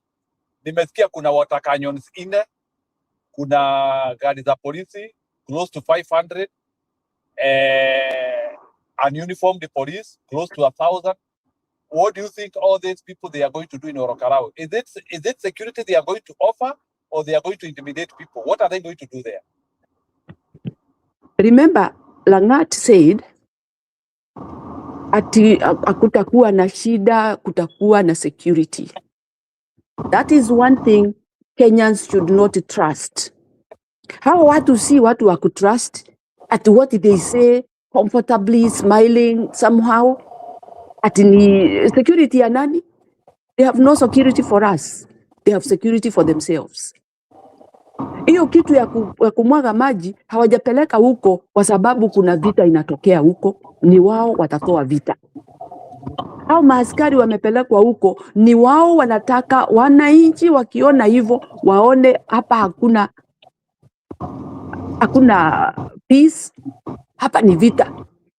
Na kwa hivyo kuna wananchi wengine, let's say for example old people, they might decide not to go to vote because watasema sasa ikitokea hiyo vita mimi nitakuwa wapi? It is very bad to alarm people where there is no war, alafu mnaleta hizo mambo ya kuonyeshana hizo mauniform huko na hiyo matraki ya maji. It is very bad. That is intimidation. But I hope Olkarau people just go and vote. Let's see what will be the outcome. Because people cannot just go start fighting with the army, with those people who have been brought there with guns. Because we have witnessed the people being shot and killed. What is going to happen is that Ruto wants to intimidate the people, and he is scared of him losing Olkarau, and so he will do all he can to make sure that people don't participate. And that is the main aim. Na Lang'ati hakusema hivyo ati kwa sababu anawapenda. Hakusema hivyo ati kwa sababu he is serious about the security. Nothing. There is no security there. Security ni yao. Ndio wafanya ile mambo maovu watafanya. Epicon, either awe mtu mzuri ama awe Chebukati wa pili. That's all we can say. Because those people are organized to do the much they can, the evil they can. It's not a good thing. It's evil that has been planned. Mi naombea watu wa Olkarau, we enda piga kura yako as much as you can. Wacha tuone matokeo, because we will know definitely what Ruto was after. We may fight, we may decide to fight, but we will lose our people. I don't know. Me, I don't like to see people die. I know we can fight our way, but the only way we can fight is for people to go vote. Let's see what will be the outcome. Mimi sisemi watu, mimi sitaki watu wapigane, because this war will be too much. And we haven't gone halfway. We have got a year to go. We want to, I would say, I don't know, Jiro. I feel so bad, because as a president of the country, should let people at that location, that is a small location. It is just a minute part of the country that should be given the right of doing what, to exercise their rights. Then we see where we stand. But if this is how he is going to do it, then tuanze kujitayarisha kwa mambo ya coming election. Kwa sababu sasa tutajua we are being fought from all corners by this government. Mimi hiyo ndio nitasema, Njiro, but I encourage watu wa Olkarau, and then muweke kura zenu. Wewe enda piga kura yako, ondoka. We will see and we will understand. In fact, the environment will tell us what has happened. Hatutaki watu kupoteza maisha. Mimi hivyo ndivyo nitasema, Jiro. Okay, sawa. So based on what you see, preparation ya uchaguzi, do you think we can fight it, or you have said you don't recommend watu waende wapigane, but do you think we can stand against government intimidation in reference to what was done? Because wanalipaa kipipiri sana, the kipipiri of Moi. So can we stand against the government and win this election, even with all this scare they are bringing? You see, Jiro, Kipipiri, we have come to learn. I didn't even know that is how it went for Moi. And that is the same way it will go for Ruto. Moi was rejected after kupeleka hata vikingi ya stima, to the extent some people are saying that ilibidi hata Moi aende aseme hizo vikingi zitolewe. So niyo script ya Moi. Kipipiri people rejected Moi. The only difference with Moi and Ruto is that I think wizi ya Moi, hata kama Moi alikuanga naiba kura, wizi yake ilikuanga a bit amateur. So we hope that Olkarau people will can stand against a big steal which Ruto might want to do tonight or today. Jiro, through the environment that we have seen and what the actions Olkarau people have reacted in so many different things, it's all gone. Not to the government. Olkarau people have won. That environment can tell us that Olkarau people have won. And there's no question about that. The biggest question or the biggest thing that is going to happen to this Olkarau, hii mambo yote Ruto amepanga na amepanga kabisa vile ataiba kura. Na hata iba kwa sababu watu wamepiga kura ati zimekaribiana. Hakuna kitu kama hiyo. Kura zitakuwa nyingi sana, landslide kwa upande wa DCP. Lakini sasa Ruto, he want to prove his point, ati yeye hawezi kushindwa. And that is where we are seeing it is total bad stuff that Ruto has become a president of our country. Kwa sababu mtu asiyekubali kushindwa si mshindani. That means yeye atakuwa hiyo ndio mtindo atafanya. But we have our way to fight the next election that is coming. But Olkarau people, nyinyi endeni mpige kura. Pigeni kura. And we will come to understand what did we do and how did we go wrong. Lakini mambo ya kwenda ati kupigana na wao ati ndio, I don't know, I will not support habari ya kwenda ati wakatalie huko ati wanataka kujua kura zao. Maybe there are people who are ready to fight that. I pray for them, for their safety. But what Ruto is doing is totally showing that he knows he has lost it. He has lost it terribly. Lakini ni yule mtu ambaye anajifika kifua, which we know that is how he is. And all these by-elections he has not won. He has been using those forces. Ni nani huyo anaweza peleka wabunge wote kwa one location wakae huko wakifanya hizo vituko zote? Wananchi wanakataa na bado mnawaforce wakuwe na hizo vitu. Wananchi wanarudisha vitu kwenu, hamuoni aibu hata kidogo. You should stop this rubbish. Ruto ought to know that we are not fools. We know Olkarau is gone and he is not winning. But because he want to use force, wananchi wa Kenya wataumia hata ikiwa atachukua kwa nguvu, because you can even fight Ruto and still he force himself in. What are we going to do?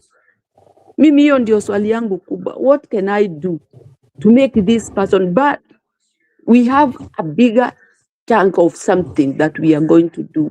Let's save our our life for this time. Let's mean business to fight the particular serious war about the coming election. Hii tunajua tumewin in our minds, in our soul, in anything tumewin Olkarau, lakini anataka kuwa yeye ndiye ameshinda. Now, how can we fight all this? This is a small, kama vile tu Julia amesema, how many police will he have in the whole country when we go for election? How many? How many police? Tulihesabu wakati mwingine tukaona askari moja Polisi sijui Kenya ako ni na 300,000. Mama Mary. Yes. Polisi Kenya wanakuanga 100,000. Now you take our number divided by 3,000. How many people does one police stand for? Yes, Mama Mary ni kama Stone PK anaitana, hebu tusikie anasema nini. Go ahead, Stone PK unasema? Nataka kuwaokoa, naona you guys are stuck. Mnazunguka, mnafanya kama mbiro hilo, mnazunguka. Go ahead. You are going around on the same spot. Ruto amewapatia kitu eh? Sasa kama wewe ulituacha sasa hapa kwa show, sasa sisi tuna sasa wewe sasa Stone PK sasa you want Ann to thunder on me. Unaanzia kusema Ruto ametupia kitu. Sasa wewe si umeanzia kupea Ann foda. Nasema si kupewa pesa, kuna Muthaiga amewanukishia, ile amenukishia kila mtu huko. There is something he's smoking people with. Because sasa Mama Mary habari gani? Long time. Long time, PK.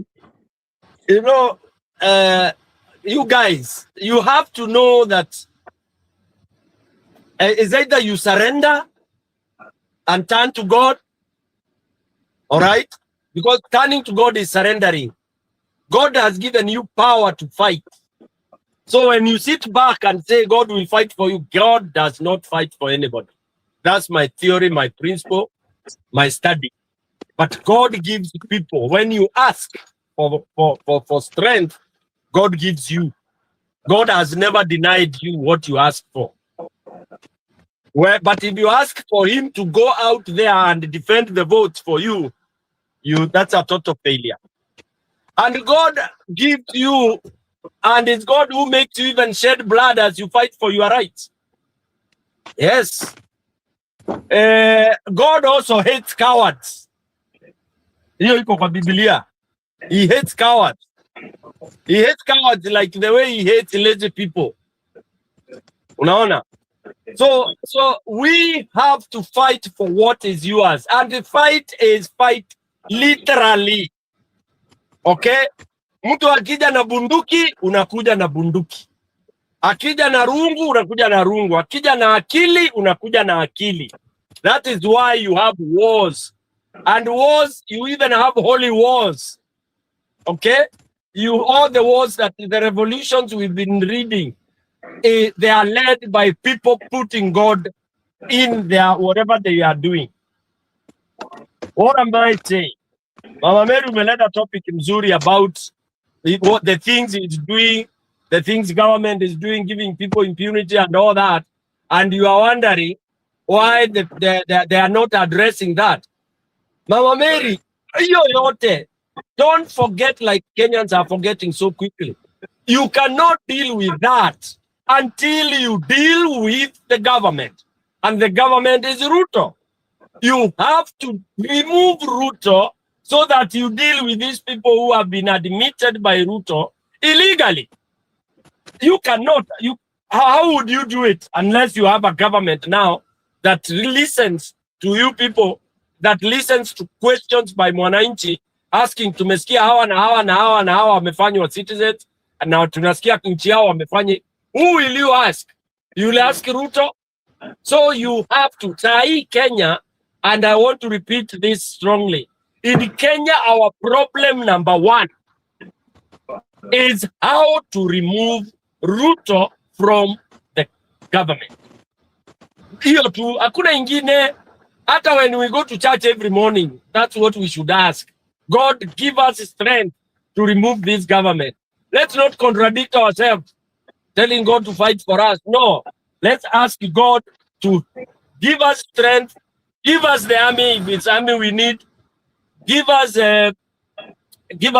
Give us whatever he can give us so that we remove this government. Now, we remove this government by beginning to demonstrate in some of these areas, like now the Olkaraus and all that. All right? Now, he has adopted the methodology, which we have learned very well, that he will intimidate people, he will come beat people, because in Mbere people are beaten, in Malava people are beaten. So if we are fearing to be beaten, then we should forget about going for the election and let him do whatever he wants. Meaning, we succumb. Okay? So for me, for people fighting for it. All right? Because if now we tell Ruto that, okay, sasa, because we have to shinda tu, why shinda, but then let's not even get out. We do like what Gachagua had said earlier. Yeye si wa maandamano, kwa hivyo sisi si wa maandamano, na kwa hivyo tusidefend kura, tukae nyumbani. Don't even go to vote. Because why are you voting for you to be told you never won? Why? Unataka kumera, and your kumera will not count. So we have only two options. It's either we vote massively and resist any attempts, or we just tuachane nayo. But fortunately, hatuwezi achana nayo because watu wametokea. So kama watu wametokea, then let them defend it. That's my take. There is nothing else we can do in that country before we remove the UDA government. Whether what or what. Because the inlet, the opening to our country, whatever has made us open, we have opened wide. It is the leadership that has done all those evils we are talking about. So other debates, other discussions about economies, about hizi ma lectures zingine tunapewa huko na akina watu kama akina Didi Nyoro and all, for me they are all nonsense. They are all rubbish. It's a waste of time. Okay? We know the problem, the cause of the problem. Mimi for even I think zinaletwa na wale wana support Ruto as a diversionary or anesthesia for us to remain calm as we get lectured, yet they are still governing. They are ruling. All right? Yeah. Ruto knows he will not be voted for, but does he care? He will do what he does. All what he wants is just to be pronounced he has won. That's it. Lastly, hii swali watu wanaulizana, Njiru na mwaongea sana kwa program kila siku, hata opposition wengine wanaongea. Some know, others don't know the answer. Ati how will Ruto polisi wake atamwaga polisi Kenya mzima namna gani? I had you calculating those numbers. My dear, mumepeleka wapi story zile muliambiwa that watu wanatoka nje? They'll come, and they have always come. They are all over. They come. They came in Bomas. They came during Uko Western. Why are we rhetoricing? And we have seen and we have heard. You are calculating numbers. What numbers? You will get another 200, maybe 180,000 people. Okay? And for these people, because they are so violent, you need very few in a constituency. Na watu wanakuwa shut down kabisa. You saw Mbere, in one area, one Subaru, inazunguka hivi kipiga masairen na ikigonga watu wawili watatu scatter. You scatter a whole polling station. Yeah? So it is doable. Ruto will be able to do that thing. But we have to prevent. It's better prevention than trying to cure. Ati tukiambiwa he will not manage all the polling stations. How about the system? What have we done with the system? I know we've been told, there is no way you can steal the votes. They will be counted at the polling station and all that. We know that. It has been happening. But then how come Ruto still pronounced and his candidates are pronounced, yet you are saying the votes will be counted at the polling station? If a small place like Mbere, votes ambazo zile zimehesabiwa na zimewekwa kwa mlango, si ndio zile zilirudi kuannouncewa. What makes you think you cannot multiply that by 290 constituencies? Mimi, what I'm trying to tell people is that tuko mahali papaya. And it's better to think for hardball I know people, we don't want thinking hard. We have to think hard. Hiyo shida. Na Njiro ulicheza hiyo clip umecheza. You're about to fear and all that.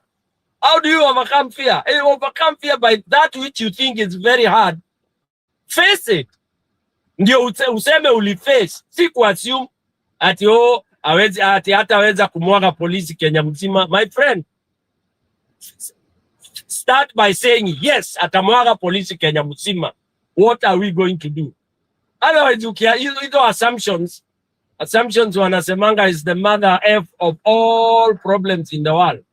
Yeah, you assume you are two pilots in a plane. You assume the other one alikuwa amecheki, the plane crashes. All right. So assumption should not be there. It is to design, ideate on what you think will happen.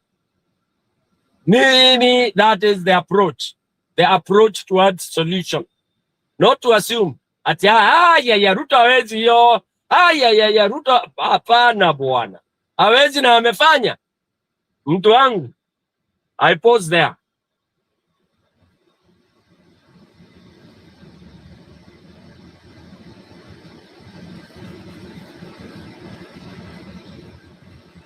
Mr. Njiru, back to you.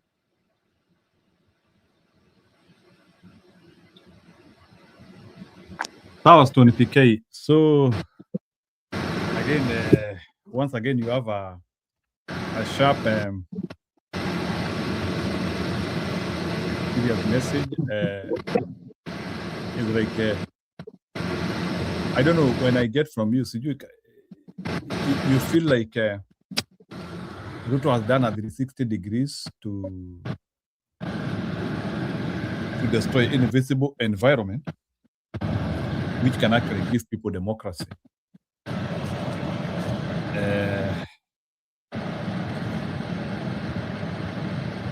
So, Bwana Stone, nikuulize kama, although leo you have reacted, you have said that pia Ruto anaweza tupea this win so that itupumbaze. So, as per the conditions are, you feel there's no any election which can be done in Kenya, like a general election in Kimuzima, and we get Ruto out of power through an election. Yes, through this conditions mainly. Yeah, is that you are saying? Yeah, that's what I'm saying. With IBC as it is, we have to get a resistant IBC that will swear it wants to put Kenya back to where it's supposed to be. An election body that will be with, to be with Mwananchi is not that you are biased, Njiru. This is another thing I want people to understand. When we say you are with Mwananchi, what are you saying? You are just going to do what is right. Your principle psychology of what is right is one of the simplest thing on earth, to do what is right. It is just a committee or a group of people totally committed to make sure that Kenya goes back to what is right. We need very strong patriotic whatever. And we have them in Kenya, but they are not given chance to do that. Remember, we even had the likes of Maraga, for example. We never, ever imagined an election can be annulled. And people don't accolade Maraga for that. Ujue wa Kenya sisi tuna shida yetu tena mbaya mbovu. Mnasema Maraga, yani we assume, we took for granted. Up to now, Njiru, I can tell you, Kenyans don't recognize how monumental that decision was from that man from Kisii. My friend, it was iconic. But look at how people have rubbished it. Nobody looks as if it was one of the very, very iconic thing that has happened in this world. Nullification, because he thought and he felt he had to do what is right for the country. So we have men and women who can do that.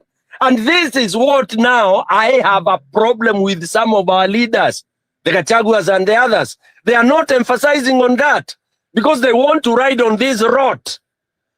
This is what, Njiru, I think you guys, us here who are deep analysts, tuachane na hii wave hii ya kubebwa hii ufala ya kina Gachagua. We should see the rubbish they are hiding. They want to ride in this, and I keep on saying, because they will sit on the table, and wataanza kuambiwa wewe yako hii ile Uhuru alikuwa anasema na wanyamaze. Remember tumesema earlier on the program, tutakuja tukianza kuambiwa Biblia ilisema, Mungu alituambia, huyu Ruto pia ni Mkenya, na sisi pia ni Wakenya, watoto wetu wasimwage damu. Hata Mama Mary ameanza hiyo pia, watoto wasimwage damu, walifanye. Sasa tukianza hiyo na watoto wamemwaga damu tayari na wamekufa na tutakufa tena zaidi tena. Wao watu Mary amesema wamekuja, wengine wamekuja na madawa na mambo maajabu ajabu ambayo itatuua vibaya sana. When shall we get out of that cage? We do not know what we are talking about. All right? We do not know. It's worse that is happening. The people who have already taken land and they are going to be mining things 100%. That's killing the nation, killing the country. When the country gets colonized 100%, that is finished. Okay? So we are going to die even a bigger death than what we are talking about. Yeah? So I'm saying we cannot win unless we get a system that can bring in the Kenyans who will come and say, let us for once do the right thing. And we were given an example that yes, a Kenyan can stand. So 1, 2, 3, 4, 5, 6, 7 Kenyans wanaweza kusimama na waseme, can we have the right thing for the sake of this country which we call Kenya? If we love this, that should be the gospel coming from Akina Kalonzo and all that. Wakenya tafadhali, can we come? Let's have volunteers. Let us dismantle this IBC. Jiro, I want to ask you again and again, what is it that we are agreeing to proceed with this IBC and expect different results? Answer me that, or anybody. What is it we are seeing? And don't give me this idea that, police are rigging or sijui nini. Don't give me, those are tired ones. Just tell me, what good reason do we have that we can proceed with Ethocon and his team and get the results that we want? Or in other words, ile swali unajaribu kuniuliza ni how can Ruto employ people to get him out of power? Thank you for simplifying that. Yes. Yes. Unaniuliza, ngoja kidogo, nataka kukuuliza hiyo swali na kiembu ili uishike kabisa. Urambulia atiriri, ningi bandu ira atia mami ngate. Ate ukiandika Stone PK, we ni foreman na wewe ukani mumbute. Kanini? Put it in a very funny way. Can you imagine? That is it. That umepatia watu job wakuja wakupeleke home. Surely? Hata sisi, no wonder we are Kenyans. No wonder we are Kenyans. Yatina tunakaa hapa na hao leaders wetu wakisema tutokeleze. When we are many, Ruto will not be able to rig. Hata inaonekana hao leaders wetu hawajaelewa vile Ruto ana rig. Inaonekana wameadmit they had beaten. Wanashindwa. Gachagua aliadmit kule Narok, which also shocked me. I felt so deflated, you know. Alisema you need to see that Narok ni siku gani alikubali hata alikubali wewe, kwani umesahau? Alikubali bwana. Ndaenda chukua hata clip utaona. Alisema we put up a very strong fight. When you say umepigwa, umengolewa meno huko chini, unaanza kusema lakini mundu ucio no mbenyire ni toro ile na amekupiga una meno 6. Utakuwa sema huyo mtu anajua aje na wewe ndio uko chini kwa ground.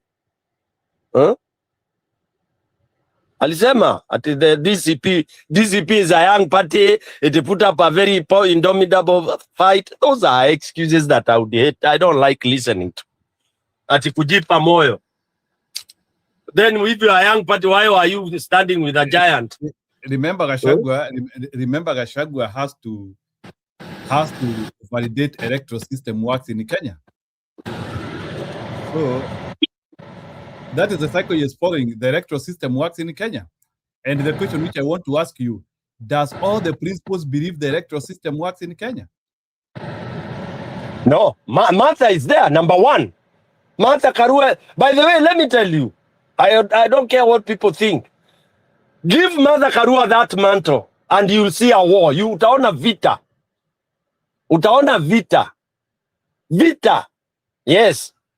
You will see what the results you want. Tell her to be the flag bearer, my friend. You will see the conditions that will zitaanza kukuja.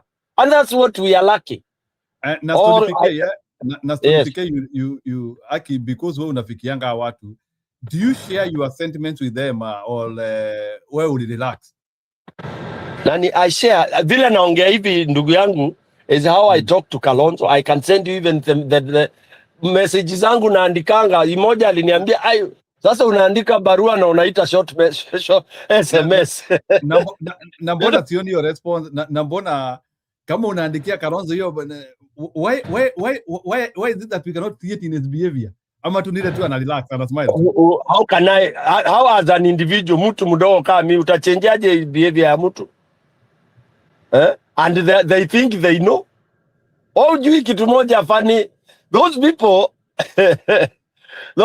they think until you are in a position to resist them and shout them down, that's when they recognize. But now they think they are on top there. They think they are delivering Kenya. And they are not. They are not. And they will not give you a chance to talk. And you cannot get do you know like DCP huwezi pata mic kama hujalipa pesa? Kuongea hapo na ukianza kuongea topic ianze kuwa unapewa 30 seconds. Salimia watu, salimia tu watu. DCP. Sasa what have you done? Haya, ukiita watu wa press sasa Son PK ni press gani nitaita? Other than just our YouTube talks, they can read, they can listen if they want. They don't want. You listen to all these meetings they go and tell me where you hear substance from. Wewe usikiza uone. Hakuna mahali hata hiyo mobilization ya wananchi, like there is no, a discussion like what now we are discussing. Somebody is given, actually very hard for people to be given 3 minutes. What can you explain to mwananchi na dakika moja? That's why wananchi hawajui mambo mingi sana. Tomakore, si unawaambia tu tuwakute hao watu. There is a shortcut of shortcut, Bwana Stone PK. Si unaambia wananchi, unaambia wananchi mimi dawa ya huyu mtu ni moja, kumkuta State House. Alafu na sasa wewe ndio lakini wewe ndio unasema hapana.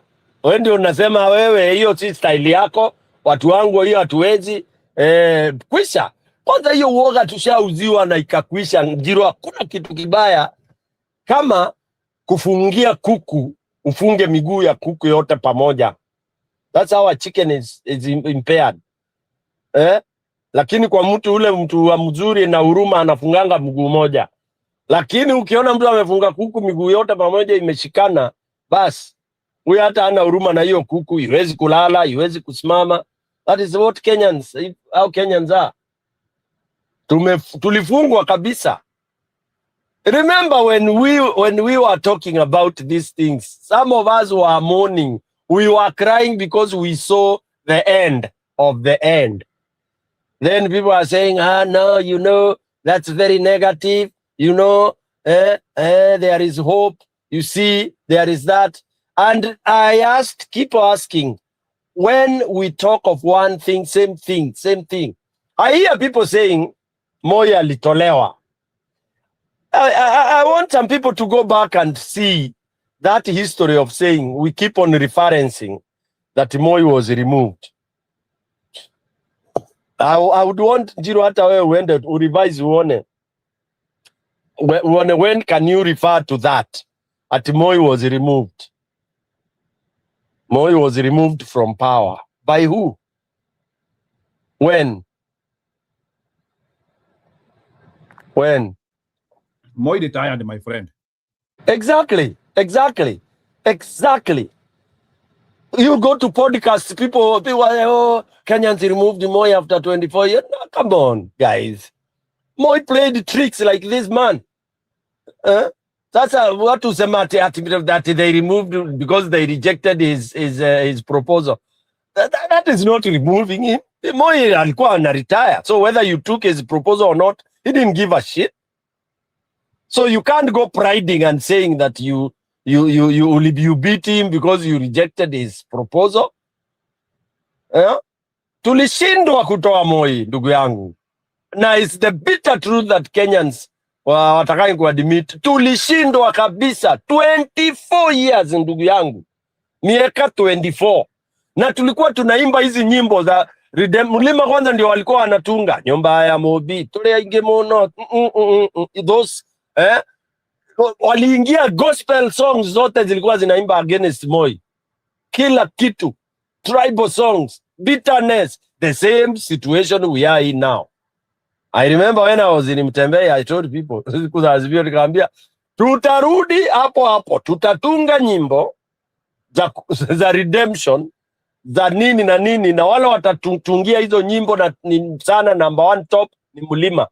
They are the best composers of those songs. Lamentations, kila kitu.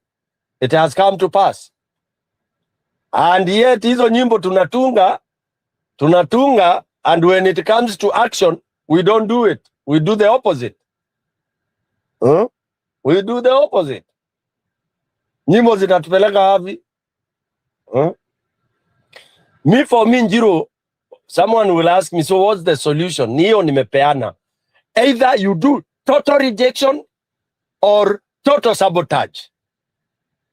You understand, Njiro?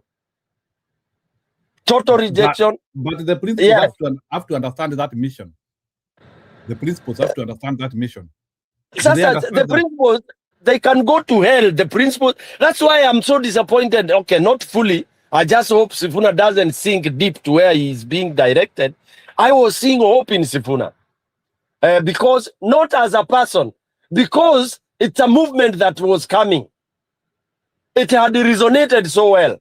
And it's a movement that you would say now, like what we are saying. One of them to say, na tufanye hivi na hivi, kana ingiana na kana tamba. We had a chance. Maybe we still have it. But I can tell you, the saboteurs are there when they see. Remember, even in the principle, it's not that they were so sweet when they saw how Linda Mwananchi came in. They were cold. Remember? Those of you who know how to analyze, they were cold about it. Being led by Gachagua. Chagua did not believe that there is somebody else who anajaza stadium ama mahali ingine. Na hiyo ndio inatumaliza hiyo. When we don't have that belief that this thing we are doing as a team, when we see and personalize it, we are finished. Hiyo jealousness. That is what is will not achieve results. Selfishness. Selfishness. Unaanza kudivert. Unaanza kuvilify. They are belittling Linda Mwananchi.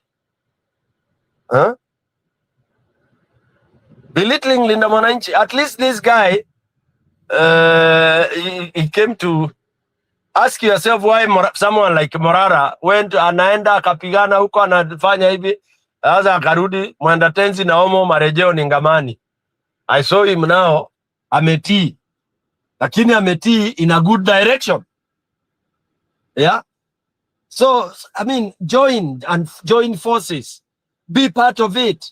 Stop calling me young na mwingine old. This is not about your age. It's not about who is more youthful than the other. It's about how much force can we build. You could be young and have nothing. No force to remove this guy. You could be old and useless. Yeah. But let's look at the value of that team, what we call a team. That is what we should be doing. Bananjiro. So, yeah, I don't know how we're going to do that. The power was coming, the formula ilikuwa imeingiana. Sasa na nakwambia tumerogwa kwa sababu ona vile imeenda. Sasa mmesema ati Sifuna aende nyumbani. Stone PK.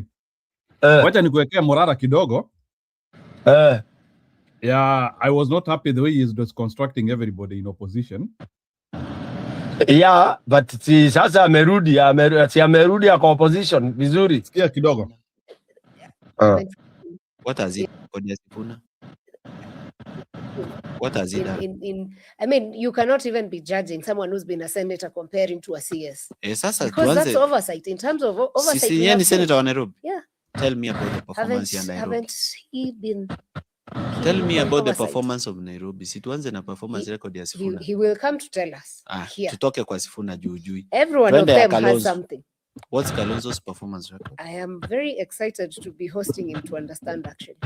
Sasa, you see now, Matiang'i, do you need to host him for you to know his performance record? Even him, I need him to sit here to tell us. No. Yeah. Yake anaweza kuambia. No. And every Kenyan can tell you. Himself. No. Okay, unaona comment section. Kenyans who are watching. If you know performance record ya watu wenye wako kwa opposition, muandike hapo kwa comment. Performance record ya Sifuna. Haven't we seen? What has he done? I mean, you cannot even be judging someone who's been a senator. Ndio unasikia saa ingine ukiwa yangu unalet watu down, people unadharauliwa. That's childish. I mean, you cannot even be judging someone who asking what so and so has performed. It's nonsense. Performed where? So when they wonder what he has done. This grilling of counties and all that oversight ya pesa nini na nini. Sifuna has been on forefront. What else do you want to hear? I mean, hiyo ni utoto, achana na Morara is pussy. Don't. So he wants to say, okay, depending on the position you are in, hapo ndio una nini, and you perform differently. Performing doesn't mean constructing roads. Yeah, when you come and expose like what Senator huyu wa Kisii did, is blowing whistles. That is what we call performance. Oversight. Wakenya waache hiyo maneno ya kusema ati sasa ati Kalonzo uambiwe what he has done. I can tell you some of the things he has done. Go and look at the water project ya kwenda huko kwao from Kiambere all the way. It's a multi-billion water project. That's good enough. Yes, that's good enough.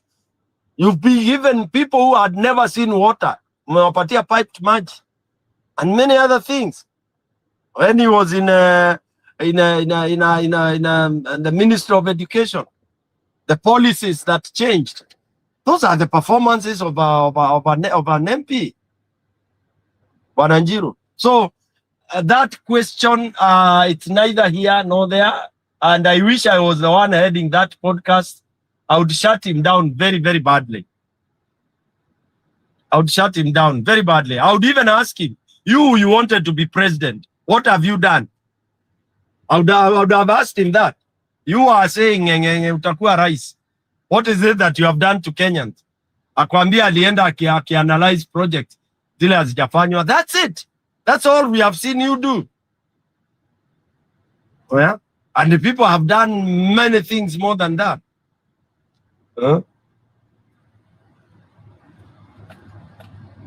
Wananjiru, wawache hiyo pesa 8 hiyo.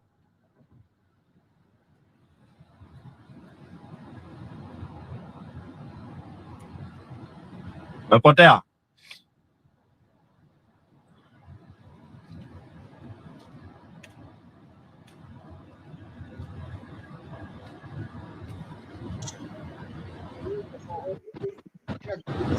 Mara mashini.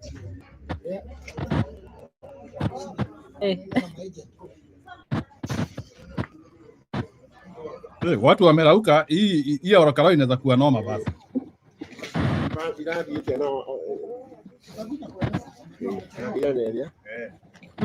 Ya dia.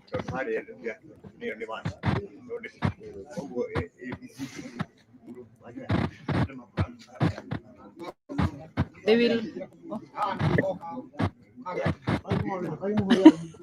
Haya duma. Watu ni wengi bana. Watu ni wengi. Kugithurano giguthira thaa 7.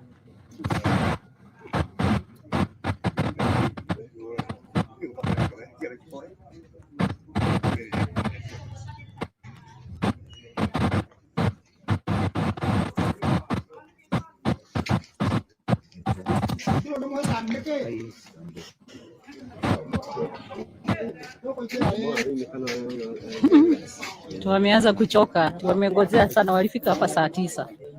In fact kuna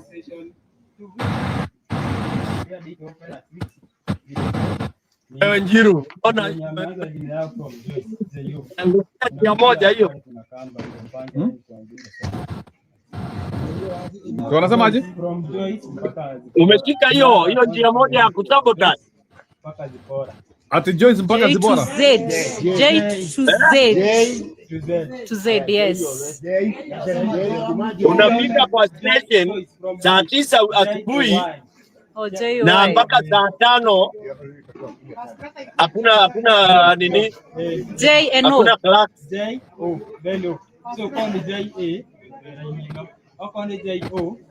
Kama Jackson ako hapa. Na mbona wanapanga watu na majina hiyo ujinga? Very good.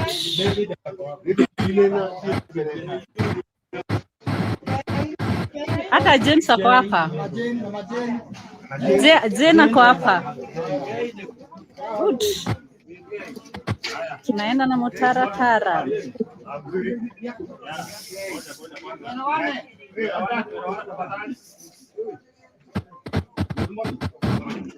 Mimi naitwa Jeremiah Home. I'm the presiding officer this police station. Yes. Yeah. Now we are going to declare the police station officially open. You can start voting. This is number 1. Paka line vizuri. Tukirenda idhero. Jiru. Hiyo wako na green apasiwe message tukirenda idhero. Akijoke. Shida ni masaa 9 ndio saa hii wata pretend kila kitu iko sawa Julia. Masaa 9 ndio utaona akina Roko, utaona zile mavideo zitakuwa zinatumwa. Sasa hii wanataka wasiwa relax. Wakichoma police station sijui. Sasa hii wanabehave ati kila kitu sawa. Hivi natokea Watumia na dhuru mopilida tene. Yes. Siwezi focus na hii. Mimi na focus na za mwisho. Hapana sisi pale. Hata mbele kulikuwa kuna kaa hivi. Mtu anafold ikiwa hata mbele kulikuwa kuna kaa hivi asubuhi. Kwa nini kwa ballot box? Hapana, si unaandika unafold ukiwa hapo. Tunauliza aje? Hata mbele kulikuwa kuna kaa hivi asubuhi. Asubuhi there was nothing. Hata kuna mahali sisi tulikuwa tuna as you remember we had a thing there. Yeah, the only problem in mbele watu hawakutokezea. Hata hapa hawatatokezea. No, queue iko noma. Hebu angalia queue Stone. Hiyo ni moja. Hawatazuiwa. Ngoja uone. Wao unasikia watu waliingia saa 9 na saa hii ni saa ngapi Kenya? No, unajua polling station inafunguliwa saa nini? Saa 12. Yeah, yes. Hata ukiingia saa 9 wewe ile kitu umesema unataka kukaa hapo masaa 3. Ndio, lakini saa hii ni saa ngapi? Saa hii ni saa ngapi Kenya?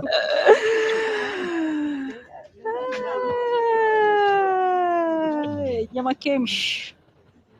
No, niko noma. Anyway, wacha watu wa Olkarau they need to prove us wrong bwana. Huyu jamaa agongwe. Tuseme watu wa Olkarau, si unajua Gachagua alituambia this election is Roko na ameachia watu wa Olkarau. Maybe watu wa Olkarau wamejipanga. Tuache story mingi. Hizo zingine zilikuwa aje? Hazikuwa Roko. Yes. Nzuri sana kabisa. Jiro. Election hizo zingine they were not local. Huko Baluya. Hii ndio local sasa. Hii ndio local. Hizo zingine zilikuwa national. This is the first local one. Unajua ni max gani unafaa kutumia? Oh, okay. I didn't know the difference. Hii ndio local sasa. Hii ndio local. Tunaona hata Gachagua hakukuja hapa. Aliachia watu wa Olkarau. Sasa hii ndio local. Ile ya mbele those are all cities mechanism. So hiyo si mnajua? Hii sasa ndio tuko na local. So hii ni watu waninua jipange. Wekira kamwe.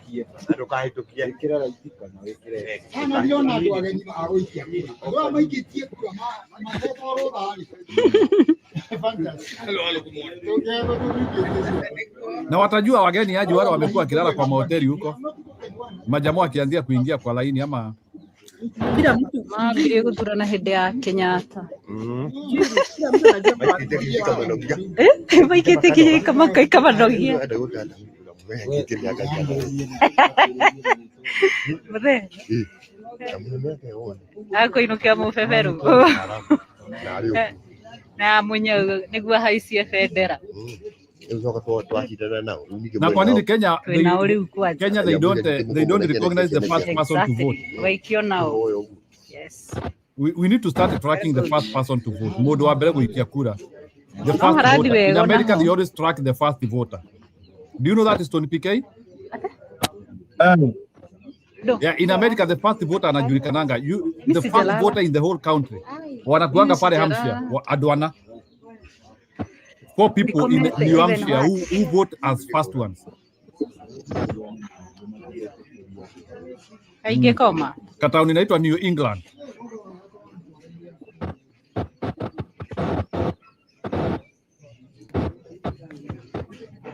Anyway, let's hope that we are going to detonate Ruto on this one. No crowd mwega muno by the way.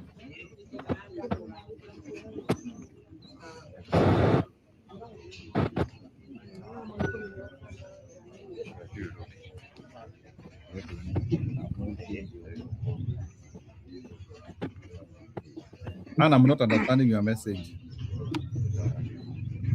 Yeah, anyway, wacha watu wa Olkarau wajitetee bwana. Unajua bwana? Watu wa Olkarau bwana, this is the beginning of revival. Tukishika hii, ni hivyo bwana. Sonia's cool. And I hope it will not be a close election. Kama ni kushinda tunashinda vizuri. Kumira. Hii ndio ina set pace kabisa.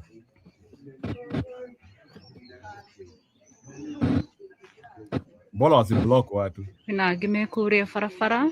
Lakini Vijana wametulia huko kwa barabara, wamepea the old people the first priority to vote so that they can go back to their homes. Madie magakame na makome matikomete.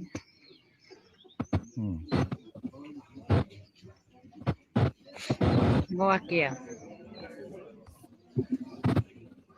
That's polling station 1. Polling station 2 is here.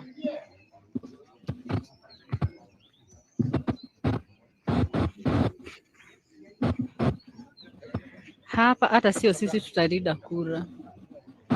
Watu wa Olkarau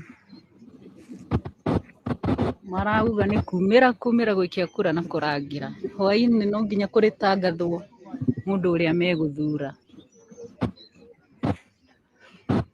Watu wametulia.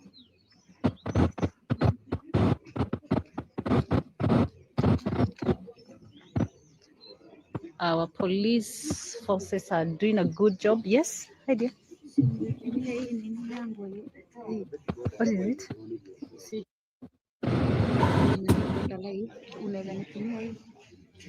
Hebu rudi.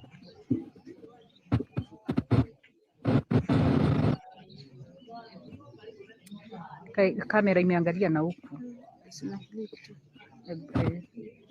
See, I think iko live.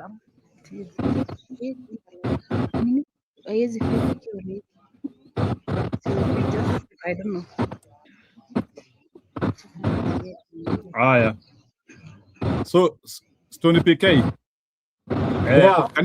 Can you react to the other signs? Is the other sign showing anything? Mimi naona tu ikiwa ni ile kawaida. You know, it's around 8 something by now, si ndio? I think sign is 6. Yeah. Oh, ni 6 something. Your early signs. The good thing is that all early signs zinakuanga standard. Watu wako wachache. People are looking. Tungoje ikifika hapo masaa 5 masaa 6 huko ndio mambo drama inaanza. Yeah, alafu I'm not expecting drama though, but wacha tungoje tuone. No, what drama am I talking? I think pia Ruto maybe another way pia Ruto anaweza taka maybe kujaribu kuonesha Wakikuyu heshima because maybe akianzia kupiga Wakikuyu ni kama atawapoteza kabisa. Maoni yangu. I think he might pretend to be a good man. I don't know. Akianzia kupiga Wakikuyu. Kwa hivyo wale wengine si Wakikuyu, wale alipiga. No, sisemi hivyo, nasema akianzia like he will pretend to be a very good man because he wants to woo them. Why didn't he? Why did he act differently in Mbere? Yeah, because in Mbere he knew he had the people who can divide that place heavily. He was with the Roko and the other people. So here in Nini he doesn't have people. Si akina Moses Kuria wako wapi?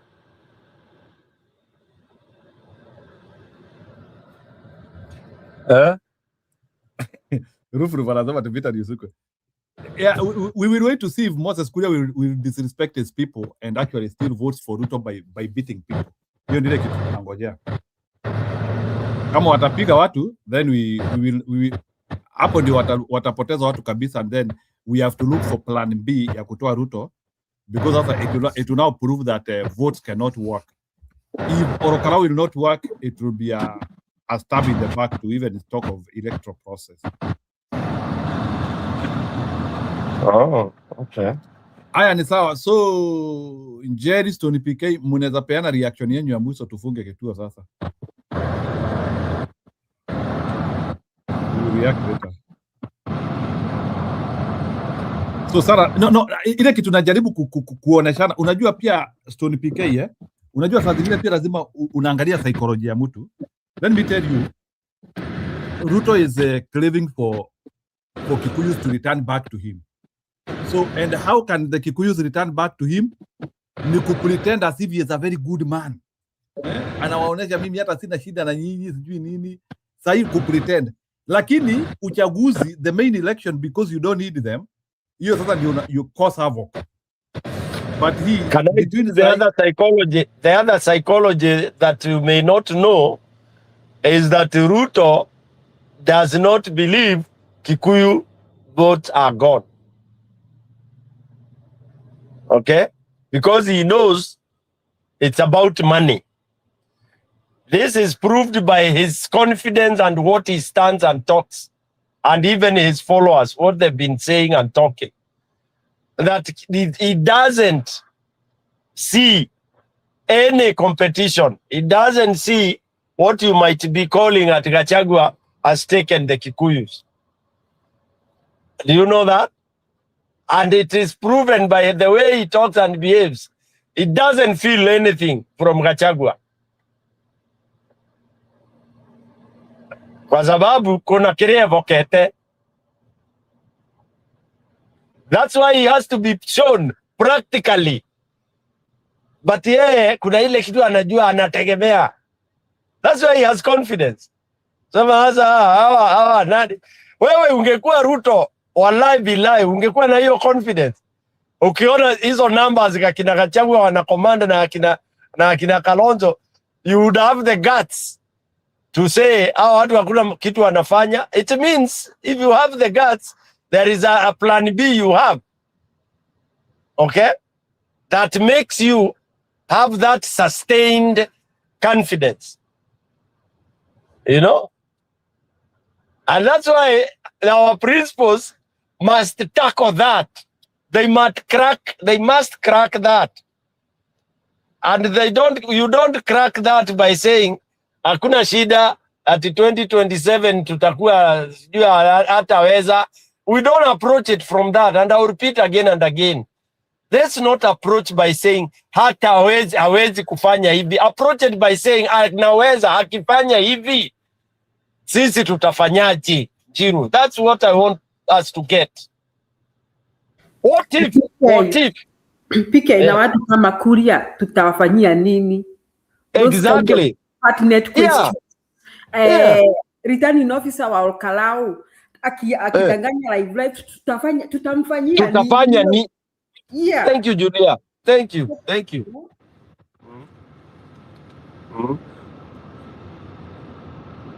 So that wakue lesson. Unaona, we cannot be having people be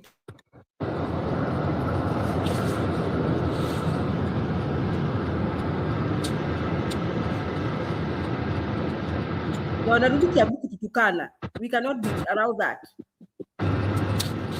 Yeah. And you know what I think, PK? I just hope that one of these fine days Kenya will change. Funge mtu kama Edokon, jera.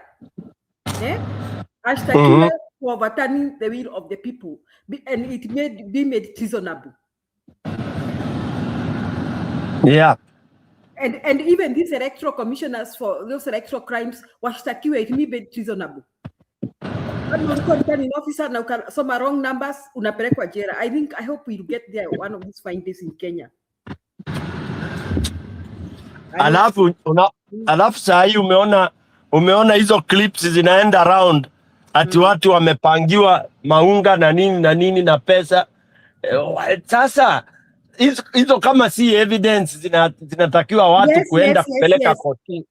Yeah, they shouldn't get away with it.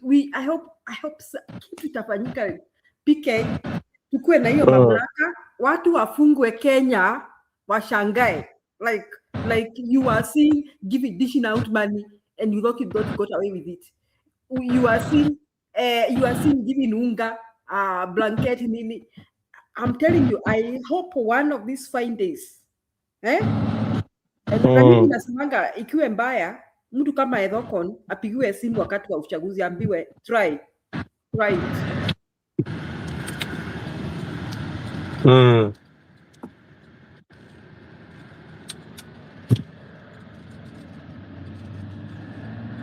Yeah, so for me, my closure for the evening is to appeal to the leaders, the principals, to go with the what if it does this, what if hiyo ndio sasa ndio itakuwa mzuri. Akifanya hivi tutafanyaje? Akifanya hivi tutafanyaje? Fanya hivi tutafanyaje?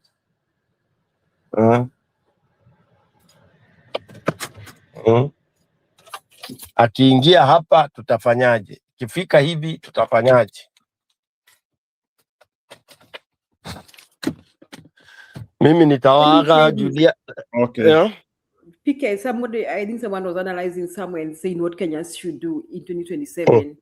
Or hiyo siku ya uchaguzi. They should release their own numbers, whether it is legal or illegal or whatever. We'll cross the bridge of legal, illegal after that. And the opposition should call people out to go out in the city and celebrate. Now, we shall deal with that later. Who did it wrong? Who announced the wrong numbers? We shall cross the bridge. Si tugojea tunakaa tunagojea Edeko anasoma numbers, alafu tunaanza kuambiana tunaenda high at the Supreme Court. We shouldn't wait for that. We shouldn't give him room to read those wrong numbers. Yeah, like we had a backup. I don't know what happened. We had hao vijana walikuwa wamesema wako na hii nini? Wako na wameenda silent bwana, ndio nikashinda. I think ni opposition wako watafuta. Sasa kama opposition hawezi tafuta kitu kama hiyo, si ndio nakwambia hiyo opposition wengi wao wako kwa hiyo deal ya Ruto. They are so outdated, I'm telling you. Anything which can help the opposition, you have to run with it. Unaona jiru. Ebu imagine kama tuko na numbers zetu zina circulate online. And then alafu niambie ni principal mgani ambaye anaweza kubali hiyo? And asubuhi tuamkie Bomas. Ni Bomas ama ni wapi? Tujaze city. All the cities. And we surround him when we tell him, you see what? We celebrating a victory. Announce nye unataka sasa na uhame Kenya. He won't. Julia, the only thing which our leaders are annoying me, wanasema, they're using this lame statement, which is not true. Election stops at the polling station. Election stops at, we will announce what has been given in the they should tell them themselves. Tell us wanatuambia Madera our Kalonzo Mama Matianga Masifuna akona hii. Unaona? Do you know what I'm talking about? Tell them very fast. And then we add them, and then we're like, Edokon, we know we are leading with 7 million. Try us. Julia, you have to start from somewhere. Ebu nikuulize. toka tufanye uchaguzi Raila amekuwa na numbers yake. Has Hapana. Raila tallied for himself? No, Why? because he's slow. Sasa but like in 2022 nilikuwa nimesikia mpaka walikuwa wamechura jamaa sijui alikuwa waiti alikuwa anaitwa sijui ni Ngoge nani. And even the press KTN at one time walikuwa natoa numbers Raila Odinga akiongoza. No, ile kitu tunafanya Julia, because the uchaguzi, Kenya is not a very big country. If you are a media house and you want to help, within the first 4 hours ya polls zikifungwa, una release result zote na unasema winner ni huyu. That's what you do. Lakini then you see opposition. Usi-announce the batches, usianzie kusema we are still waiting for 50% of the votes. Unaotangaza zote within a period of 4 hours. And then you see, because you see PK is saying we should be asking ourselves, if they do this, we do what? We are all aware that Ruto will try to influence, we already influenced Sekon to announce his numbers. We know that. So we should also have our numbers. Tukae kama ile story ya Kivuito, hajui nani alishinda, ama aje PK na Mary Wainaina, unaona? Huh? And because the picture will be, Ruto hatakikani, we should push to that effect. Kwamba we don't trust the IBC. We have our own numbers, and we know our presidential candidate has won. Hapo ndio tumesimamia, and we should start celebrating. We should hold them hostage, like hamuannounce nye mnataka. You commute. That thing will always be sabotaged. That was the plan during Raila Odinga. Raila Odinga tulikuwa to celebrate, and the celebration and started. Vile hiyo kitu ilikuwa thwarted along the way, I don't know. When Julia, you are saying that unless hiyo kitu we perfected, tuanzie kuisema sahi watu. Let me tell you, this is how elections are won. Na nitakwambia because I've followed very many elections. Elections, if you are winning an election, kitu ya kwanza uambiange raia hii uchaguzi ati tutangojea ni ama tutashindwa. I have followed many countries. Watu wanasema si mnajua ni sisi tuna shida. We will vote immediately after the polling stations are closed. We will assemble here for our celebration. Munapeana mpaka location ya celebration, so that now the government can be able to know what they are going to do. Wakitaka kufunga hiyo arena na mapolisi wao, alafu that one also gives you an environment to test Ethercon. Ukianzia kusikia Ethercon akisema we are the only people who are supposed to announce legal voting, mnaanzia kujua kuna that thing helps you to understand the thieves who you are dealing with. But if we allow at tuseme sasa ati Ethercon ndio yako pale tungojea hesabu kura, my friend, atahesabia Ruto na hakuna kitu tutafanya. Na unajua Julia, this is what happens in any election still. Once the winner has been announced, you cannot reverse it. Ukaange ukijua hiyo Julia, once imesemekana umeshindwa na Ruto, story kwisha. Story kwisha. It cannot be revoked. Hiyo story imeenda hivyo. Once to IBC imeenda pale na wametangaza ni so and so, ni hivyo. Ungojea another election cycle. Umeona? And that is why I'm saying he should not be given room to announce. He should be circled hapo Bomas.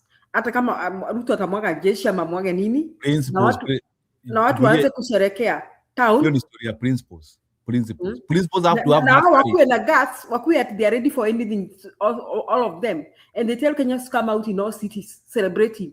Na watu hata kama tukuingia State House waingie, let us cross the bridge who announced the wrong numbers baadaye. Hiyo mambo unasema, me I always audit. Let me tell you, me I use history to inform present.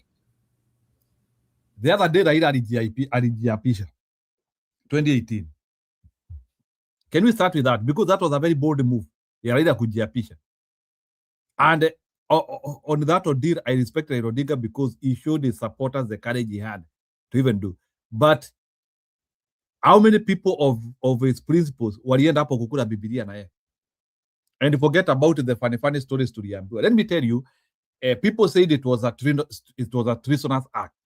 But Jerry, let me tell you, when you believe in something and there's no any other way, na unaenda unajiapisha, that thing tells you a lot. So hebu nikuulize leo, those things which you are telling me, hizo vitu, because those are acts of courage, those are not acts of cowardice, and using history, which principle can do that? And noting that much of these principles ni wale ambao Ruto alichukua hii uchaguzi. I don't say even that, and this is something I want to say here, don't even say that Matiang'i is courageous. I do not believe with wale watu wanasemanga Matiang'i is courageous. He can't. Hawezi. If Matiang'i was unable to handle... Let me tell you the person who can do that. Nikwambie mwenye anaweza fanya hivyo, Orengo can. But I don't see Orengo being a presidential candidate. Yeah, but Orengo can tell people to do that. So, Julia, that is what is beckoning on us. A man of courage who can actually what you are saying, it sounds easier, but it needs somebody to implement.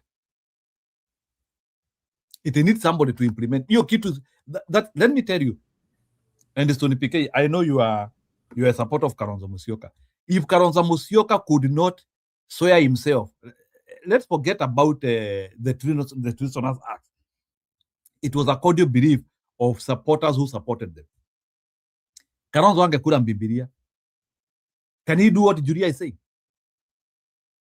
And a time when he was supposed to show extreme courage, he couldn't. Can he do these things we are saying to Ruto? Kuambia Ruto, jaribu kuchukua hiyo kitu uone. Hata mimi niko na wafuasi wangu, tutamenyana na wewe. Because that is the only way. We will not allow an impunity president to be sworn in. Let me tell you, Bwana Tony PK and Julia, I can tell you that. Do you know that hata mtu akikuibia uchaguzi, you can make a country ungovernable? Yeah, and that is the only way of defeating this regime. Wacha nikwambie. That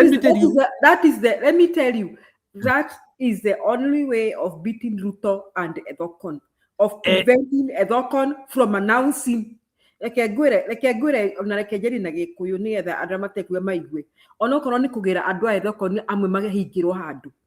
That is the only way of defeating Ruto and Edokon, because unless you show them that you're on a serious business and you're not tolerating any impunity, they'll continue taking Kenyans for a ride. You know, unless Kenyans prove the point that we are not taking any impunity in the electoral process. Julia, last kick unaelezea ni out of all our principles. Hakuna mtu anaweza fanya hiyo. Na ndio PK saa zingine anafikanga mwisho anasema ile solution nyingine. Unafikiri nasemanga hivyo kwa nini? Kwa sababu we need that person. Hakuna mtu saa hii ako kwa upinzani who can do that last kick. And let me tell you, you know that last kick ni ile, wachana na ile kama mbaya ni mbaya ile ya Joho. Stop, forget about those stupidity. I'm saying this, Julia, mtu akuibie kura zako. Somebody can steal for you. That's why even on this, I do not appreciate Raila's approach. Mtu akikuibia kura zako, this is what you do in serious places where even the latest person who was actually ejected out of a stolen election was Yaya Jammeh of Gambia. Yaya Jammeh akaiba kura overwhelmingly. But what did the guy who was stolen? Akaambia watu, we know we have won this election. It is Yaya Jammeh to leave, not us. It is Yaya Jammeh to leave. Nitawekea speech hapa ya that opposition leader. That's why, Julia, I'm trying to tell you, if you don't have men of courage leading you, forget anything which is called a government takeover, because government takeover is a ruthless act. Sasa, the leader of opposition in Gambia akaambia watu, we are not taking less than a win. We are not taking less than a win. Na jamaa akajificha na akasema, I'm not negotiating with anyone, na akaenda. The country was in turmoil for close to 2 weeks until the electoral commission of that country, which was actually instituted by Yaya Jammeh, declared the right winner. So, Julia, what I'm trying to tell you is, it is possible to defeat a rogue regime. What we miss is courage. See, our politicians, they accept the status quo too much. Julia, this is what will happen. I want now to give you true scenario. Kalonzo Musyoka ataibiwa kura, and he will have no courage to tell people anything. He will come with a cycle of sijui tufuatilie sijui makoti sijui nini. He will not have that courage. He will start antidoting us. Me, I judge men based on history. Kuru ametoka.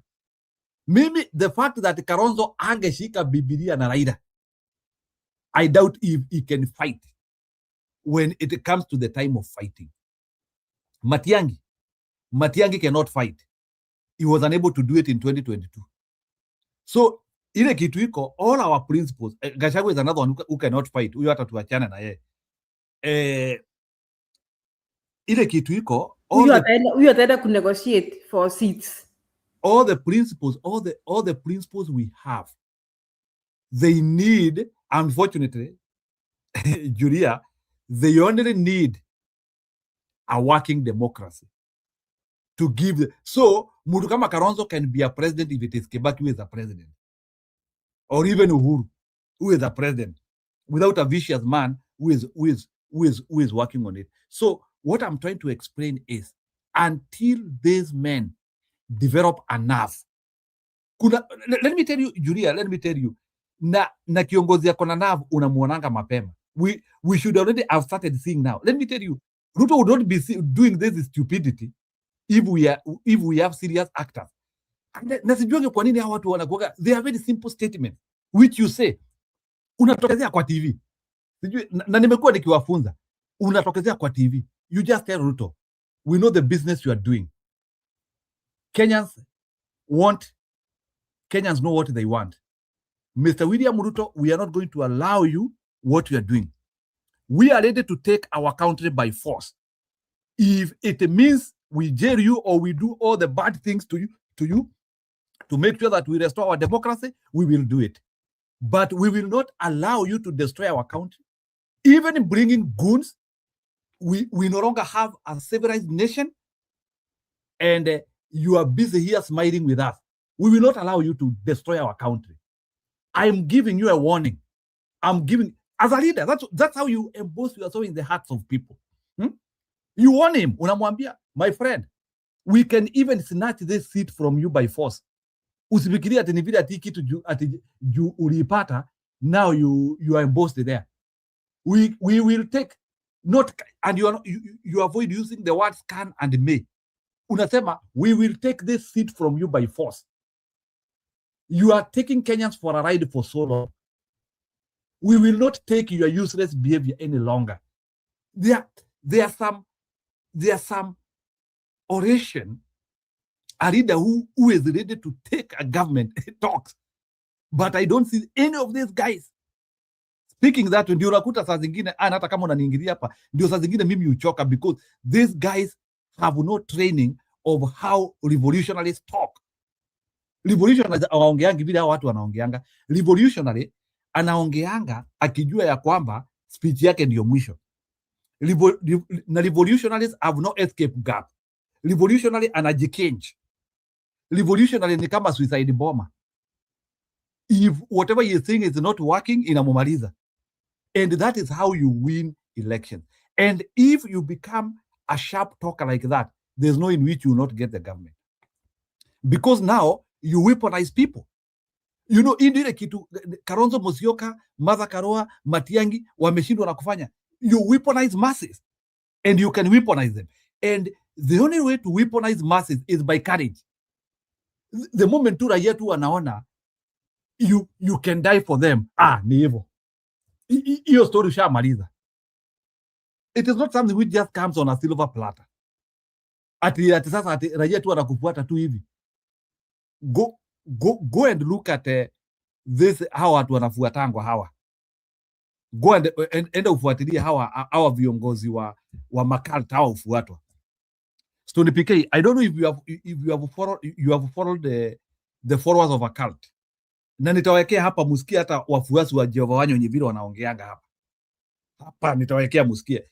I want you evaluate the perception of people based on the perception of the leader. Nitawekea Jehova Wanyonyi hapa. Already Jehova Wanyonyi hata bibi yake anajua yeye ni malaika. Sijui kama ni Jehova Wanyonyi Tongaren, hata yule Jehova wa Tongaren. And don't means the capacity of a human being kuambia bibi yake, watoto wake na watu wengine zaidi over 1000 yeye ni Yesu na wanaamini. Julia, I want you follow that is you go and listen to Yesu wa Tongaren. The way he has been able to indoctrinate those people. And they have even carried that information more than him. I have listened to wafuasi wa Yesu wa Tongaren. Wao hata ndio Yesu kumuliko. Wao ndio Yesu kumuliko. And you build that wave through believing. Unaona kama hii sasa hii history tunasema ya Ruto one term. If Gachagua, Martha Karua, Matiang'i, whoever, if they believed it more than us, sasa sisi tungekuwa sasa mileage yetu sasa ingekuwa 100 times. Saa zingine ni ile saa ingine ni ile hao watu they are not able to show us their genuineness. Na sasa the moment raia aoni does not see you being genuine, they retreat. Ni kama sasa like you are being told somebody can die for your sins, but ni kama sasa hata wakiwekelewa msalaba hapo wabebe, ni kama hata they don't seem like they want to take that task. So the problem which we are having Stony PK na hii story nataka kuambia, and I hope you can talk. These people they are not sharp talkers, and history has been told. History has repeated over and over again how government takeovers are done. Government takeovers zinachukuliangwa na umang'aa. I'm telling you Stony PK, kama wewe sio mang'aa uwezi chukua serikali. And mang'aa do not correct their statement. Ukisema and as a mang'aa, you are just saying we are taking over this government. Up to now in opposition hakuna mtu anaongea hivyo, we are taking this government. We will not accept less than a favorite election in Kenya. Gachagua one time aliongea hivyo, but I don't know why he retracted that. There is a day when Gachagua said it will be like a Christmas holiday. He was supposed to continue with that narrative forever. Lakini sasa alikuja sasa, kuna watu wakaanza sijui some stupid Mlima Kenya people sijui nini acha tunaenda nayo ulimwadu ile ujinga ya watu sijui. Let me tell you, even America inataka amani na wanapigana Iran. Russia inataka, usifikirie because Russia and Ukraine are fighting hawapendi amani. We have to be real on this. Usifikirie hata DRC juu watu wanapigana huko, hao watu wapendi amani. Usifikirie because saa zingine Rwanda na Congo wanatetanisha huko at those people they hate peace. There is no any human being other than an extreme terrestrial creature ule kazi yake ni shida. Hata yule binadamu anapigana sahi anapenda amani. It comes a time when war is the only solution. It comes a time. Kuna wakati tu inafika tu inabidi tu upigane. This is what happens, and I will give an example of at times when war is a must.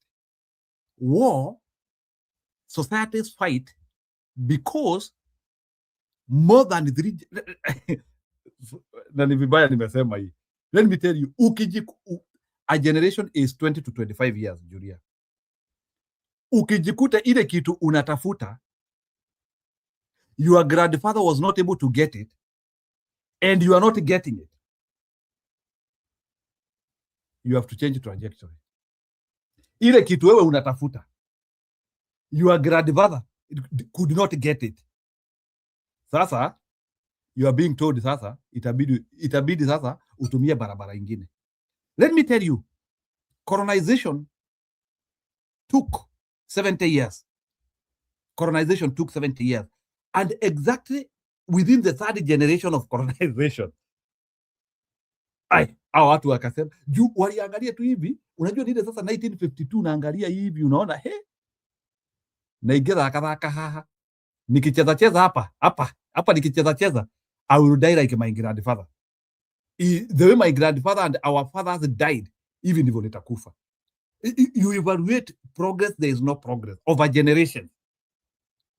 Now in Kenya, we are now going to the 70th birthday. For your information, by the way, tushapita 63.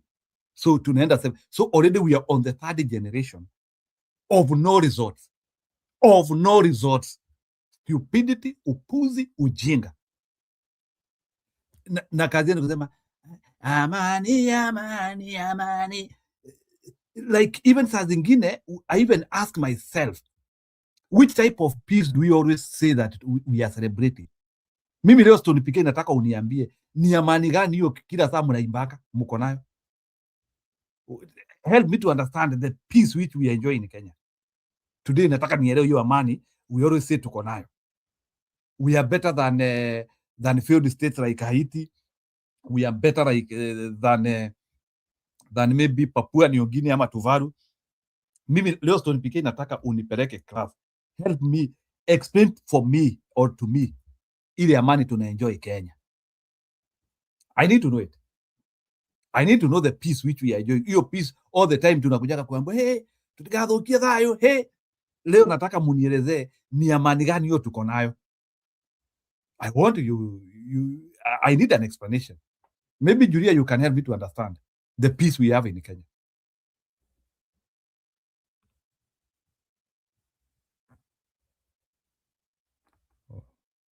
Watu ni kama wamepotea. Stone PK umeenda? Unanisikia? Nakusikia. Hebu nielezee hiyo amani mnashindanga mkituambia amani.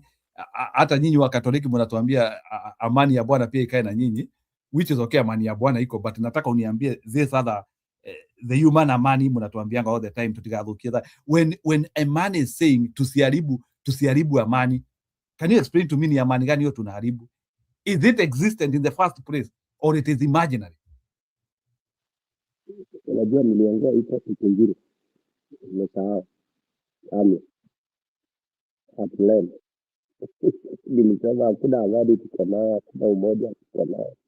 Hii tunaambia umoja, amani. I thought Atlen. Nikasema it is inaitwa amnestia.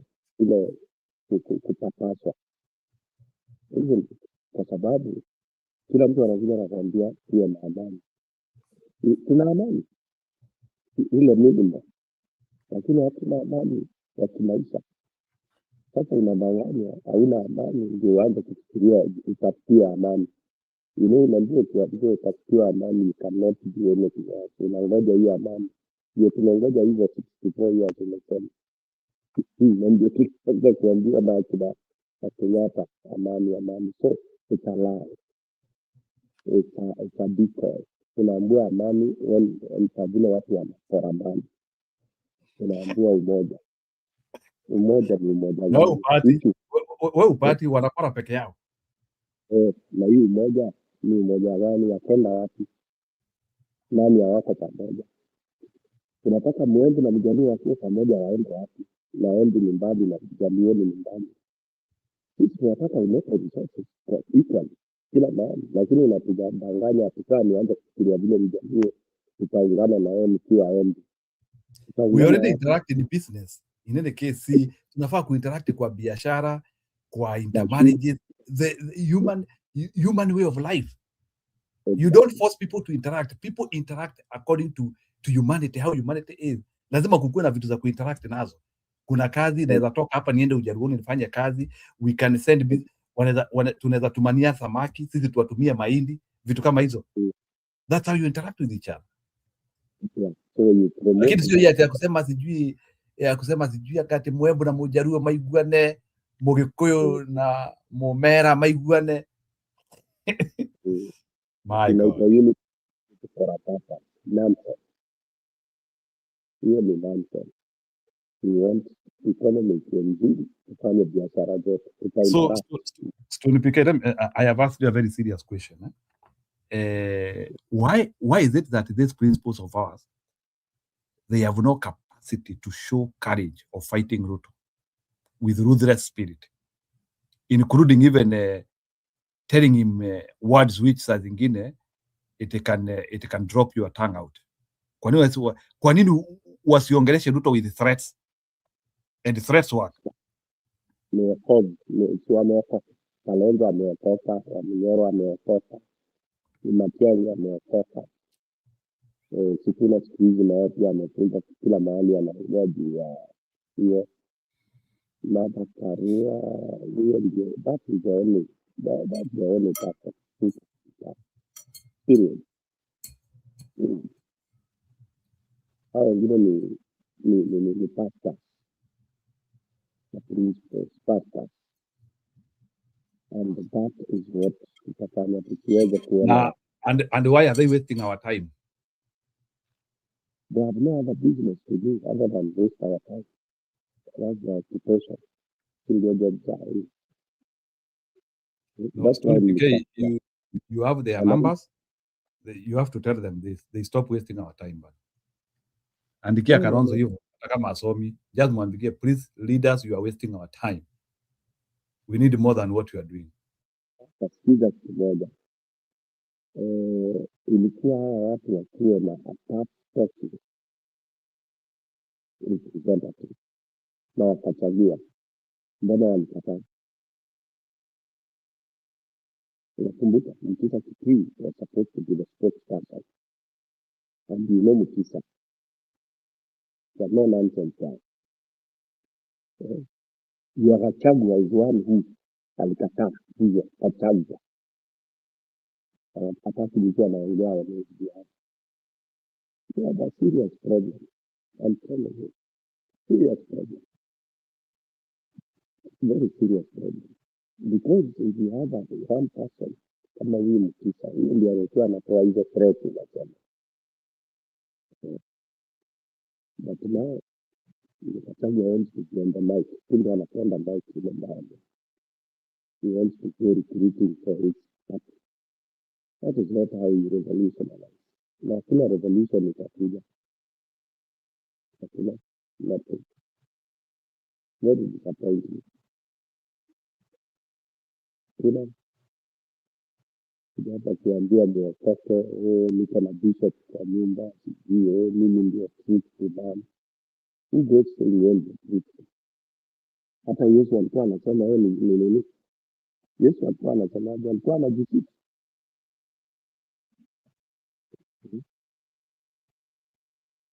Hata kuna mahali Yesu alisema yeye ni mwana wa Mungu kwa tunasoma bana.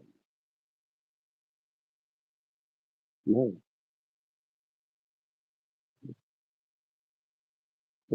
Kama shida anayo. Akubali tu achinjwe na Kasongo kwa malaya. Pandama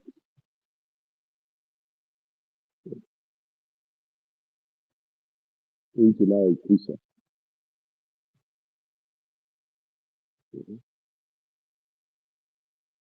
Kwa hapo ndio tutatekelezea kabisa.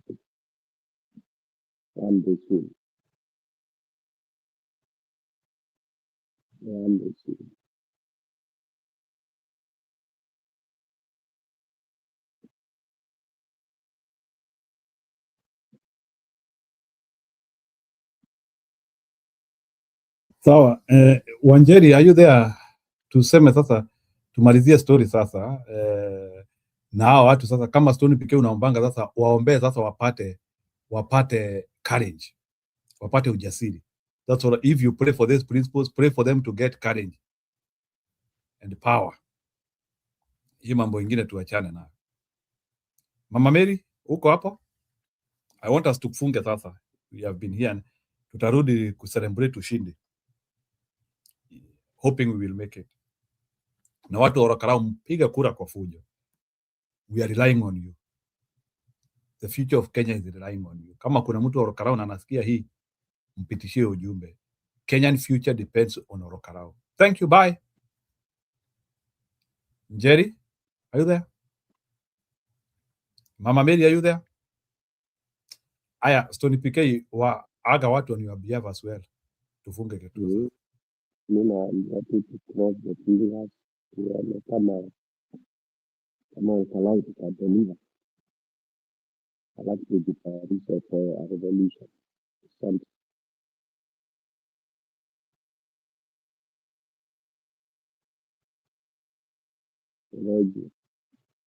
Haya, sawa Story PK. Nimeshukuru sana. Thank you very much, brothers and sisters. It was a nice time to be with you. We need to sleep for a healthy day tomorrow. Bye and thank you. Alamsiki, tupatane jioni.